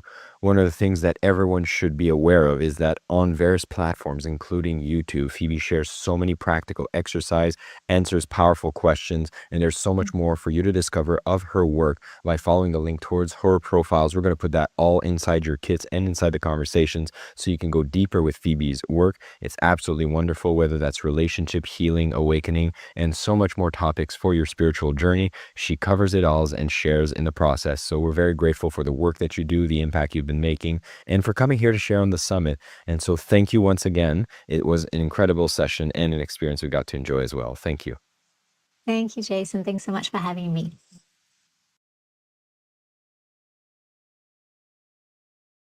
Welcome back, everyone, to the Mastering Spirituality Summit. I'm very excited for the guest that we're going to have today, where we're going to look at the aspect of the embodiment of spirituality.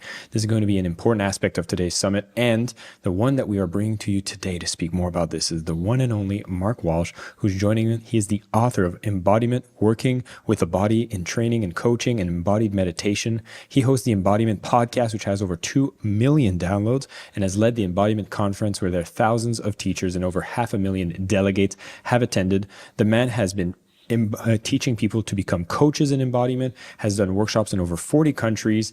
The man has also been creating charities where he helps over 50,000 children in various war-torn countries, helping them in the foundation to really rehabilitate and to find some joy in the process as well. I'm so excited for him to come and share his story, some tools, and giving you a taste of what it looks like to embody the mastering of spirituality. Mark, welcome to the platform.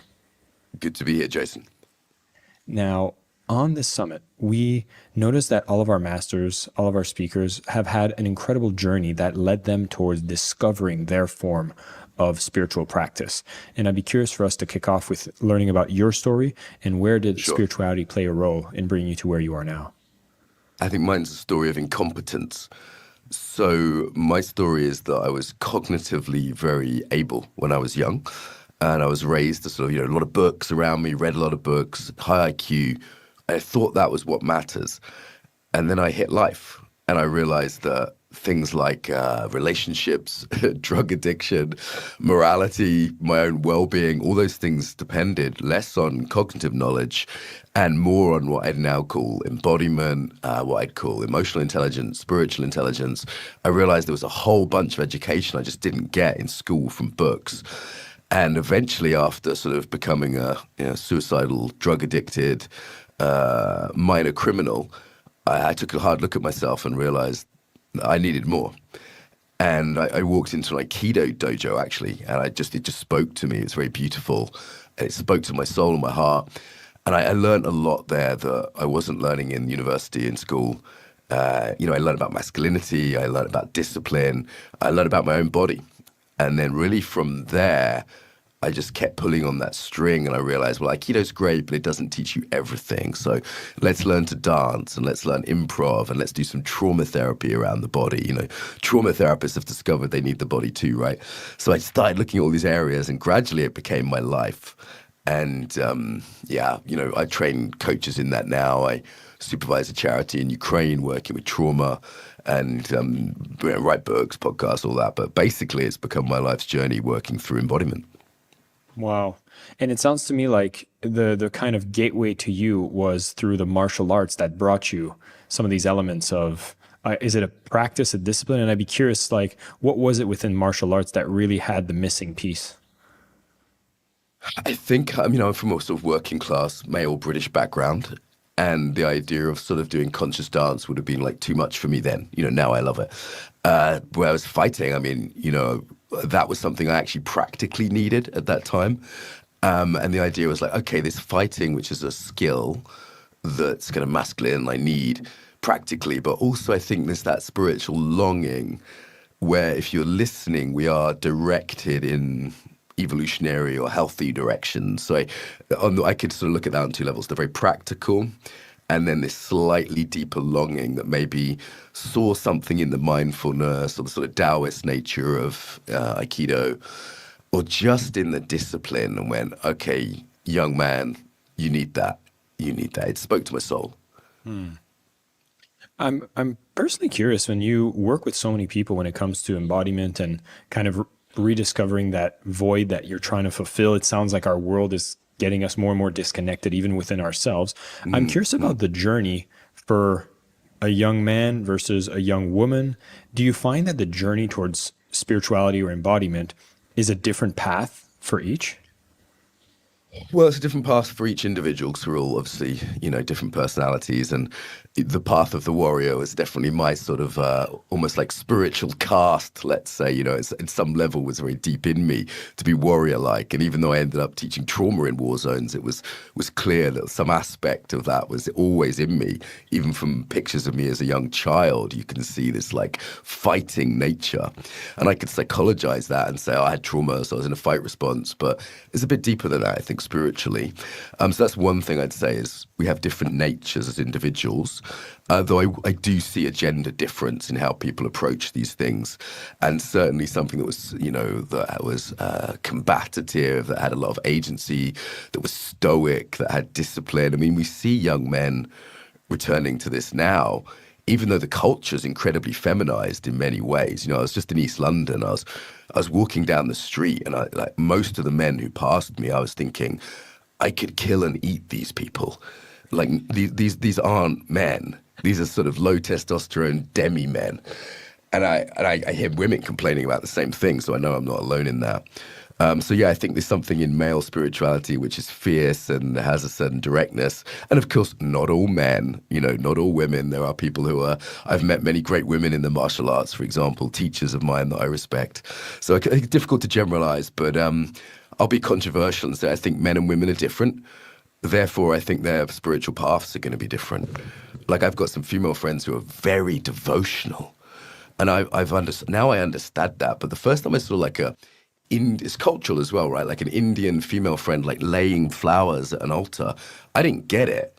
I was like, I don't understand, right? But now I get that. I think as one matures and grows, you understand that there are these different paths and that may be suited to men and women or cultures or whatever. I like that.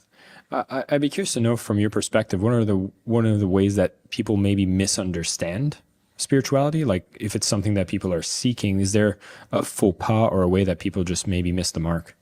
Yeah, the moral, spiritual, new age supermarket is a complete disaster. So there's a number of ways they misunderstand it. Firstly, let's define it. Ken Wilber would give he's a much smarter man than me, would give 7 definitions of it, each that would take an hour. Is it a form of intelligence? Is it lines of development, levels of development? Is it about states?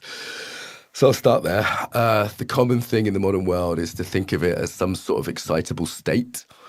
And I think while states may relate to spirituality, that would be a mistake. I see a lot of state chasing in, you're in Bali, right? People basically just getting high through experiences.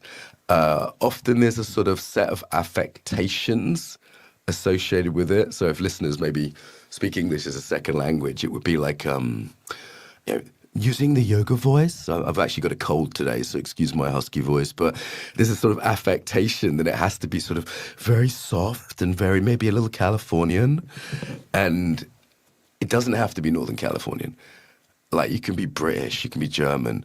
It doesn't have to be Asian. People often disown the West. Like, Western people will have a sort of self-loathing where they think that it's more spiritual to be Native American or more spiritual to be Tibetan. And I think that's bizarre. Like, start with yourself. Start with what resonates, not there's this old saying from Zen that sticking feathers up your ass doesn't make you a chicken, right? And I think that is the heart of what I'm getting at. I appreciate I might be a bit different from your other speakers, but that's the point. If all the speakers sound the same and they all speak with the same, soft, slightly sickly, sweet, Northern Californian voice, then I'd say then you're missing real authentic human spirituality. I'm loving this, by the way, and I'm sure for everyone else, I love the realness of what you communicate, and I think it's something we've been sensing in the air, like, and maybe it's because I'm in Bali, but I think it's a bit everywhere that there's this maybe spiritual facade that's kind of been overblown, overmarketed, and people are kind of trying to get back to the real. And I think what you're teaching and what you're bringing forward around embodiment is truly bringing things back to its roots. Yeah, I mean, if you look at it developmentally, there's the problems of fundamentalism, and they still exist. Like, Islam has those problems around the world. Certain areas of Judaism have those problems. Certain areas of American Christianity have those problems. There's the problems of modernity, which is everything's for sale and everything has to be logical and reasonable. And there's the problems of postmodernity in spirituality, which is no one tells me what to do. We're in this bizarre, meaningless sort of spiritual supermarket where we just narcissistically take what we feel like. So what are people coming back to? I mean, first of all, the baby boomers are dying. No offense, but about time. I'm so done with baby boomer spirituality. Like, I'm just so done with it. Retire already, guys. That's one thing. It's just culturally, that sort of Star Trek liberal American vision is being retired by death, if not through actual retirement. Another one is there's a swing towards the more conservative, a swing towards boundaries again, after the sort of, we've all been to the drug parties and the sex parties and the no boundaries, man, I'll do what I feel like. And I mean, look, I'll just speak from my personal experience. It didn't make me happy. It didn't make me happy to do what the hell I wanted. It didn't make me happy to be overly open, overly yin, let's say. And I see a whole generation of young men saying, God, I'm not happy in this culture. See, the thing is, I have a model called the tetrarchy, and we live in a culture of what I call 4 disconnections. So tetrarchy is the rule of 4. Yeah, it's a recycling of an old Roman term. Disembodiment is one problem. So a disembodied spirituality is the kind of spiritual bypassing. Love and light, you see that in Bali, right? The love and light. It's not grounded, and it lacks, it lacks earth. You can feel that. And then spirituality, the second disconnection is community. Real community. Like, how is it, like, I have Orthodox Jewish friends who are in this web of community and culture, and, they get married in that community, they have bar mitzvahs in that community, and there's a deep sense of belonging. How do we have that as a digital nomad, or, people like us who now live abroad in countries we didn't grow up in? That's a challenge. Third disconnection is nature. I'm not interested in any spirituality which doesn't have a connection to nature. Like, connection to land, again, talking as an immigrant, how do I have a connection to land? The fourth one is, the connection to what I call, to God, to spirit, to higher power. And that's tricky because we don't have an orthodoxy, but we do desperately need that. Like, devotion isn't optional. We need it to stay sane. When I'm working with the team in Ukraine that work with trauma, for example, with all different people around the country, it's not optional to have a system of meaning and spirituality when you're faced with the horrors of life, like war or famine or just old age, losing a child maybe, the horrors that we all face at some point, if not all of them, at least some of them. And I think we're returning to that in the modern world is so insane. We're completely dysregulated. We lack the embodiment, we lack the community, we lack the ecology, we lack the theoregulation, if you will, of spirituality. Everyone's going nuts. The rates of mental illness are sky high. But here's the thing, mental illness isn't mental. You take a young guy, right, who says he's got anxiety or depression. It's not that he's got a weird brain chemistry. I mean, he will have, but that's not the cause. Like, he'll be physically unwell. Like, if you get him exercising, sleeping well, eating some decent food, if you get him some community, some friends, you're able to talk to people, get him out in nature a little bit and get him some kind of, what they call higher power in the 12-step groups. Like if you want to get sober, you have to have a higher power. But the thing is now, it's not just the alcoholics like me who need a higher power. It's everyone just to cope with the insanity of modernity. So a bit of a rant, bit far-ranging, maybe pull on some of those strings, Jason. Hey man, I'm sipping the Kool-Aid here because I think what you're saying is hitting the mark on the head so much. Again, the culture is feeling it, and this is one of the reasons why we're putting together this summit. Is we know that there's a disconnect. We feel there's a yearning, a pain, and what these 4 pillars you just represented feel like something that really would ground the majority of people that are trying to find something to grasp here. And so, a lot of people are gravitated towards your practice, are gravitating towards your method, and for embodiment as being the primary pillar that you focus on. I'd be curious as to, in what state do people usually show up, say at your doorstep or looking to learn from you, and the first step that is usually recommended for these people? Okay, so there's 2 groups of people, the desperate and the professional, sometimes mixed. So the desperate is like we all change when we're desperate, not before. We have to hit a rock bottom. And for someone that might be a burnout, for someone that might be a divorce. If I'm doing corporate work, it might be just a leader who has been given the feedback. They're not very charismatic. Could be something like that. But usually these days, it's something like burnout, something like divorce, some kind of personal wall they've hit. And I've got lots of compassion there, and then we can begin. And I'd say first thing for those people is like any kind of embodied practice. Like whatever resourcing, whatever you enjoy, maybe let's get them in nature a bit more. Let's, what appeals? Is it dance? Is it martial arts? Is it yoga? And the good news is that it's so much more accessible now, right? Like it's like people are like I started this stuff 20 years ago. I used to go into corporates and they'd be like, what the hell is meditation? They're like, you hippie, get out. I was teaching like the police, the military and stuff 20 years ago. It's so much harder then. And some of my teachers trying to do it in the 60s, God knows how they did it. But we've had the mindfulness revolution, which I think now sort of seems a bit like weak medicine to people. But let's say that it opened the door nicely. Emotional intelligence has opened the door. So the good news is people are quite open. And the other good news I say with embodiment is just try this. Like I'll give someone a very quick centering exercise, say, and they'll go, oh, I feel better. Like, oh, look at that. I feel better. Oh, wow. Okay, what else you got? And the other group of people who come to me are professionals. They're coaches. They've heard that we've been doing this for a while, and they want to learn coaching tools. Normally, it's people who maybe don't want to do the new age thing. Like I'm known for having sort of a sense of humor and a certain pragmatism, and that's not everyone's cup of tea, right? Like if you're easily offended from Portland, go wash the blue out of your hair before you come to me, But it's if you're someone who's like, I actually just want some practical stuff that works, and I'm robust, I'm an adult. The other day I was even in like Berlin, right? Berlin's like a kind of woke capital of Europe. Everyone's kind of offended there. Everyone's got 7 pronouns. But I said to people at the beginning, I said, listen, guys, we've all heard each other's stories. I'm not going to do that circle where we narcissistically tell each other all the trauma we've had. I'm just going to get on with it and treat you like adults. And they went, thank God. Thank God. Like you'd see like the relief, like, okay, we don't have to spend an hour narcissistically telling everyone why we're special because we've got this disorder or that disorder. I ain't got time for that. There's practical work to be done. Man, that sounds like exactly what the world needs right now.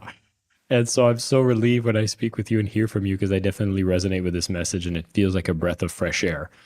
And I think for a lot of people who are on this summit, this is exactly what we want to bring forward is these types of perspectives so we can catch people towards, if you're going towards mastering spirituality, we're already demystifying or taking away some of the myths, the wrong paths, narcissistic pitfalls, which seems to be one of the more common things when you're on this path, isn't it? Oh, God, yeah. God, yeah. Well, the thing is, we live in a nihilistic culture, and if you take God out of the center of the universe, you put yourself in.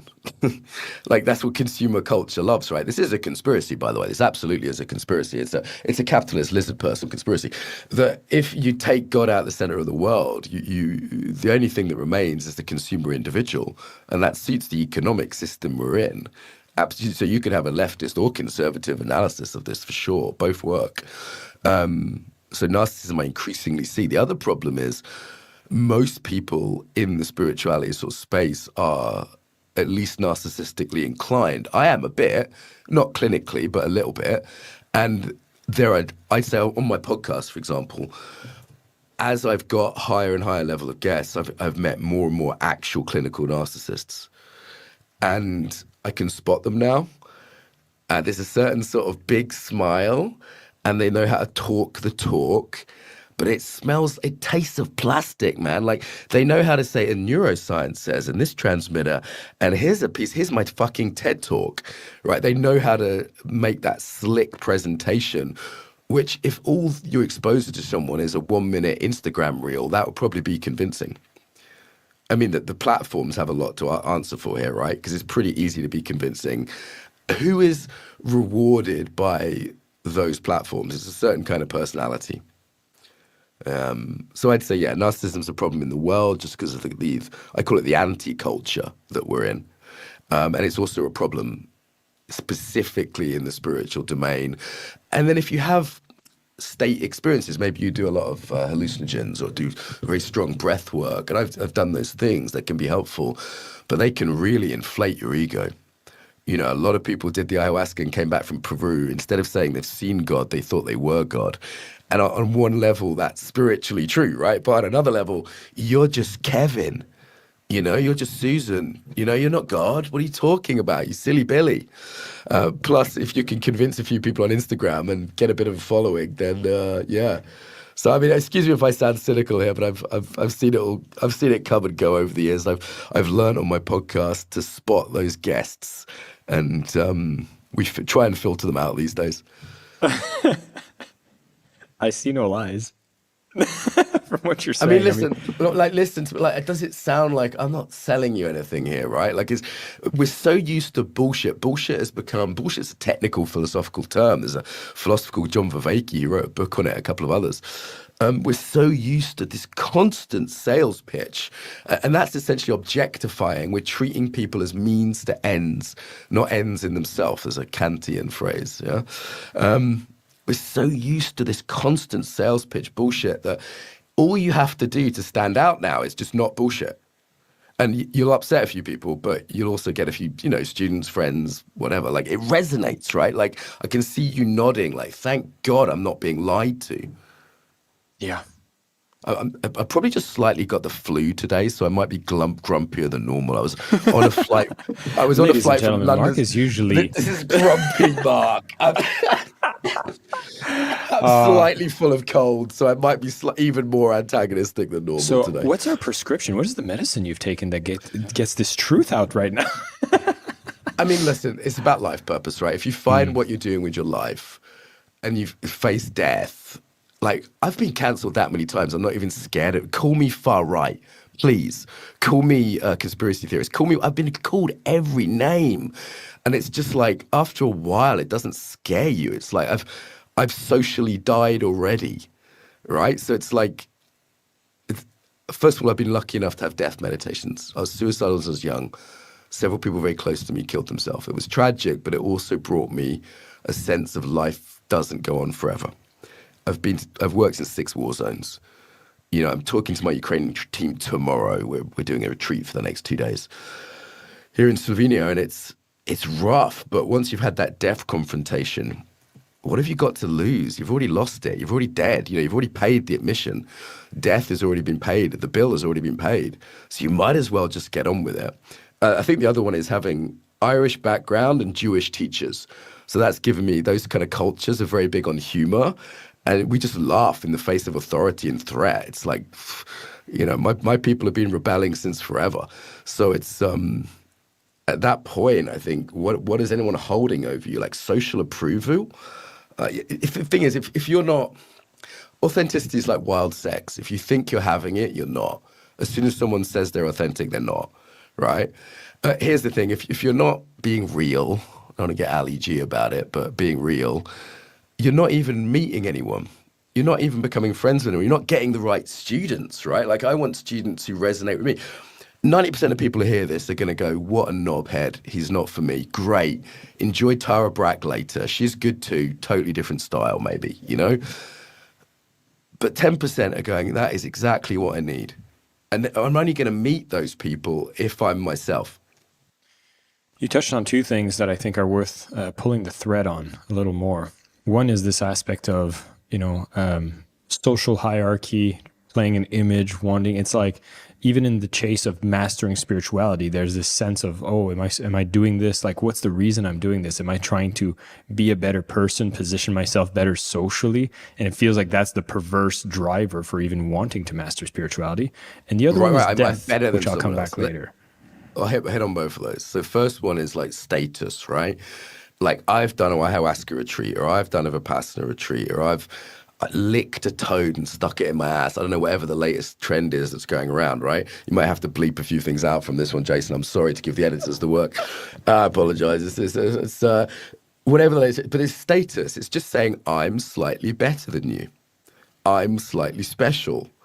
And that, whether you change your name, change your hairstyle, dress specially, put on a special voice, it's all just saying I'm slightly better than you. It's status. That's all it is. Like, what if your spiritual path was just getting a job that felt like it was contributing to others, raising a family, being a half-decent mum or dad, being a member of a society, and just being a bit kinder to your employees? That's it. Like, that is a high enough bar for me. Like being a decent boyfriend, being relatively ethical in the work that I do, in some way contributing something, voting, just basic stuff. Like, I think people are in some ways aiming too high. Like, the traditional Catholic spiritual path was called getting married and getting a job. And it's funny, like, after we've done all the crazy sweat lodges and ayahuasca and whatever, I see people just coming back to that, coming back to relationship, to parenting, coming back to conscious work, we might call it. Simple things. There's a humility in that, rather than chasing the big state experiences or the special status kind of things. And that's also kind of correlating with how there's a resurgence, and particularly in the West, I'm seeing Christianity is getting a massive resurgence because people are almost going back to the basics when it comes to spirituality and recoupling it with religion. Jesus is back and he's pissed off. With this voice, I can totally do the video voice. Like, yeah, man. I mean, I go to Catholic church now. I'm from a Catholic background. My girlfriend's Italian. That's part of. I don't speak about it too much because I don't have enough education of it yet to speak with much authority on it. I think people are returning to tradition en masse, particularly young men, and there's data on that. In a boundaryless world, maybe you're not the one you should be putting in charge of your life. Maybe we need rules. Maybe we need some guidance. Maybe tradition is a fence that we don't know why it's there, but maybe smashing that fence down is a bad idea, to use Chesterton's analogy. I think the boomers leant left, so it's naturally there's going to be a sort of healthy conservatism. I mean, part of the problem was we defined evil by World War II, and specifically we defined it by the Nazis and not the Soviets. And obviously there's positives in that, right? The Nazis, how can I put this, took a few things a bit too far, right? The Nazis were clearly not good people, but what it did was misdefine only this is bad. And then culture went further and further left, which is more and more feminine, more and more unboundaried. And it's not just political. I don't care who you vote for, but it's, for example, the sense of losing tradition, losing respect for our heritage, not understanding that tribe is really important, like knowing who your people are. I love Japanese culture, but I want to know who my people are, for example. We don't have to hate anyone else. Understanding that land is a part of who we are, that boundaries really matter. And I think, Jung said it's a total waste of time studying yoga and meditation because it's if you're Western. Now, I wouldn't go that far. But I would say there may be a resonance. Like when I've sat on Buddhist meditation retreats, but when I've had mystical experiences, it was St. Christopher that I saw and St. Michael. It wasn't the Dalai Lama. Because on some level, maybe it's just imprinting from childhood, going to church as an Irish family. But it's like that was what was imprinted on me. That was the archetypes that were deepest in me. So you might as well work with that if that's in you. If I have a sister, for example, I was just with her in London. God, I hate London. I was with my sister that I saw. It was great to see her. I said, there's a beautiful little old church, 1,000-year-old, just behind St. Pancras, if you're ever there, visit it. And she's got no new age or traditional spiritual life. She's very much like a product of modernity, you know, has a job, buys stuff at Tesco's. But we sat in that church and I could see something resonated with her. And then she lit a candle. There's a simple kind of act of 4 elements, worship and devotion, a simple prayer, lighting a candle. And that was just in her. And I wonder if that's because of our Irish background as much as no one taught her that, I don't think. And she might be much more likely to get something from doing that regularly where she lives rather than building community around that. Rather than going to a yoga studio. I mean, a yoga studio doesn't have any community, right? Not like a church. You can't get married in a yoga studio. True. And does a yoga studio, I mean, there are yoga studios that are exceptions, like my friend Damo's one in East London, the Ark. They have a food bank. They actually do community outreach. Most yoga studios don't, right? How many people from your yoga studio can you phone at 3 a.m. when you wake up crying, you know, in the darkness of whatever horrors you're going through? I don't see that it cuts it, the new age spirituality I love yoga, don't get me wrong. I meditate every day, you know, I have some blended practices, but the return to tradition, I think, is happening. And I hope that it happens in a healthy way, because there are risks in tradition, the risks of ethnocentrism, fundamentalism, the risks that led to World War I and World War II. But there's equal risks in the postmodern sweet shop, right? Mark, what a fascinating conversation. I got to go. I've been having so much fun listening to this, so I know everybody else is also. And I want to pull on that last string, which I think is going to be the one to really turn things up. And you spoke about your proximity to death and its ability to make you appreciate life more. And I'd want you to elaborate on that. Okay, I mean, everyone listening to this, just put your hand on your heart or on your pulse. You know, that's a temporary situation. That is the war drum of your life. And it only ends one way. I mean, even if you believe in reincarnation, this life ends, right? You know, put your hand on your skull. You're carrying a skeleton around with you. Like, that's a skeleton in your hand and in your skull. You're carrying around. Every breath is one breath less, one less. Breathe out, that's one less. That's one less. Every time, that's one less, yeah? Like, that is the rhythm of our life. And I'm lucky in a way that I was exposed to it in some tough ways. And, you know, if you're going through a hard time, I wouldn't recommend death meditation. My Ukrainian students don't need extra death meditation. But those of us who are living in the fake comfort, the fake illusion of oat milk cappuccino modernity, somehow separate from that, it can be a way in. It's one great way into gratitude. You know, I like hold my girlfriend a little closer when I've been around death or people that are around it. It's one way into life purpose. Like, what am I? You're going to get letters of complaint from this call. I know you are. I don't care. I will wipe my ass with those letters of complaint. Like I'm gonna die. I've got work to do before I do. You know, I just wrote a book for young men on life purpose, and I realized it might actually be illegal by British law. It's called How to Become Human, if anyone wants to search for it. I went, oh, wow, British laws have changed as such. I might get arrested for this. Like, that's a risk in the UK now. We don't have free speech. I certainly lose friends because of it. So, yeah, I think death is one way in. But just so we don't end, you know, for those out there who maybe have too much death in their life, who this doesn't resonate with, beauty is another way in, right? Like, I just like sitting in beautiful buildings. I like looking at beautiful nature. I like to sit at the river in Ljubljana. You know, it feels beautiful to me to, I don't know, play with my sister's kids. Like, beauty is also a way in. So if death feels too harsh or you've had too much of that in your life, I just offer, we can throw some rose petals on this skull we're painting in people's mind here. I love that we went into all these different directions and covered so much about the truth, sobering truth on a lot of these aspects around spirituality. And as I'll agree with you, I'm not going to end it on death, although death is the end. What I did want to make sure is that I find that the symptom right now is most people don't even want to talk about it, avoid it, and pretend like it doesn't exist. And that seems to be one of the biggest catalysts that's creating a culture of numbness and disconnect.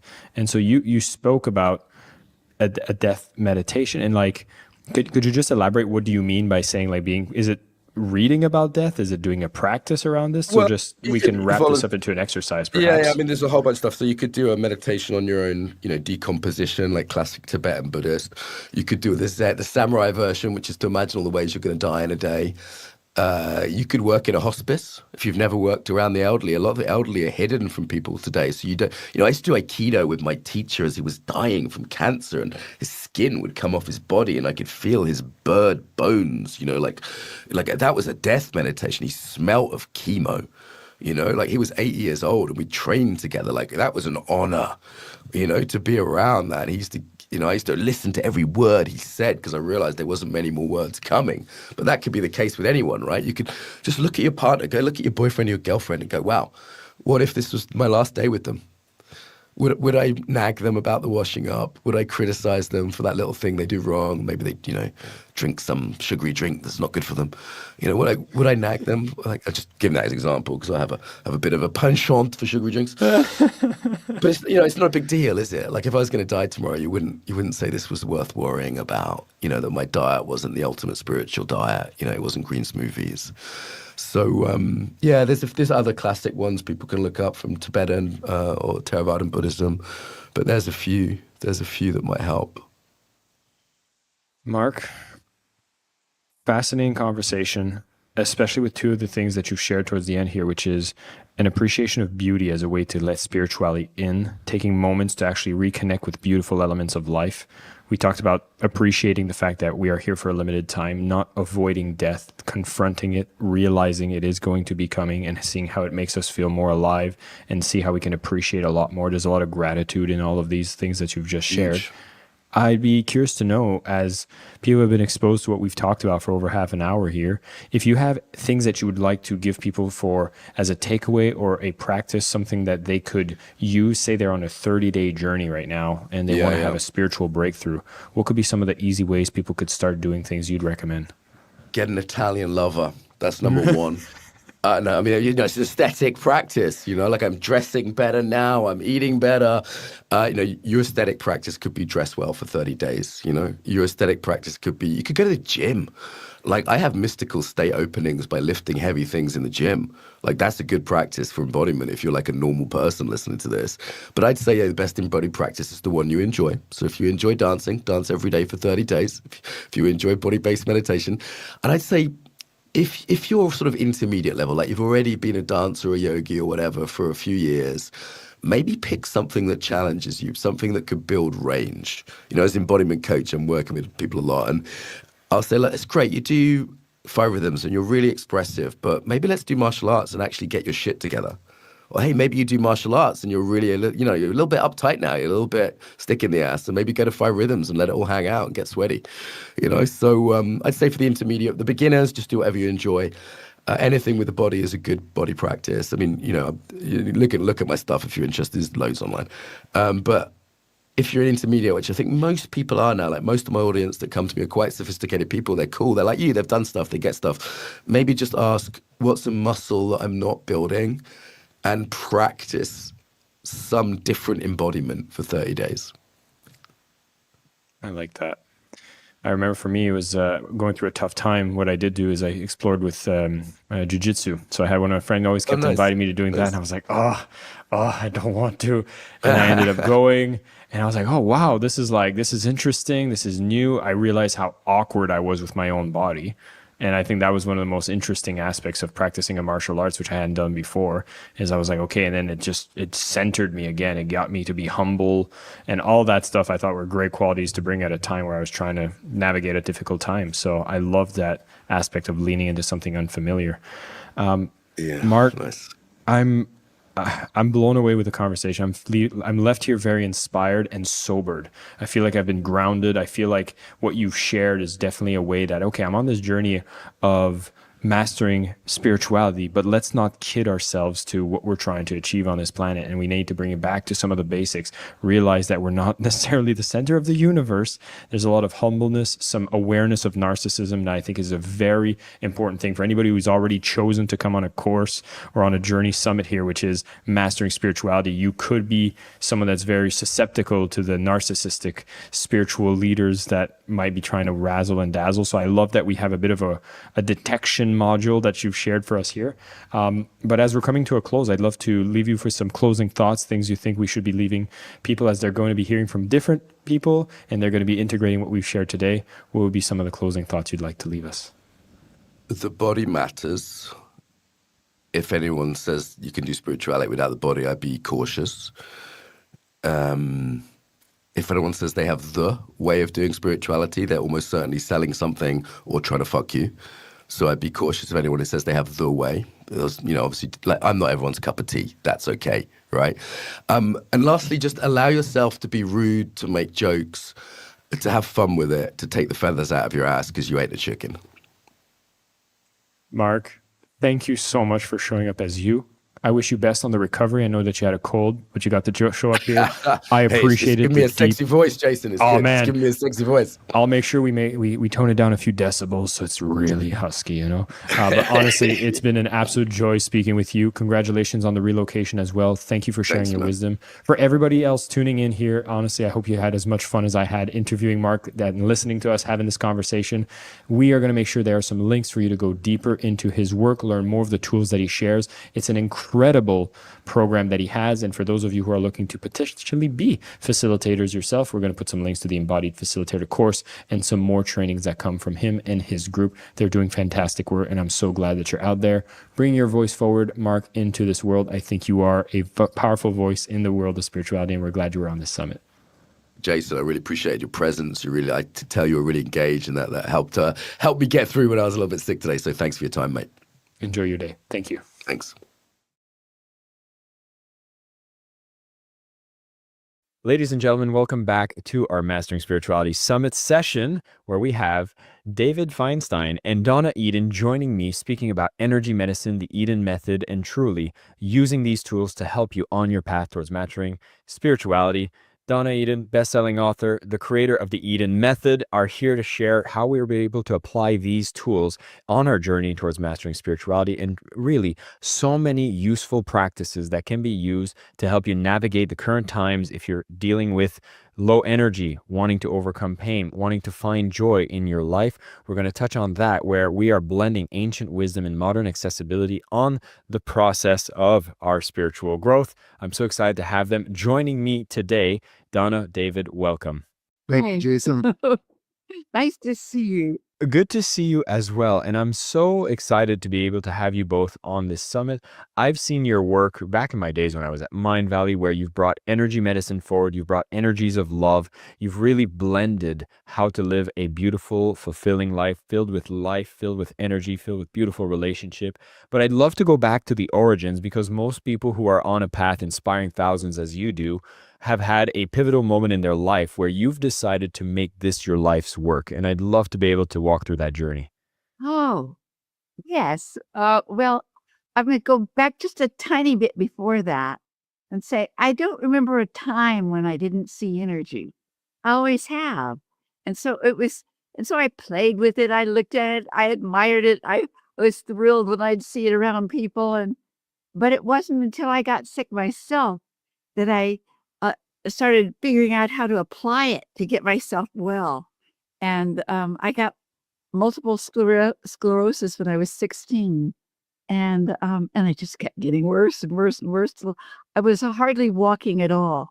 And I went to see 5 different specialists who said, one of them said to get your things in order, get my affairs in order. And what am I going to do with my kids? And it was a very freaky moment, But something happened. It felt like lightning struck me.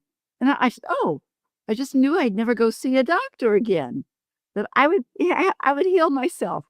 And so I went home that day and I just started experimenting with energy and noticing when it felt good, when it looked good, when it was, I just knew my whole body was going to need this, although my legs weren't walking. And so I just started practicing every single day. And it would be thrilling when something would really, really work. And in time, I did indeed get well. And when I did, I just had a passion to share it with everybody I could. And I think I was maybe inappropriate at times, because I I would see something wrong with somebody energetically, and I knew I could help them. And I would just walk right up to them and say, I think I can help you. And it wasn't that I didn't have a practice then. I just wanted to work on people. And it was exciting, and it would change the world if everybody would simply do energy medicine. Hmm. Is this gift to see energy something that is able to be nurtured and developed within an individual? Thank you for the question.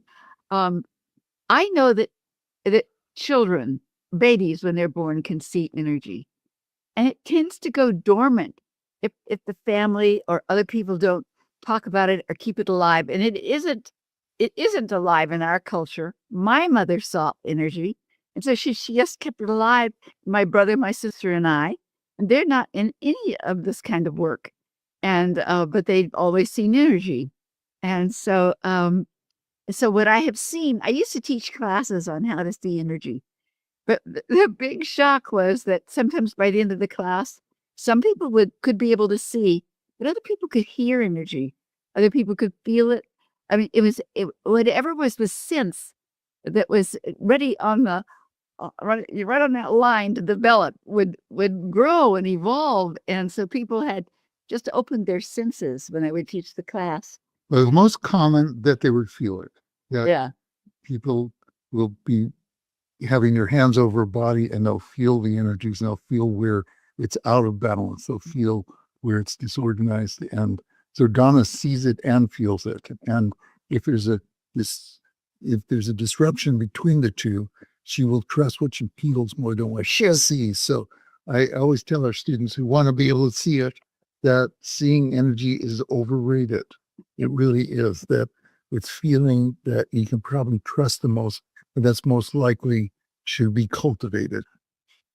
Exactly, except I think that seeing energy all my life has made it a much more natural thing to be also engaged spiritually. It just is natural. If you can only see what you can touch, see, smell, feel, you can't, it's different. And so it's just, there's no way you can really dislike somebody. You can see their energy. And in my practice, I always it wasn't to see what was wrong so I could fix them. It was I would look to see their souls, and then the energies in their aura, and what that meant to me, and what those energies were saying about what they needed to learn or what they already knew, and it was thrilling and exciting. I find you touched on something I want to elaborate a bit more, which is by seeing this energy, you have more compassion and you can't make enemies. You have love for more people. So for people who are here going on a spiritual journey, could you speak more about the benefits that seeing energy, feeling energy gives them on the path of mastering spirituality? Oh, it's gonna make me cry because it's just, I remember when I would hear somebody judge somebody when I was a little girl, and I'd wonder how they could judge. Did you they see that I don't, that rose color around that person? Couldn't they see that? I just couldn't even get it because there was so much beauty around a person, and also from their chakras. You just saw a lot of beauty, and even if there was a darkness somewhere, you just knew, oh, what they needed to do was to pull up that color and put it in there, and it was always just very simple to me. Oh, What, it was what people that have been Donna's clients say consistently is she sees me at my best. She sees the me I want to be. She sees the me that I know I am, but that's not who I exhibit in the world because I have all these conflicts and all these ways that keep me down. But she sees me in the way, and that's what she brings out. And it's interesting because I'm a psychologist. I'm not a body worker, and so I don't see energy. I don't have that gift at all. But so my spirituality, I'll just say that you sent us some questions you might be asking, and what I told Donna to emphasize is that her spirituality is not separate from the rest of her life. It isn't. It is just all in the way she sees. My spirituality is totally separate from the rest of my life. There's, I want to integrate them more, but I I grew up I was the only child in a Jewish family where my parents had very different ideas about spirituality. My mother had a more conventional American Jewish idea where her sense of God was, well, you see the evidence because of the way that the 5 books of Moses tells us that the universe was created in 7 days, and you see God's handiwork in the way the Red Sea was parted and the burning bush, and that's enough for me. I can take that on faith. In fact, in Judaism, you don't even say the word God because God is so much bigger than what you can capture in a word, and you don't want a concept because it's infinite. And so that was the one side. My father was much more interested in experience in God. So he was interested in the mystical tradition and the Kabbalah. And it was like both Jewish, they both grew up in Jewish ghettos in New York, but the the way that they expressed it was very different. So it wound up that I was in the middle of that. And when I got into psychology, when my first job was at Johns Hopkins in the Department of Psychiatry, and my first assignment was to look at the new therapies. And so there were 400 new therapies identified at the time, and I was brought into the chair of the department summoned me. So I, like 2 weeks into my position there, and I thought, oh God, my boss's boss has just called me, and well, how did I screw up this bad, this fast? But he said, what are all these new therapies coming out of California? You're from California, go find out. So next year I studied 46 different systems, and you had ones that were more conventional, like transactional analysis or emotional, the different ways of working with emotions. And then you also had things like transpersonal psychology and psychosynthesis and meditation and mindfulness and psychedelics. So all those were more on my father's side. So there I was, right in the same argument that I had growing up. And in a way, I made my career to bridge those two arguments, to bring them into a single thing. And the way I did it was, I was maybe 25, and I was trying to figure out how to bridge it. And it couldn't come up with a concept. And then I started to read Joseph Campbell, and I realized, oh, okay, in the way that cultures live out a mythology that they largely can't name, individuals also create a personal mythology that they largely can't name, yet it runs the show. And so Campbell talked about 4 sources of cultural mythology, which were biological sources, just from the way your brain works, personal history, culture, and spiritual, ones that are beyond what we can see, beyond what's obvious, and beyond the ego. And so by developing a way of helping people get into their personal myths and identify and start to revision the myths that are guiding their lives, there's a place where, yes, you deal with the biographical, you deal with the cultural, but as you do, you open a space for the spiritual to rise up. And so that was the kind of trademark of my work until I met her and found out, oh, there's other ways to do this as well. But that's still, in terms of my approach, is to begin to do that. And then with Donna's influence, I began to realize that energy work can make the personal mythology model go a lot faster. And so my first book was called Personal Mythology. It came out in '86. It was a bestseller back then. But then by the third edition, I had integrated the energy psychology into that model so that we can really do that integration of the conflicts from your personal story, the conflicts from your culture much more quickly. And that allows the spiritual to come up. And so that could be where I stop. But I'll also say that drugs also made a difference in terms of keeping me open to realizing that there's more there's more there than I could access. I could access a lot with the personal mythology model, but there's more there. And so I'll just shut up after I tell one story, which was I was talking to Ramdas, and I said, when I'm stoned, I like who I am so much better. I'm so much smarter. I'm so much more attuned to my feelings.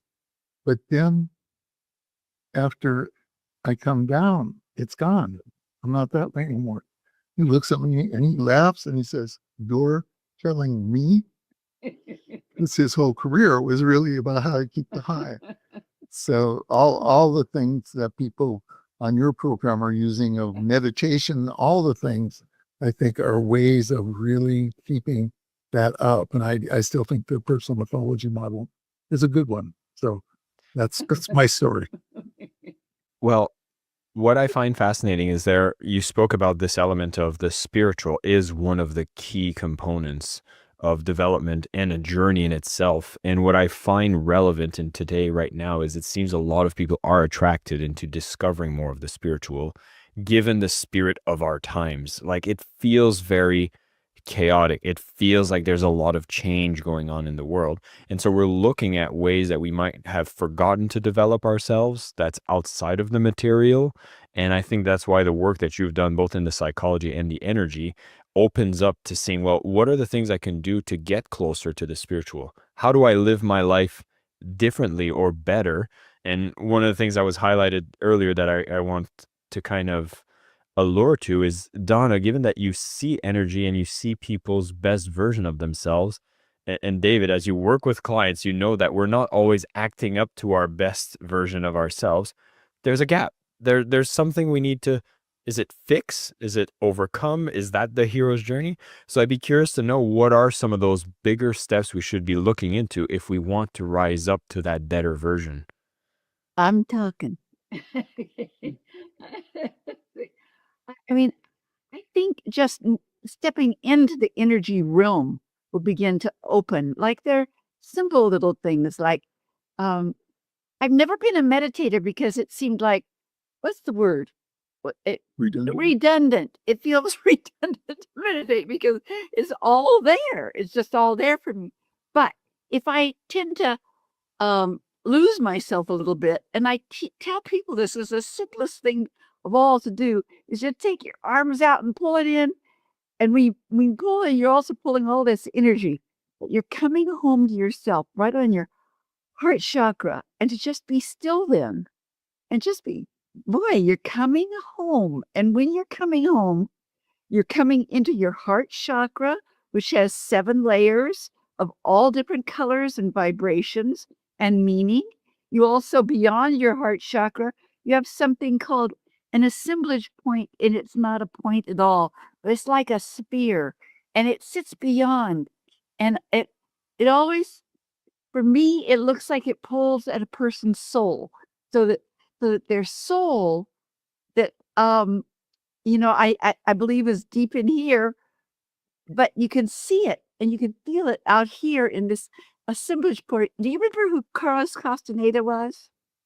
I don't. Well, he was a very big guy. What in the 60s or 70s? Yeah. He's an anthropologist who went to he studied a lot of the shamanic traditions and was just had bestseller after bestseller talking about his experiences. Yeah. Anyway, he talked about the assemblage point, and I knew it already, but I would never call it a point because it's not a point. It's just a big sphere out here, but it pulls in. It's the biggest part of it is your soul. This is just so it becomes your North Star when you follow your soul's longings. And so I teach classes on that.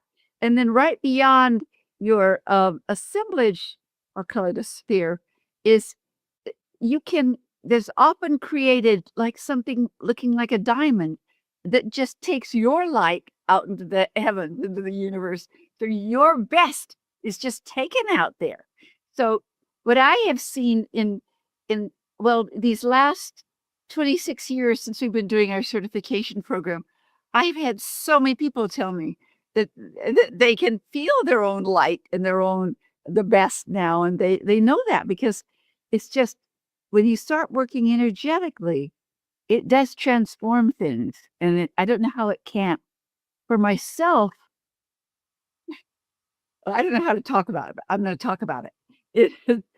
I think one of the best things that I can do, I've always felt it all my life, is just to smile.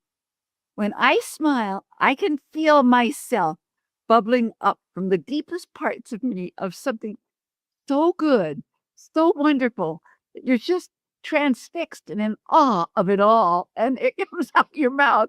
And so I love smiling, and I often will, some of my classes will teach something called the radiant circuits, which bubbles up your soul. And Legend has it that she was born smiling. That's I always heard that. But it is the best feeling in the world. Nothing feels as good as that smile that comes up from so deep inside. And very simplistic, but so my answer to your question is not surprisingly a little different. I think that one of the main things that a person can do to really bring their spirituality up is to accept where they are, to be kind to themselves, to recognize that all the pressure to be more spiritual, which I put that pressure on myself a lot, so maybe I'm just giving advice to myself, gets in the way. That it's a whole process. It's not just a technique. There are techniques that can, like the ones Donna's talking about, like meditation, that can raise it, but you also have to be really cautious about spiritual bypass, where all you're doing is focusing on the spirituality and letting go the other parts of your life. So I think that, but interestingly, her technique was, to come down like this. The technique that I use is also, like this, but it's to notice breath, soften belly, open heart. and for David, that's so perfect because it takes him out of his brain and his head, and he just follows those orders, and it really works. It just gets me right back into it. What I find very interesting is it seems like both of your messages speaks to a very different type of person on how to access a path of spirituality. And I don't know, would it be an accurate statement to speak of both the masculine and the feminine? Would that be the right definition of how to navigate this? Masculine, feminine, I'm not sure. I do know if you live in your head, that is a great one that David showed. It is a great one because it takes you out of your head to follow those instructions. And David gets softer and sweeter really fast, and for sure. And yeah. Yeah, I'm not sure that, yin yang quite covers that, because we are so different in so many ways. And it's a miracle we're together. So. Isn't that something? On the 21st of this month, June, will be our anniversary of how many years? 48. 48 years. and what I'd like to tell, this is not the subject matter, but I would like to say, if you really have a soul connection, and it gets closer and closer, no matter what you go through on this plane, on this material plane, you do get better. Yeah. Life gets so much Yeah. better. You fall in love again and again and again. Yeah, we were not an easy relationship at the beginning. We just sensed there was something there, but there was no reason to be with one another. I mean, what she liked, I didn't like. What I liked, she didn't like. It was like really hard. And, but after, I don't know, the first 45 years, it started to get easier.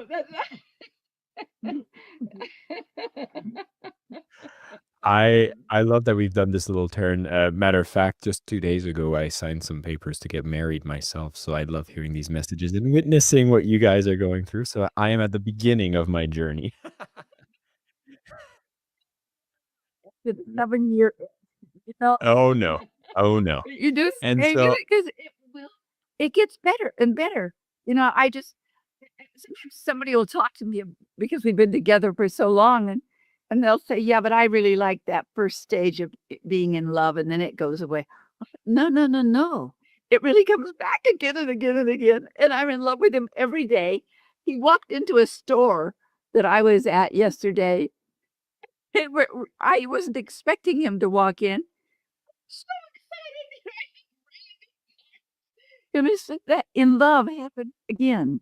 And it's really, really good. And when you've already worked all your stuff out, God, is it good? It's a very different quality from that first in love. No, it's the same quality for me. But we're very different.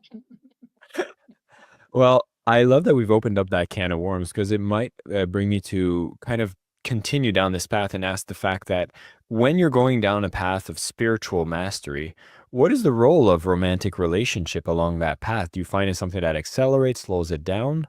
Oh gosh, I guess both, but it definitely accelerates it. You cannot. I mean, that's a sensation that people maybe can't see, but they can feel it. That feeling, that in love thing is so good. No, I think it. And then of course when it gets hard, I mean, well, I know whatever you go through, you're supposed to go through.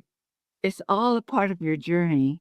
And so even if it gets hard at times and you're heartbroken, then you work through that. And But I hitchhike on her spirituality, on her openness. I will take guidance from her guides. I will, in many ways, just she brings me more into that space, and I bring her into the space of doing the taxes, and so Yeah. we help each other in the areas that we need help for this journey on the planet. One of the other things I wanted to bring up is the work around energy. And given that the focus of what you speak about is energy medicine, I just wanted to, I feel like sometimes I'm using the word energy and spiritual path almost like synonymously. And I don't know if that's actually a mistake or if there is a close relationship between energy and spiritual pursuit. it's such a close relationship, and sometimes the same thing. Sometimes the same thing. I often, I mean, we teach lots and lots of techniques for different things, but one of the things to get in touch with your more spiritual side, or if you've gone into a place where your heart is broken and yeah, your mate and you have gotten into difficult times. I know I've done this all my life. When I just need a little guidance, is I'll just pretend I'm standing up, okay? And I love to do this under a night sky, but you can do it anywhere. You can just, I just stand up, take a deep breath in and out, and then just bring your arms straight up to the heaven. And if you're outside, just really bask in heaven's glow. I mean, you get out of your head fast. You just open up and your hands touch heaven with your two hands. And you just hang out there under the universe. And whatever feelings come up are okay. But I always tend to be grateful. And oh God, this is so good.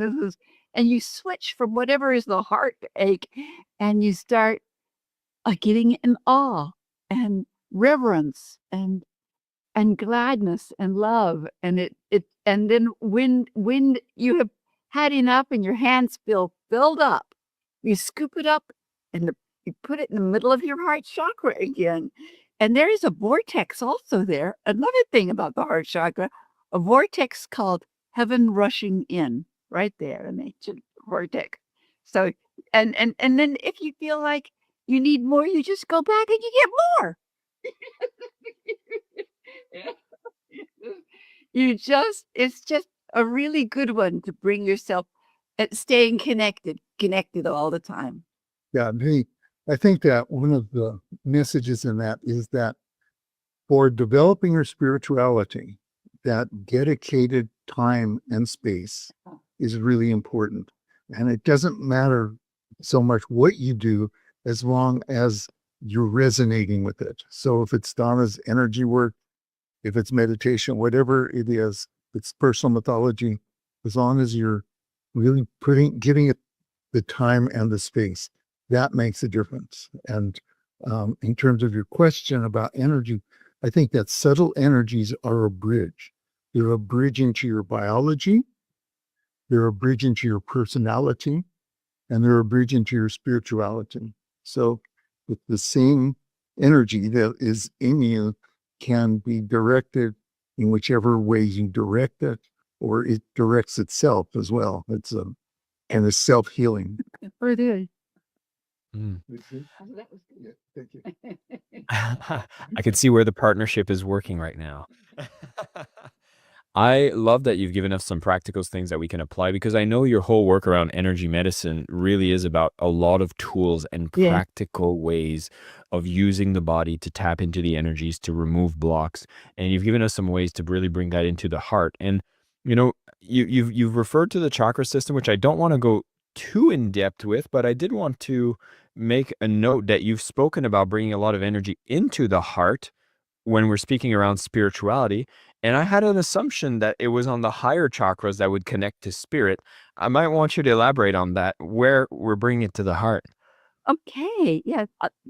I thought that came to me when you were saying that. I thought, well, yeah, I have been with a lot of people who have died, and many go right out the top of their head, but many go right out their heart. And I've seen 3 or 4 go out their feet.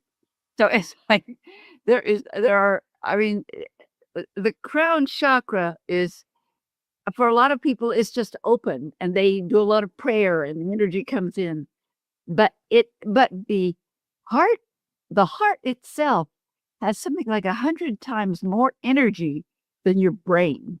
And it goes out far. And so people feel energy in different places. I feel it everywhere, but probably the strongest here because there's this ongoing thing here. And I'm pretty sure I believe through here, but I'm not sure. Not absolutely sure. But the crown chakra is very different than the heart chakra or even the 6th chakra, which is often psychic. The crown chakra just hooks up. It hooks up to other worlds, to where you just know something, or it just comes in. But it also, the more your energy goes out, the more you are blessing the universe with your own energy. It's a good thing both ways. For me, I think it's just because I see so much in the heart chakra. Well, in a way, each of the chakras has a spiritual component that each one has an archetype. So the archetype of the heart chakra is love and connection and grief, the loss of love and connection. So that is the archetype. That is the energetic in the universe that is beyond you, that your heart chakra tunes into, connects with. Whereas the third eye, that archetype is a perception and extrasensory perception, but it's seeing. The solar plexus chakra is about really power and making things happen in the universe, in the world. And so you're resonating with that. The um, root chakra is about survival, and interestingly also about community, but it's about survival. So when you're working with that, it's just kind of tuning in. Where often people that have difficulty expressing themselves will work with the throat chakra and getting attunement with the archetype of the universal ability to express. So each of those chakras really does have its spiritual component as well as a highly personal component.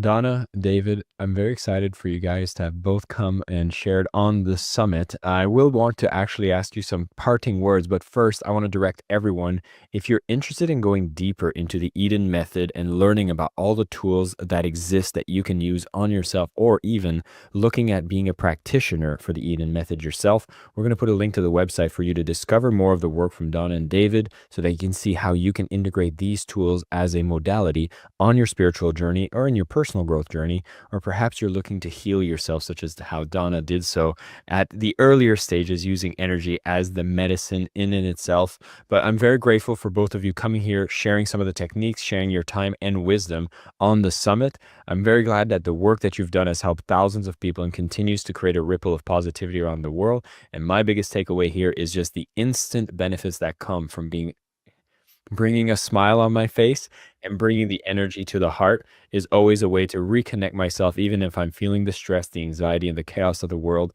there's things that I can do to regulate my own energy and come out stronger and continue exploring. Now, with that being said, people are here on the summit learning from yourselves. They're learning from other teachers and masters when it comes to spirituality. And I'd love for you to share some parting words for people that are on this journey to discover more on how to master spirituality. um, let's see. There are so many things I could say, and there's a lot of different exercises I could give, but I guess I would just here's a very simple little thing. Because, you know, your physical body truly is just energy. That's what it really is. And so if your energies get off in your body, then sometimes you can't access the spiritual. You're just not there. So a simple little thing that you can do, like if you're going to go take a walk in the woods or the park or something and you want to feel nature around you better, if you take a stainless steel spoon and on the curved part of the spoon, take your shoes and socks off and spoon your feet. Then when you go ahead, because it pulls on the nerves in your body, it opens up so that all polarities get in alignment the way they're meant to be. And so if you then go for a walk, you have a much better chance of accessing some of the juiciness of this world. Because this world is very spiritual, and you want to be able to really feel it when you go walking, not on the pavement, but on the dirt, not on the ground. Okay. So for me, I think I would say to you, no matter how life looks, no matter what you see going on in your own life and in the world, it is part of a larger story.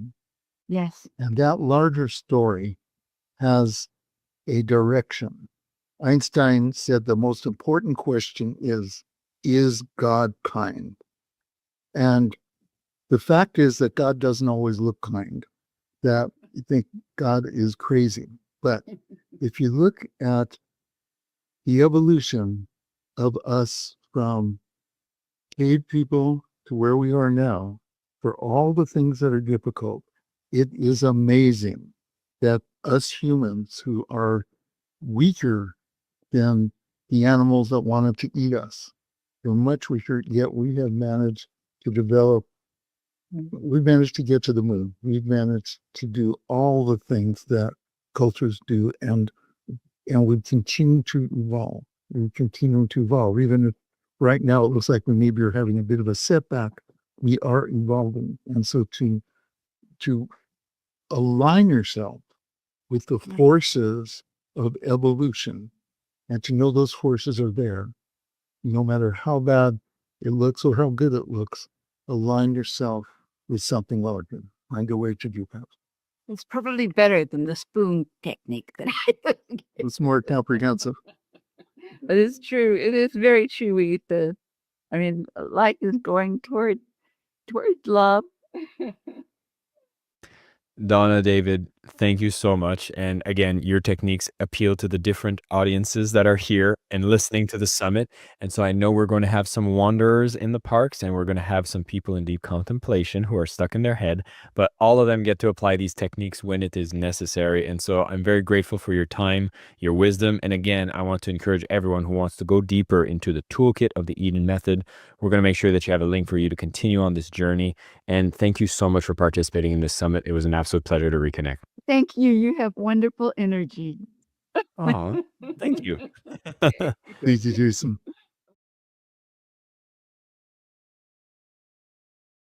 Welcome back, everyone, to our Mastering Spirituality Summit. I'm so excited that we get to bring you in studio in a wonderful conversation that we're going to have about spirituality, modern definitions of it, and having fun while you're on the path of mastering spirituality.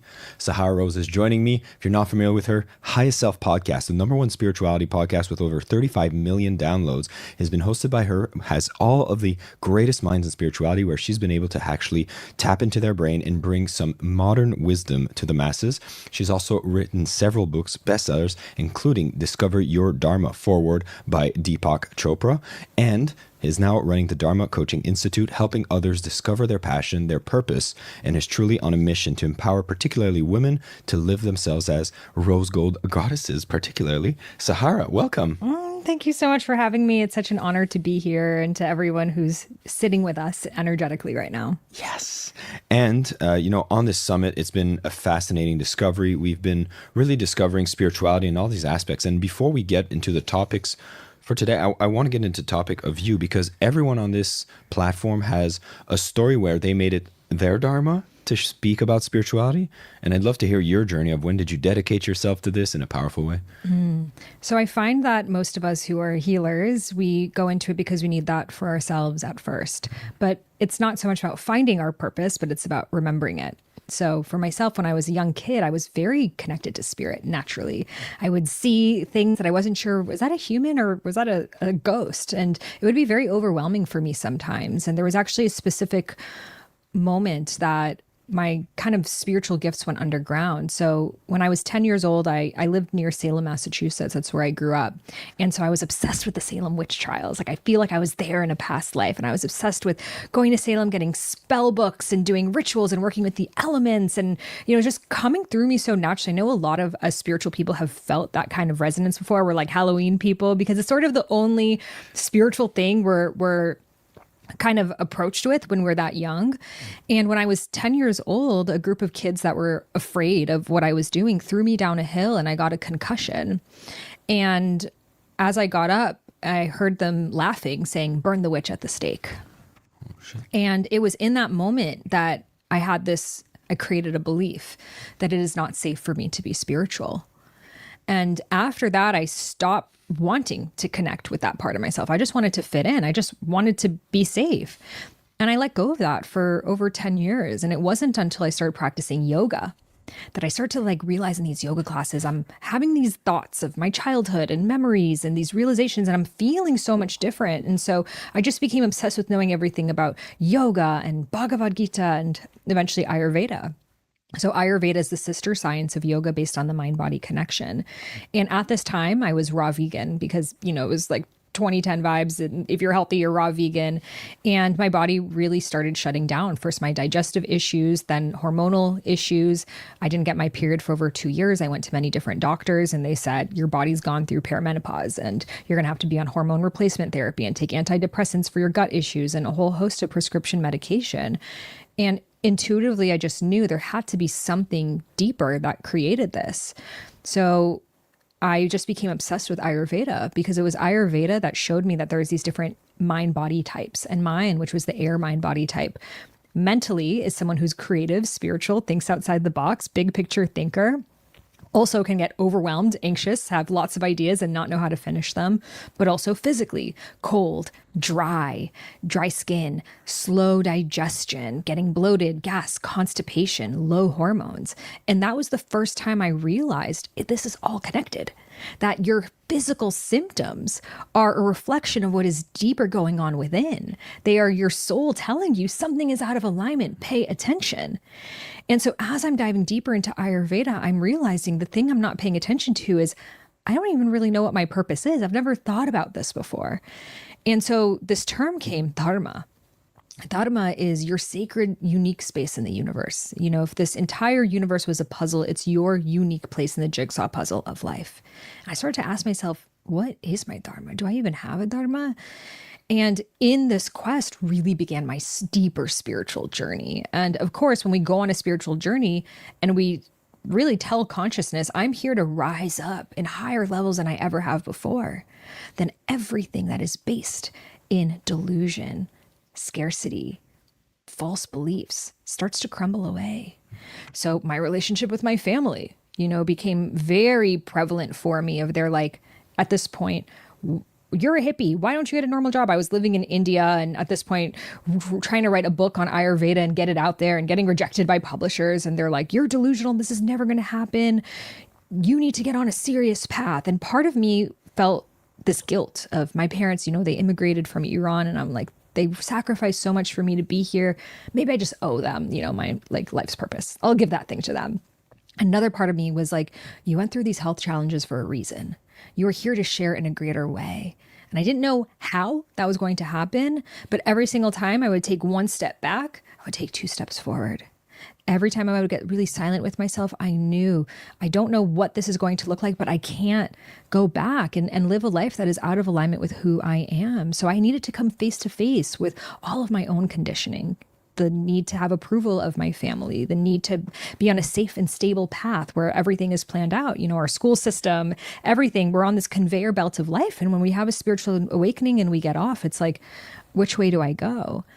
And that journey took me years until eventually I wrote that book. And after getting rejected by 30 plus publishers, I got a book deal. And right before the book was going to be printed, I was at a conference and Deepak Chopra happened to be there on stage. And I walked up to him and I sent him my book. And we can go into the full story of how that happened. He ended up writing the foreword of that book. And I ended up writing 3 more books with foreword by him and going on this journey, which has had many ups and downs, but now I can say I'm fully living my dharma. And for people who are wondering, is this even for me? Like, I just sometimes think you're either like Justin Bieber, someone with this crazy gift, or you're like the mere mortals like us. But the truth is, every single person on this planet was born for a unique reason. And the very fact that you're listening to this is your soul wanting you to remember why you are here. And it's not something you have to figure out outside of you, but it's something that you already know. And so the spiritual path is not about getting anywhere, but it's about coming back to the truth of who you are. We start with fire right out the gate. That's the first step of alchemy, the fire. Everything needs to be forged in the fire. How do you know about alchemy? I'm not familiar with it. Tell me more. So a lot of us have heard of like the alchemist and the word alchemy. And alchemy comes from ancient Egyptian cosmology. And essentially, it's how lead turns into gold. It's the different stages that we go through. So at first, if you take something like lead is the shitty experience in life. It's the obstacle. It's the thing that it's not going well. That is actually the fertile soil for you to become everything that you right now think you're not ready to be yet. So that vision that you have for your life, maybe 40 years from now, that's actually right around the door once you go into the muck. Most of us think, oh, I would love to, you know, be able to live in Bali like you, but I can't because I have this job. I have this responsibility. I have this whatever thing.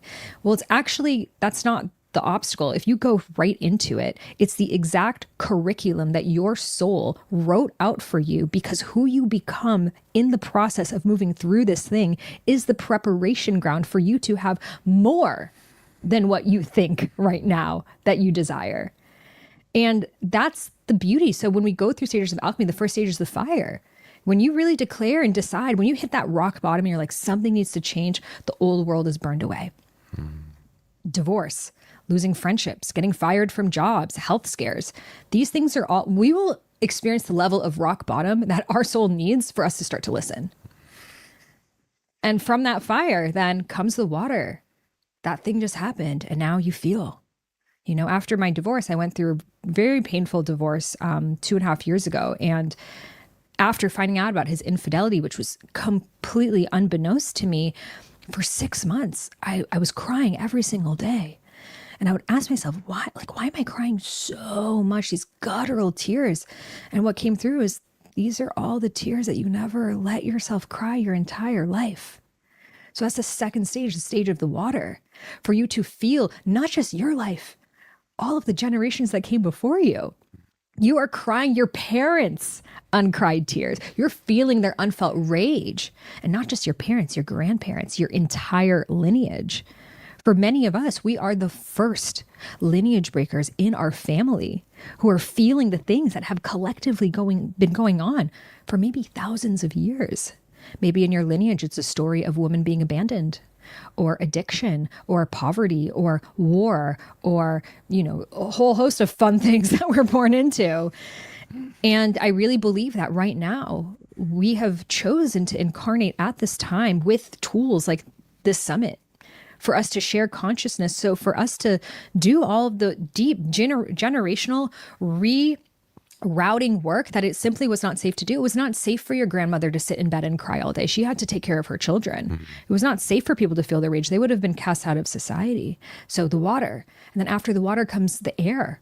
That's when we start to communicate, when we start to share, when we start to give voice to these realizations that we have. We put it into form. Then after that comes the earth. We actually start to make that new thing. So we start to become this new version of ourselves that we could have never become without that fire. And then from there, it starts to ferment. It starts to breed its own, your trial and error. You become this new version of yourself. And then the next stage 6, you refine. You try this out. Okay, it's a little bit this, a little bit of that. And you're in this stage of refinement until the gold comes. And all of a sudden, it's when you look around you and you're like, I am in an entirely different human experience. Like that version of me, I remember being that, but that wasn't me. It's like a cat. You have an entirely different life. And so people think Egypt was about death, like physical death. No, it was about dying in this life. If you know how to die well, you have many opportunities in this lifetime to have entirely new realities. Okay. As you're explaining this, I'm thinking about the most memorable moments that have made transformation within me. And as you're going through these elements, I'm just like, oh, I remember the fire. I remember the water. I remember the air. And so I have a feeling that for most people who are listening in are probably thinking of that moment, that big change happened. And it's usually through a lot of pain, as you've said. Now, question for you is that, you know, people are here on a summit for mastering spirituality. It's almost already a proactive step. And I've noticed that most of the times that big disastrous fires happen is because I ignored being proactive and I let things get worse and worse. And so by coming here, discovering spirituality, discovering these new models, is that a form of pain reduction or fire reduction? Or are we still supposed to go through some major fire to be able to get to the next stage? How much time do we have here? So let's first talk about what is karma, but I like to say it in the actual I was Sanskrit like, name. you have dharma and karma. Dharma and karma. Nice. So most of us think karma is what goes around comes around, and that could be an aspect of it. But the word karma really means action. If we just took the straight word in Sanskrit, it's action. So looking at its relationship with dharma. So your dharma is your soul's purpose. It's the big reason why you're here. It's not just what you do, it's who you are. It's how you express, right?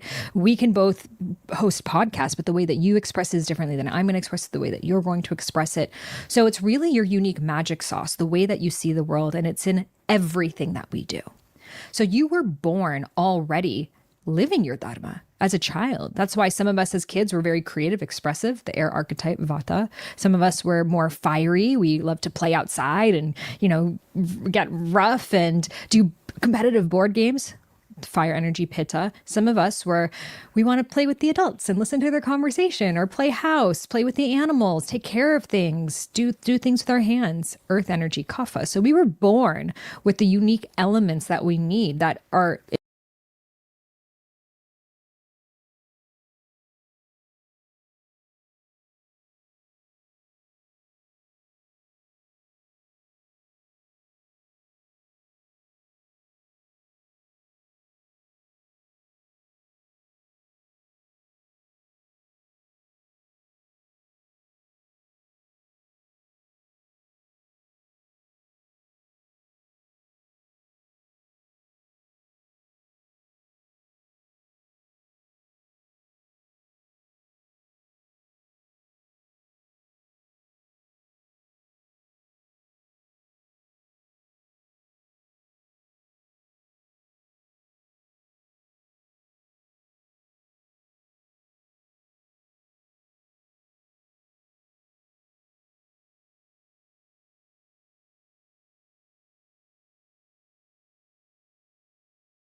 game I used to play back in the late 90s.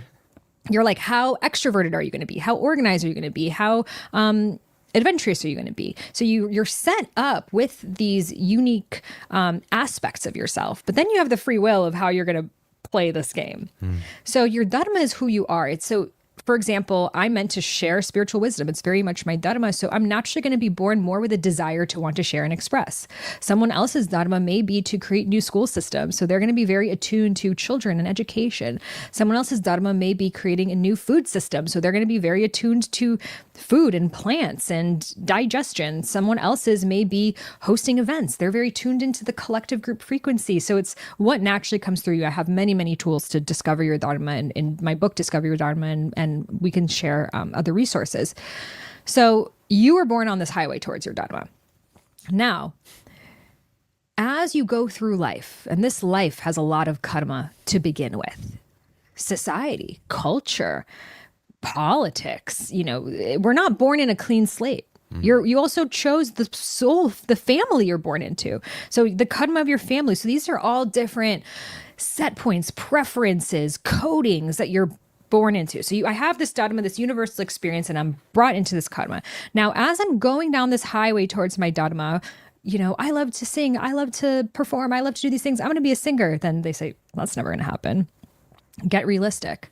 You get a little older. Well, what are you going to do out of these 4 jobs? Oh, you like to talk? Be a lawyer.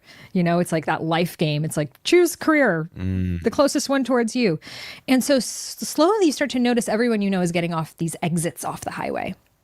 And before you know it, you're maybe graduating from college. You're, kind of starting to get scared. If I don't get off one of these exits, does Dharma land even exist? Is it even possible to make money doing what I love? Or is this just a Santa Claus story they tell you? And then you got to get older and realize, no, everyone hates their job. And so we're noticing my friends, my family, everyone we know is getting off these exits. And maybe if I don't get off this exit now, it's going to be too late. And so we get off. Your family will be more proud of you if you do this. You'll make more money if you do that. You're supposed to do this. And so the universe responds. The universe responds in the language that we humans tend to respond to the most. Pain. And so first, though, it goes easy on us. It goes tap, tap, tap. Something's off. You're feeling a little anxious. You're feeling a little doubt. Something is just not feeling expansive. You're feeling an energy of contraction as you're moving off of this exit. But most of us don't listen to that. It's like, that's life. So we keep going off of this exit, and then the universe says, okay, I guess I'm gonna have to get a little bit louder. Anxiety, panic attacks, things not going your way, health challenges, so often it starts with our digestion, because how we digest life is our digestion. So we continue to go off the exit, but then we see everyone around us is struggling with these exact same things. Everyone's anxious, everyone has digestive issues, everyone hates their job and their life, and this is just, I guess, how it is. So drink more coffee, take more Adderall, numb more, choose your poison. So we continue to get off of that exit until the universe says, okay, girl, I'm have to get really loud for you to listen. Collision, on your knees moment, something so big that you have no choice but to pay attention. As Rumi says, when you're brought to your knees, you learn how to pray. Nice. But some of us, we still don't listen. Some of us live in a series of unfortunate events. Maybe you have a friend. Collision after collision after collision. Never once questioning, maybe something within me needs to change. It's just how life is. But actually, the universe is not making this collision, this energy, by the way. It's karma. The definition of karma in this is bounded action by the universe. It's the barricades on the side of the highway. It's here to protect you. It's here to say, this resistance is here because you're not going the right way. Right? You get off that exit first, it kind of shakes. You don't listen. It starts to scoot your wheels. You don't listen. You'll crash into the barricade. It's exactly the same thing energetically. But most of us were like skeeching down the side of the thing. It's like the whole time. It's like, no, because you're supposed to go on cruise control. So when you hit that level of rock bottom that your soul needed, you found out about that betrayal, you're finally fired from that thing, you finally burnt out from that company, said the thing and the fire came. It's so you can make that U-turn. And for the first time, you start to listen to yourself, not the people around you. And you start to make your way back towards what feels expansive. And the universe starts to respond to you in a different language, synchronicities. Mm-hmm. And the universe starts to say, oh, you like these numbers, 1111? Let me show you some 1111. Oh, the words of this song are exactly what you need to hear? Let me play that song for you right now. Oh, you overheard that conversation and it was exactly what you needed to listen to at that time? The universe starts to get very loud in its communication. And then all of a sudden you're like, was it always like this? Or did something change? Finally, you're open, you're listening. And the more you listen, the more it can speak to you. And now when you're moving towards your dharma, the universe is like, finally, you're doing what you came here to do, what your soul incarnated to create and be, the expression that only you can be on this planet. Finally. So we're going to support you because this actually helps the evolution and expansion of humanity, which is the only goal of this planet. It's not about your happiness, actually. It's about the evolution, expansion of consciousness. That's why we're here, to be full spectrum. And so when we're living our dharma, we're being the very unique quadrant of the universe that only we can be. So the universe supports us. Synchronicities, meeting the right people at the right time, saying the right thing. And all of a sudden, from going from series of unfortunate events, we're not just on cruise control, we're in the back seat. Mm-hmm. And the universe is driving us. And it's taking us places we could have never imagined ourselves. And we're like, I'm in Dubai. I'm in Bali. I'm in Paris. What's going on? I'm meeting these people, having these great conversations. I got paid to do that. I was just being myself. And you're like, wait, is this life possible? And so I remember in my own journey, I can share with you the crazy story of me meeting Deepak. It was a huge synchronicity. But I remember after getting rejected by publishers, being broke, living at my grandma's house, my parents disowning me, like nothing was working in my life. And by the way, I also want to note, sometimes we need those periods too of like, are you going to trust? And it's a very different frequency. The resistance of karma and the resistance, which is like those stages of, I know I'm on the right path. It just hasn't physically manifested yet. Mm-hmm. I want to say that because I feel like a lot of times we think the path of least resistance is to just go with the flow, and the flow being whatever circumstance I'm in. The flow being not my flow, the flow of my societal conditioning, right? Mm. And that's what happens when people are like, nothing's going to change. This is just how my life is. I'm going with the flow. You're not going with the cosmic flow, the ultimate flow. You're actually just living in karma. But I like to think of this analogy of, imagine your dharma is like the open waters in the middle of the ocean, but you have to go through that ocean break, right? So you're in the sand. Everyone you know is in the sand. And people are like, there are no open waters out in the ocean. That's a myth. I tried going out there once and it was wave after wave. And I came back here for safety and I got this job and I'm never leaving it, you know? But when we go out into that break and maybe the first one knocks us off, we're hit back to the sand. But we're like, I know there's something there for me on the other side. And you learn to become a better swimmer. And you learn how to duck under the waves. And maybe you go back, you get tools. You got tools like this summit. You got a surfboard and you learn how to maneuver through those waves. And before you know it, you're out in these open waters and you want to scream to the people, they exist. They really exist. You just had to go through the waves, but they can't hear you because they're on the other side, still in their own reality. It's a different dimension. And so now you're in that path of least resistance. You're in that feeling of the synchronicity and the flow and the universe speaking to you. In these open waters, you're seeing things you could have never seen before. But to get to the path of least resistance, you first must follow the path that you are personally right now the most resistant to. I am so happy you opened up on that, because that was the exact thing that I was scared, is to see what's the difference between the resistance from when you're on the wrong path versus the trials that come when you are going towards that right path. Are there more tools for you to detect? Like, is it just an inner knowing? Like Your dharma? Yeah, like I'm. Oh, just dedicated my life to it. I know. Let's go. So I'm just like, what I'd love to know is if there a tool or a ritual that someone can be like, hey, yes, this is a wave. This is not me stalling in the sand. So there are 5 stages of dharma discovery. So the first stage is just to believe that you have a dharma. If we don't believe that we have one, nothing else is going to work. I could be speaking to you all these beautiful poetic things and nothing's going to come through until you genuinely believe I was born here on this planet at this time. Look at the reason for this flower and the way that it feeds the bee and the way that the bee moves and it pollinates and it creates. There's a purpose to every single thing in nature, and I'm a part of nature. So maybe there's a purpose to me. So stage 1 is just believing. And by the way, most of the population is still not there. Still not there. They were before the descent of consciousness, but past 2,000 years, they're not there. So if you're there, you're listening to this, welcome. Then that brings us into stage 2. How do I become my best self? Self-improvement. So that's when you go into personal development. That's when you start taking care of your health, right? Because if your digestive issues are whack and your mental health and all these things, we're not going to ever be able to remember the truth of who we are. We start to go into tools like meditation and breath work and, personal development and NLP and all the different so all of the self-help spaces here in stage 2. Now notice it's stage 2, I said 5. So that's where most people stop. How do I become my best self?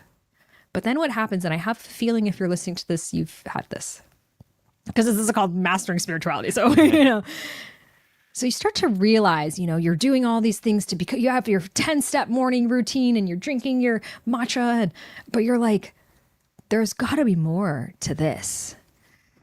And you start to realize that maybe I am not just a mind and a body to improve, but rather I am a soul to know.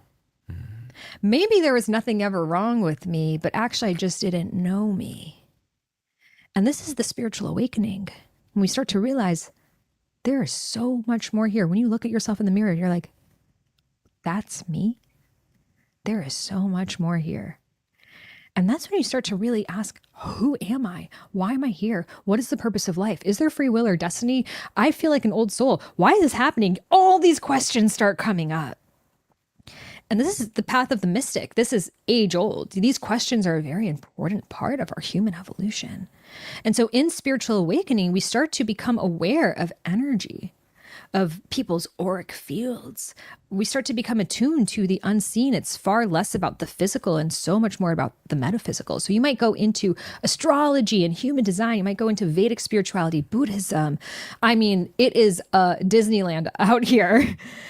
And so in the spiritual awakening, what can happen is the spiritual overwhelm of there are so many tools and so many things. And oh my God, I'm never going to get to the bottom of this. And so it's an exciting time and also a very overwhelming time. And another shadow that can happen is separation.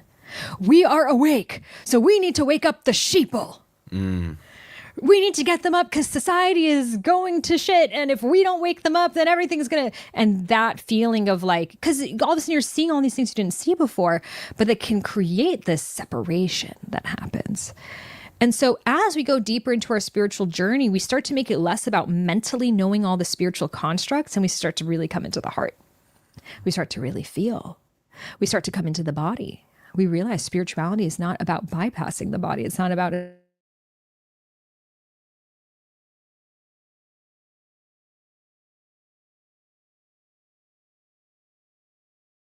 is a space speaking to me, everything.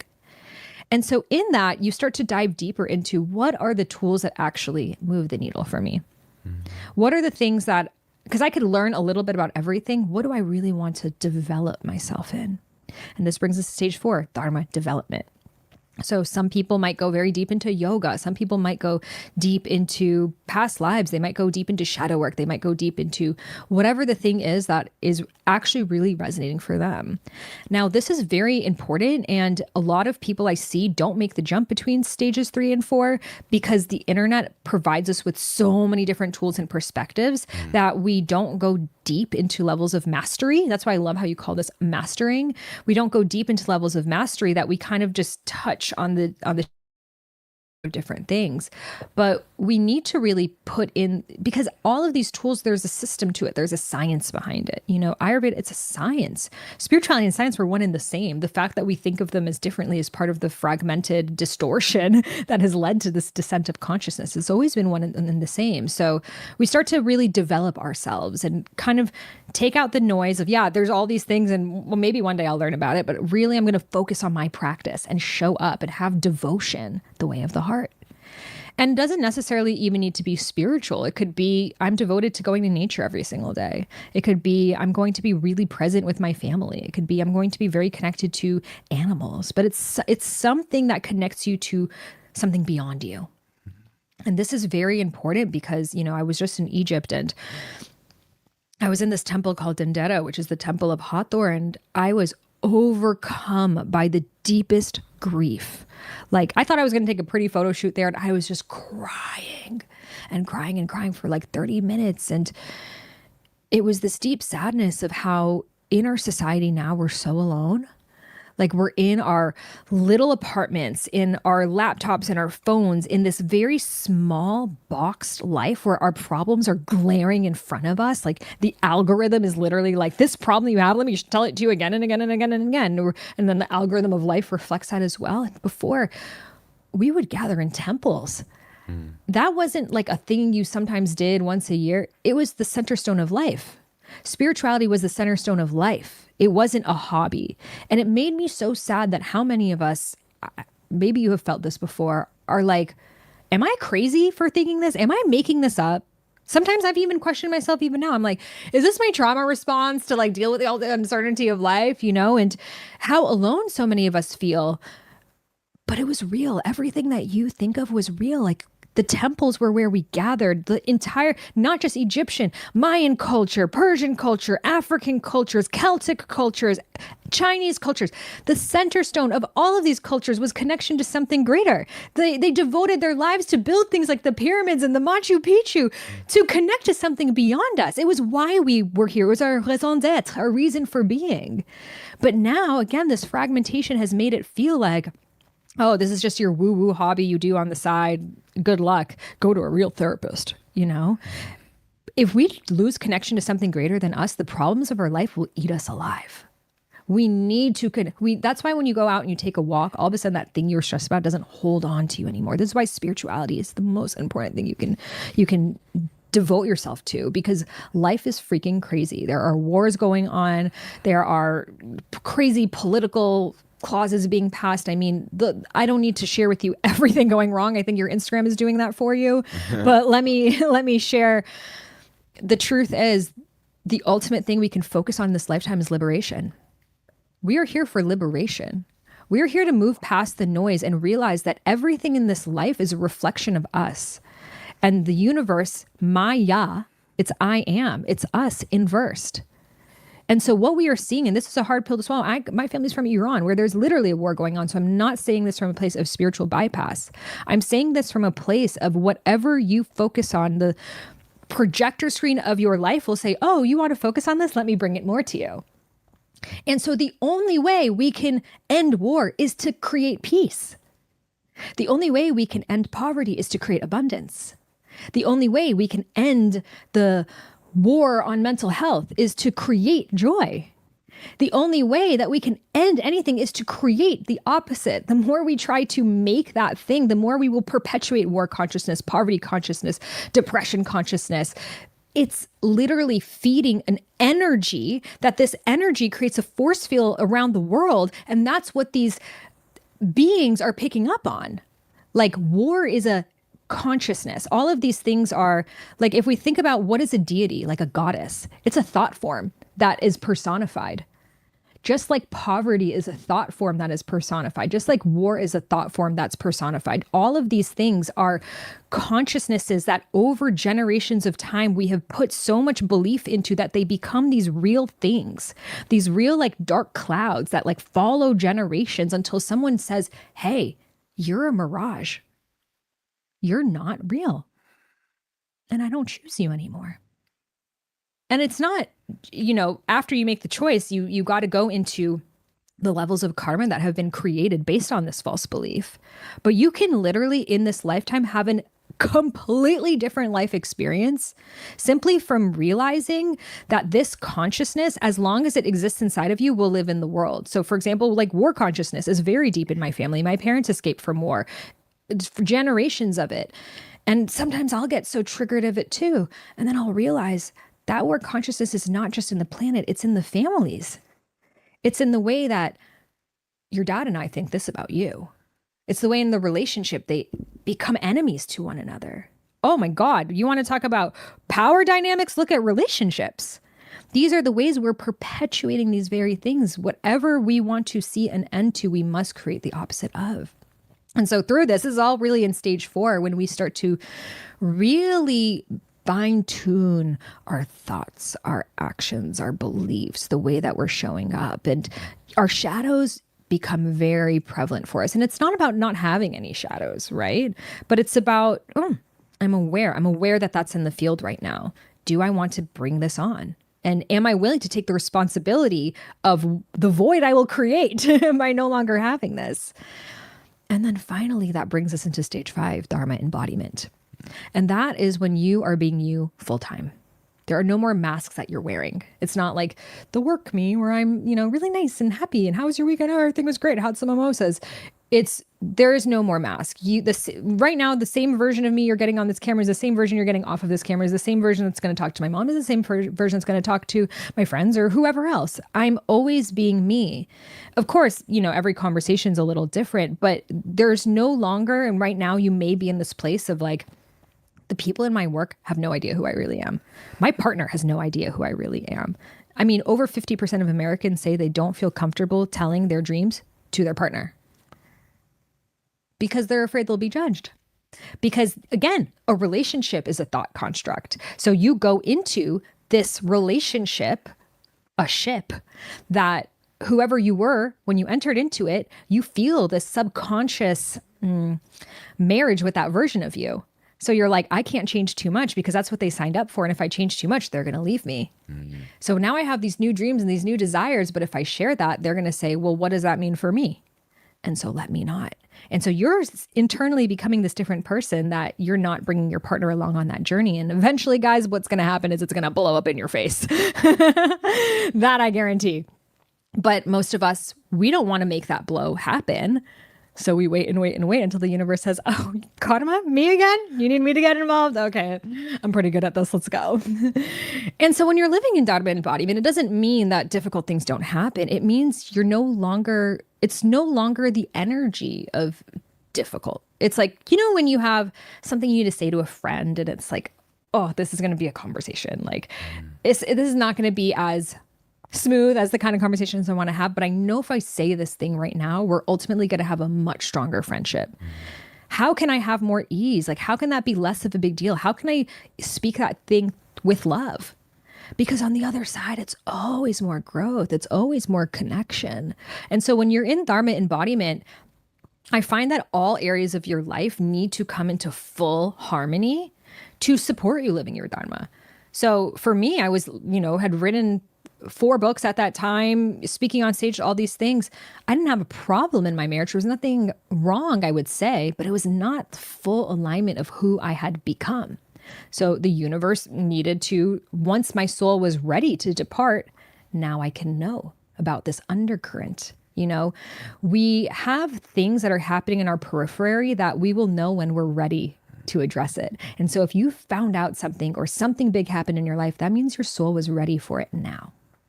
And that takes you into new octaves. And by the way, these 5 stages of dharma, it's not a one-time process. We continue. It's a spiral. So think of it like we have been taught to see things hierarchically, like I'm climbing up this ladder. I'm going to go from kindergarten to 12th grade. I'm going to do these steps and then I'm good. Well, spirituality, everything moves in a spiral. So I'm going to look at my relationship, then I'm going to focus on my abundance, and then I'm going to focus on my friendships, and then I'm going to focus on my home. But then I'm going to come back to the relationship from a deeper perspective. And then I'm going to circle through it. And for the rest of my life, you're going to go back to the same things you're thinking of for the rest of your life from deeper and deeper and deeper levels of consciousness. And the spiral continues. And so when we can accept that, like I remember earlier in my journey, I'm like, when are things just going to be easy? Like, don't I deserve that? This word deserve, let's throw it out of our vocabulary. It's making a lot of us like wait for this fairy tale fantasy life. That's not real. We don't deserve. No one's going to hand us anything. Sometimes we think the universe is this like sugar daddy that like, if I appease him, he's going to give me everything I want. No, it's about you are God. There's God and you're also God. You are also co-creating everything.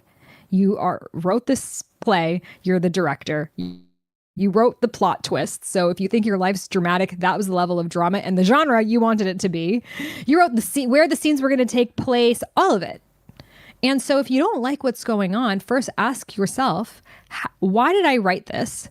How is every single actor in my life a mirror of me? I used to think, why are all men emotionally unavailable? I don't understand it. I am so ready for true sacred union, but these men are emotionally unavailable, so there is just nothing I can do. Who is the emotionally unavailable one? Me. So I'm saying I want to be met in this deep sacred union, Shiva Shakti, Yeshua, Mary Magdalene. That is the level of love, and I'm only calling that in. But if you don't look this, that, you're on everything on my list, I'm not even going to bother. Mm-hmm. Right? So I'm being mirrored back people who are even more emotionally unavailable than I am. So the universe is like, do you see this mirror? Do you see how it feels? And then I'm like, but it's not me, it's them. Because the universe needs to show you like an extra version of yourself for you to start to notice it. So if you're like, why does everyone in my life complain?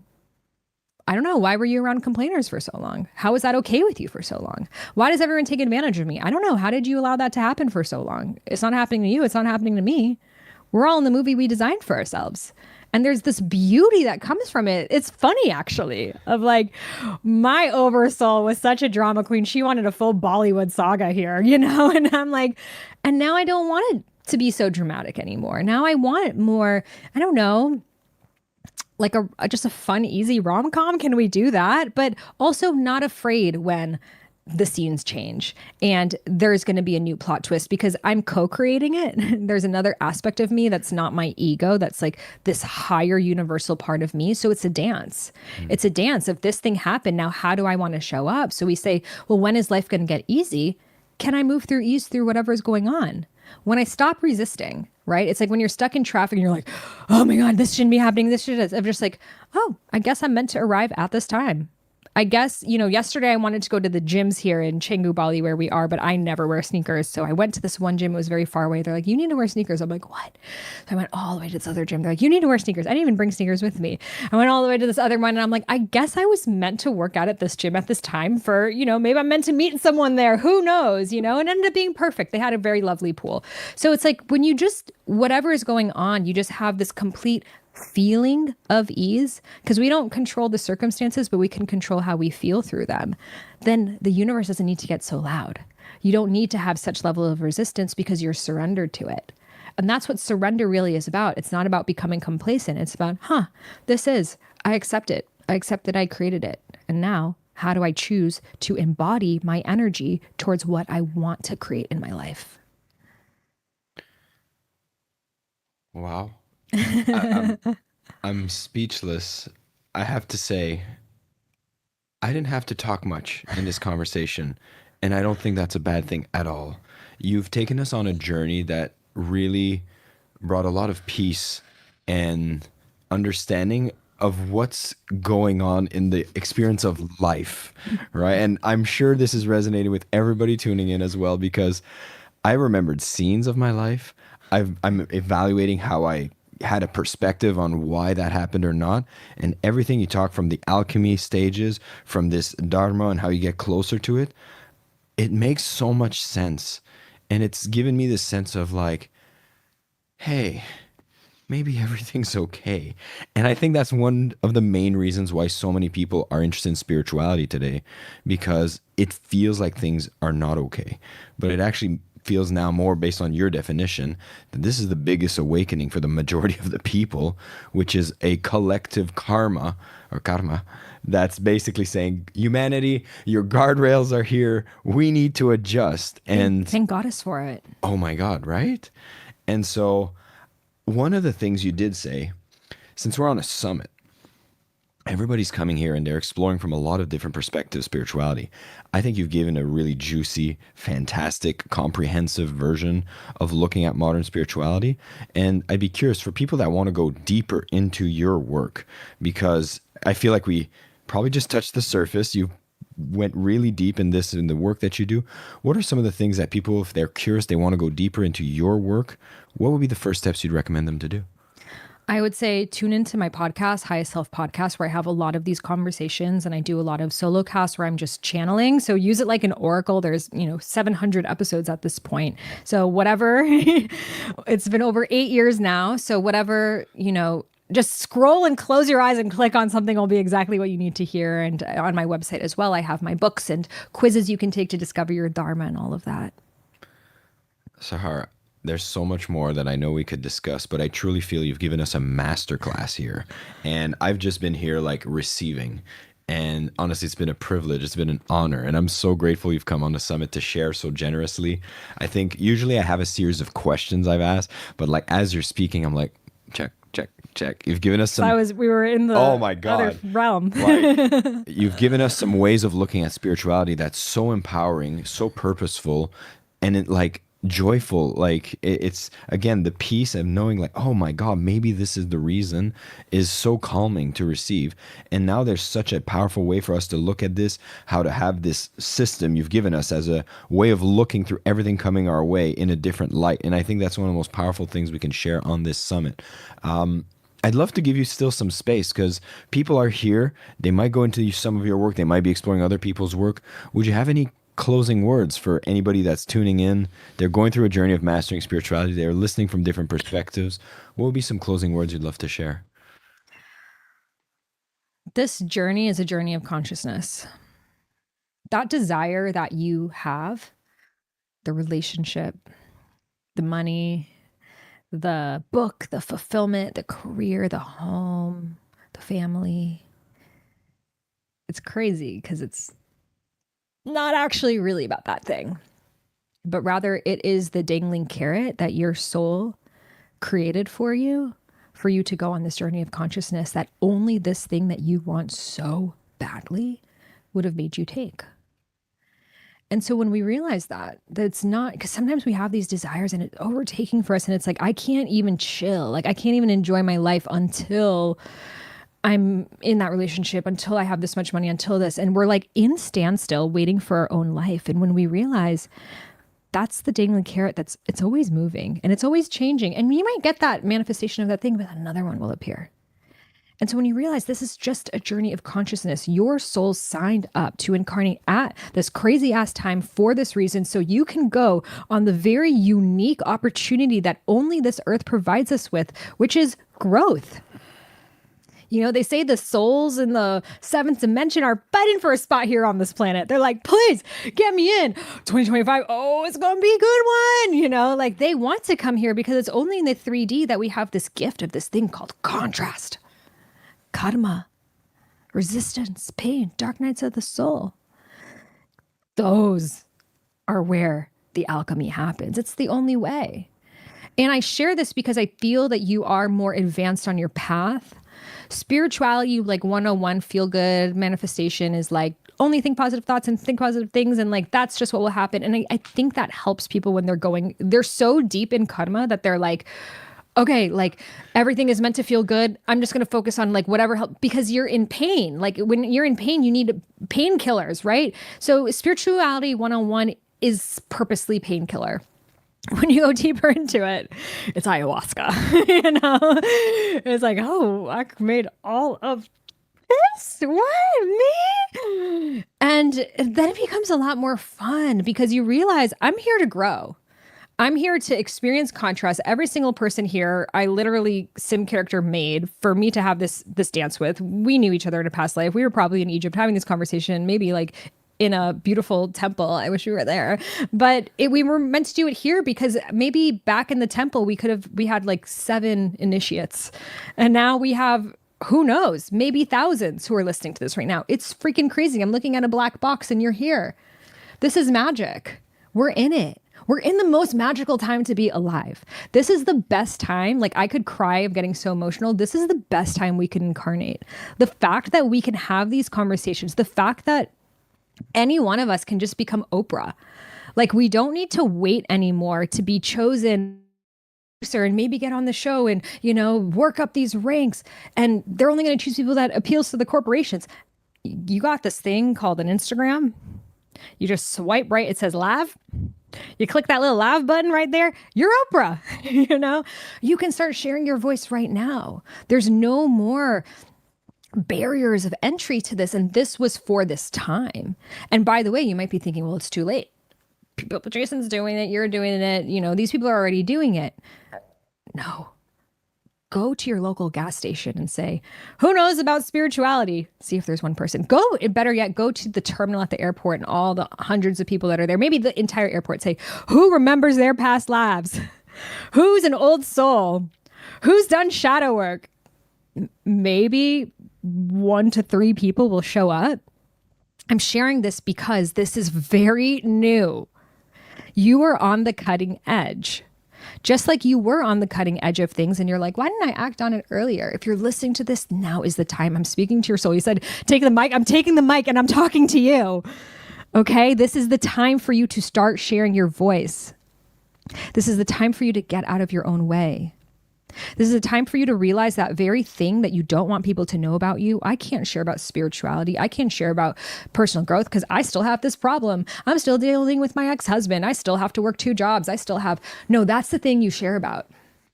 That's the very thing you share about because it's going to connect people to those who are having the exact same problem and you are just a couple steps ahead. Just like me. The only reason why I'm sharing with you what I know is because I've had all of these problems and I still have them. I've just put a lot of thought into it, just like you've put a lot of thought into things. And so we actually gain more thoughts by sharing, by opening our voice, because we open up that space. And from that space, the universe is like, oh, she's actually sharing. He's actually passing the torch. Let me give you more gems. And then we go in this journey. And what's so cool, and maybe you've experienced this, is now as I go through the journey of life, different struggles, hardships, I'm like, oh, this isn't just for me. This is just the part of my memoir I'm one day going to write, and help other people with. This is just the unique new situation that I'm meant to work with people on one day. And so the only way I'm going to really gain mastery in this thing is for me to go through it myself. The health challenge, the divorce, the poverty, the scare. So whatever you're in right now, it's the soul curriculum. It's the way. Start sharing it. As you share it, you start to open up new ideas. You start to notice the patterns. You start to see the signs. The universe will start to support you. And then the very things that you desire start to naturally happen because the universe wants to support you to be doing the very damn thing you came here to do. And that's freaking exciting. And by the way, guys, it just keeps getting better. Sahara, thank you for bringing every single element to the conversation. Fire, air, all of it. Honestly, it's been an absolute joy to have you. And I think you've given so much to the people that are on the summit. So on behalf of everybody tuning in, thank you for your time. Thank you for your wisdom. Your energy that you brought into this is felt. The messages you shared with us are extremely useful for everyone. And I want to encourage everyone to go and discover more. Higher Self Podcast, we'll put some links to that, as well as Sahara's website. She has programs, particularly some of you who might want to go on a journey to share this passion of yours. If it comes to spirituality, she has programs to really get you through the ropes and get you guided in the process. So definitely have a look at that and so much more from what Sahara does. And also Discover Your Dharma, which is the book that most recent one, correct? Yes, and I'm writing my 5th book right now, which is really all about the process of alchemy. And I have a course called Karma Clearing for the Mystic's Voice. So specifically for those of you who really want to share your voice, but you feel like you get stuck, it's karma. So yeah, come on my Instagram. I am Sahara Rose. I'm always sharing what's going on here. And if you found me on the summit, please send me a message. I would love to connect with you. Sahara, thank you once again. This was an absolute pleasure. Thank you. Ladies and gentlemen, Sahara Rose as our closing speaker for today's session, and we went out with a bang. How's everybody feeling? We just had 4 incredible sessions back to back with Sahara closing it off for today, and we had an activation. We had a chance to re-challenge the way that we look at spirituality. We've had a beautiful session looking at psychology and energy, and finally with Sahara truly unleashing the fact that we are on the right path. We are on the journey that is our right journey, and we have a right to express ourselves, especially as we're mastering spirituality. You'll get to bring those along with you, which is the whole way to conclude the awakening day. I see that Anna here sharing how beautiful it was. I think a lot of others, if you have a moment, use the chat. Let us know how you feel. How was day 2? How was the awakened day for the summit of mastering spirituality? And the best part is we are not done. If there's any session that you've missed and you want to go back to, you'll be able to access this replay for the next 24 or a little less, maybe like 18 hours until we start our day 3. And so feel free to do that, go and repeat the exercise, take notes. And of course, if you have upgraded to VIP, then have no fear. You have all the transcripts, the videos, the audios, and additional bonuses from all the speaker at your fingertips. So you can keep these sessions in your back pocket for whenever you need it. So you can access the message that is right for you at the right time. This has been incredible. I'm so glad to see everybody joining me today on our day 2 of the summit. And like I've mentioned, we have not finished yet. We have an entire other day, which we're going to go through. I want to see here what we have. Some of the comments coming in. I want to take a moment to read some of those here. We got Linda here. Loved everything and everyone except Mark Walsh. I'm a boomer. I'm still alive and I have a very healthy view on spirituality. Well, this is why we want to bring some healthy perspectives for every single talk that comes in. And so it's okay not to resonate with every teacher. What you want to be able to do is have an open mind, be able to discern and see and who are the ones that you find yourself be attracted to, and then connect with that message. Let's see what we have here from Alan. It was intense. Lots of info, but lots of great nuggets. Thank you. So Alan, great to see you on the summit. I've noticed you for today and yesterday, so glad to see that you are on board. We have so many people here. Let's see, Belani sharing about spreading love in her fragrance. All of us take in and listen to powerful action, wonderful, very relatable talk. Thank you. And a bit of the themes that we're getting here from Howie has been very uplifting for me. Thank you so much. So, hey, we get to choose what we listen to, what we pay attention to. And I'm so glad that you all decided to opt in to be a part of the solution and to be joining these summits. This is a powerful way to do that. And I'd love to end with just an invitation for those who would like to become VIP. I'm going to share a few more details so you can take advantage of an offer that we make available during the summit. And know that tomorrow we're going to start at the exact same time, which is 9 a.m. Eastern, for our 3rd and final day on the Mastering Spirituality, where everything will be focused on transcendence. We have another incredible lineup of speakers sharing a powerful message. So I can't wait to see you all on day 3. And before you go, let's take a moment and see exactly what is included when you decide to go ahead and be a part of our VIP offer. So I'm going to take a moment to share this on our screen right now. And if you go to the page to read more, and we're going to share some links to this, you can actually get the all access pass. Now that means you get access to every single video recording from every speaker, the 25 speakers that have come to this summit to share their message. You'll get access to the video the audio version so you can listen on the go, and the full transcripts of their conversations so you can highlight, take notes, and take action on the nuggets that you want to keep with you. We also have a ton of bonuses that are being shared by the speaker themselves that are going to be a part of your package that are worth thousands of dollars. And what we're doing right now is making an offer for you who is live with us right now. If you're enjoying this summit, you want to support the summit so that we keep putting more like this together and attract some incredible speakers, this is the best way that you can take action to continue bringing more of these messages to the world and keep them in your pocket as well. When you pay $99, which is the offer we have right now, you get to have lifetime access to every single one of these talks as a VIP member. This is the talks from Teal Swan, Jeffrey Allen, Sonia Choquette, Suzanne Geisman, and Ken Honda, plus more. That's 20 hours of the audio, 20 hours of the videos, and all of the transcript. Some of the bonuses that come through, I'm going to read them to you in a moment, but know that we are also including a 30-day spiritual journal. See, if you want to make spirituality a habit, having a practice, this journal will come with exercise prompts that are inspired by these talks so you can actually have a companion to guide you in the first 30 days when you're building the momentums on the lessons you've learned here. Listening to the talks is one thing. Integrating the messages is truly the path for mastering spirituality.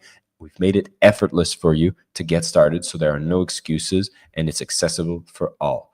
Suzanne has shared with us her Bless Me method, and you get to experience the Sip of the Divine. It's a 4-video modules that is included. There's a worksheet for reflection and practice. All of that will be yours when you upgrade to VIP. For those who have a business, will get a chance to access the joint venture directory for 90 days, get to partner with others and spread your message to the wider reaches of the world. Sonia Choquette's 21-day Answer is Simple series will be a set of lessons that can be part of your 30-day journey that is coming from Sonia Choquette that will allow you to have the exercise to bring peace and serenity into your life, trusting your guides and making sure that you follow that intuition.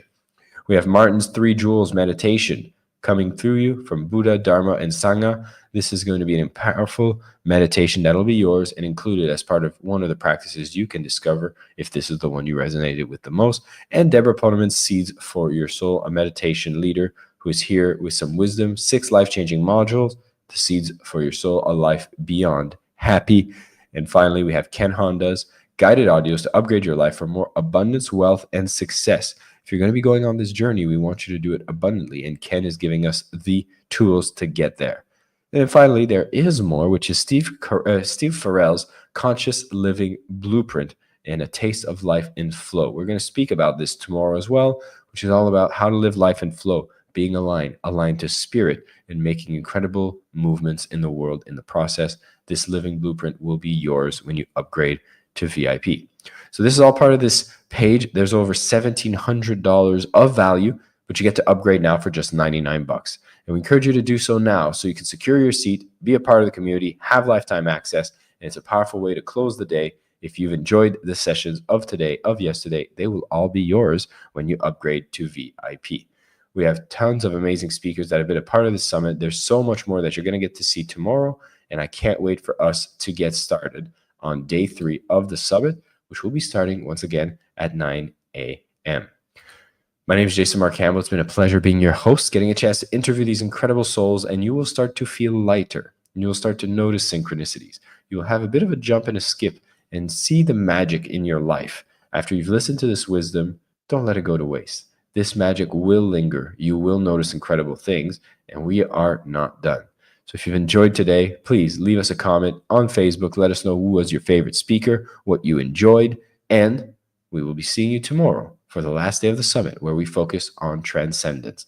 It's been an absolute pleasure. For those of you who have decided to dedicate towards mastering spirituality, we salute you. Keep it going. We will keep bringing you some amazing speakers.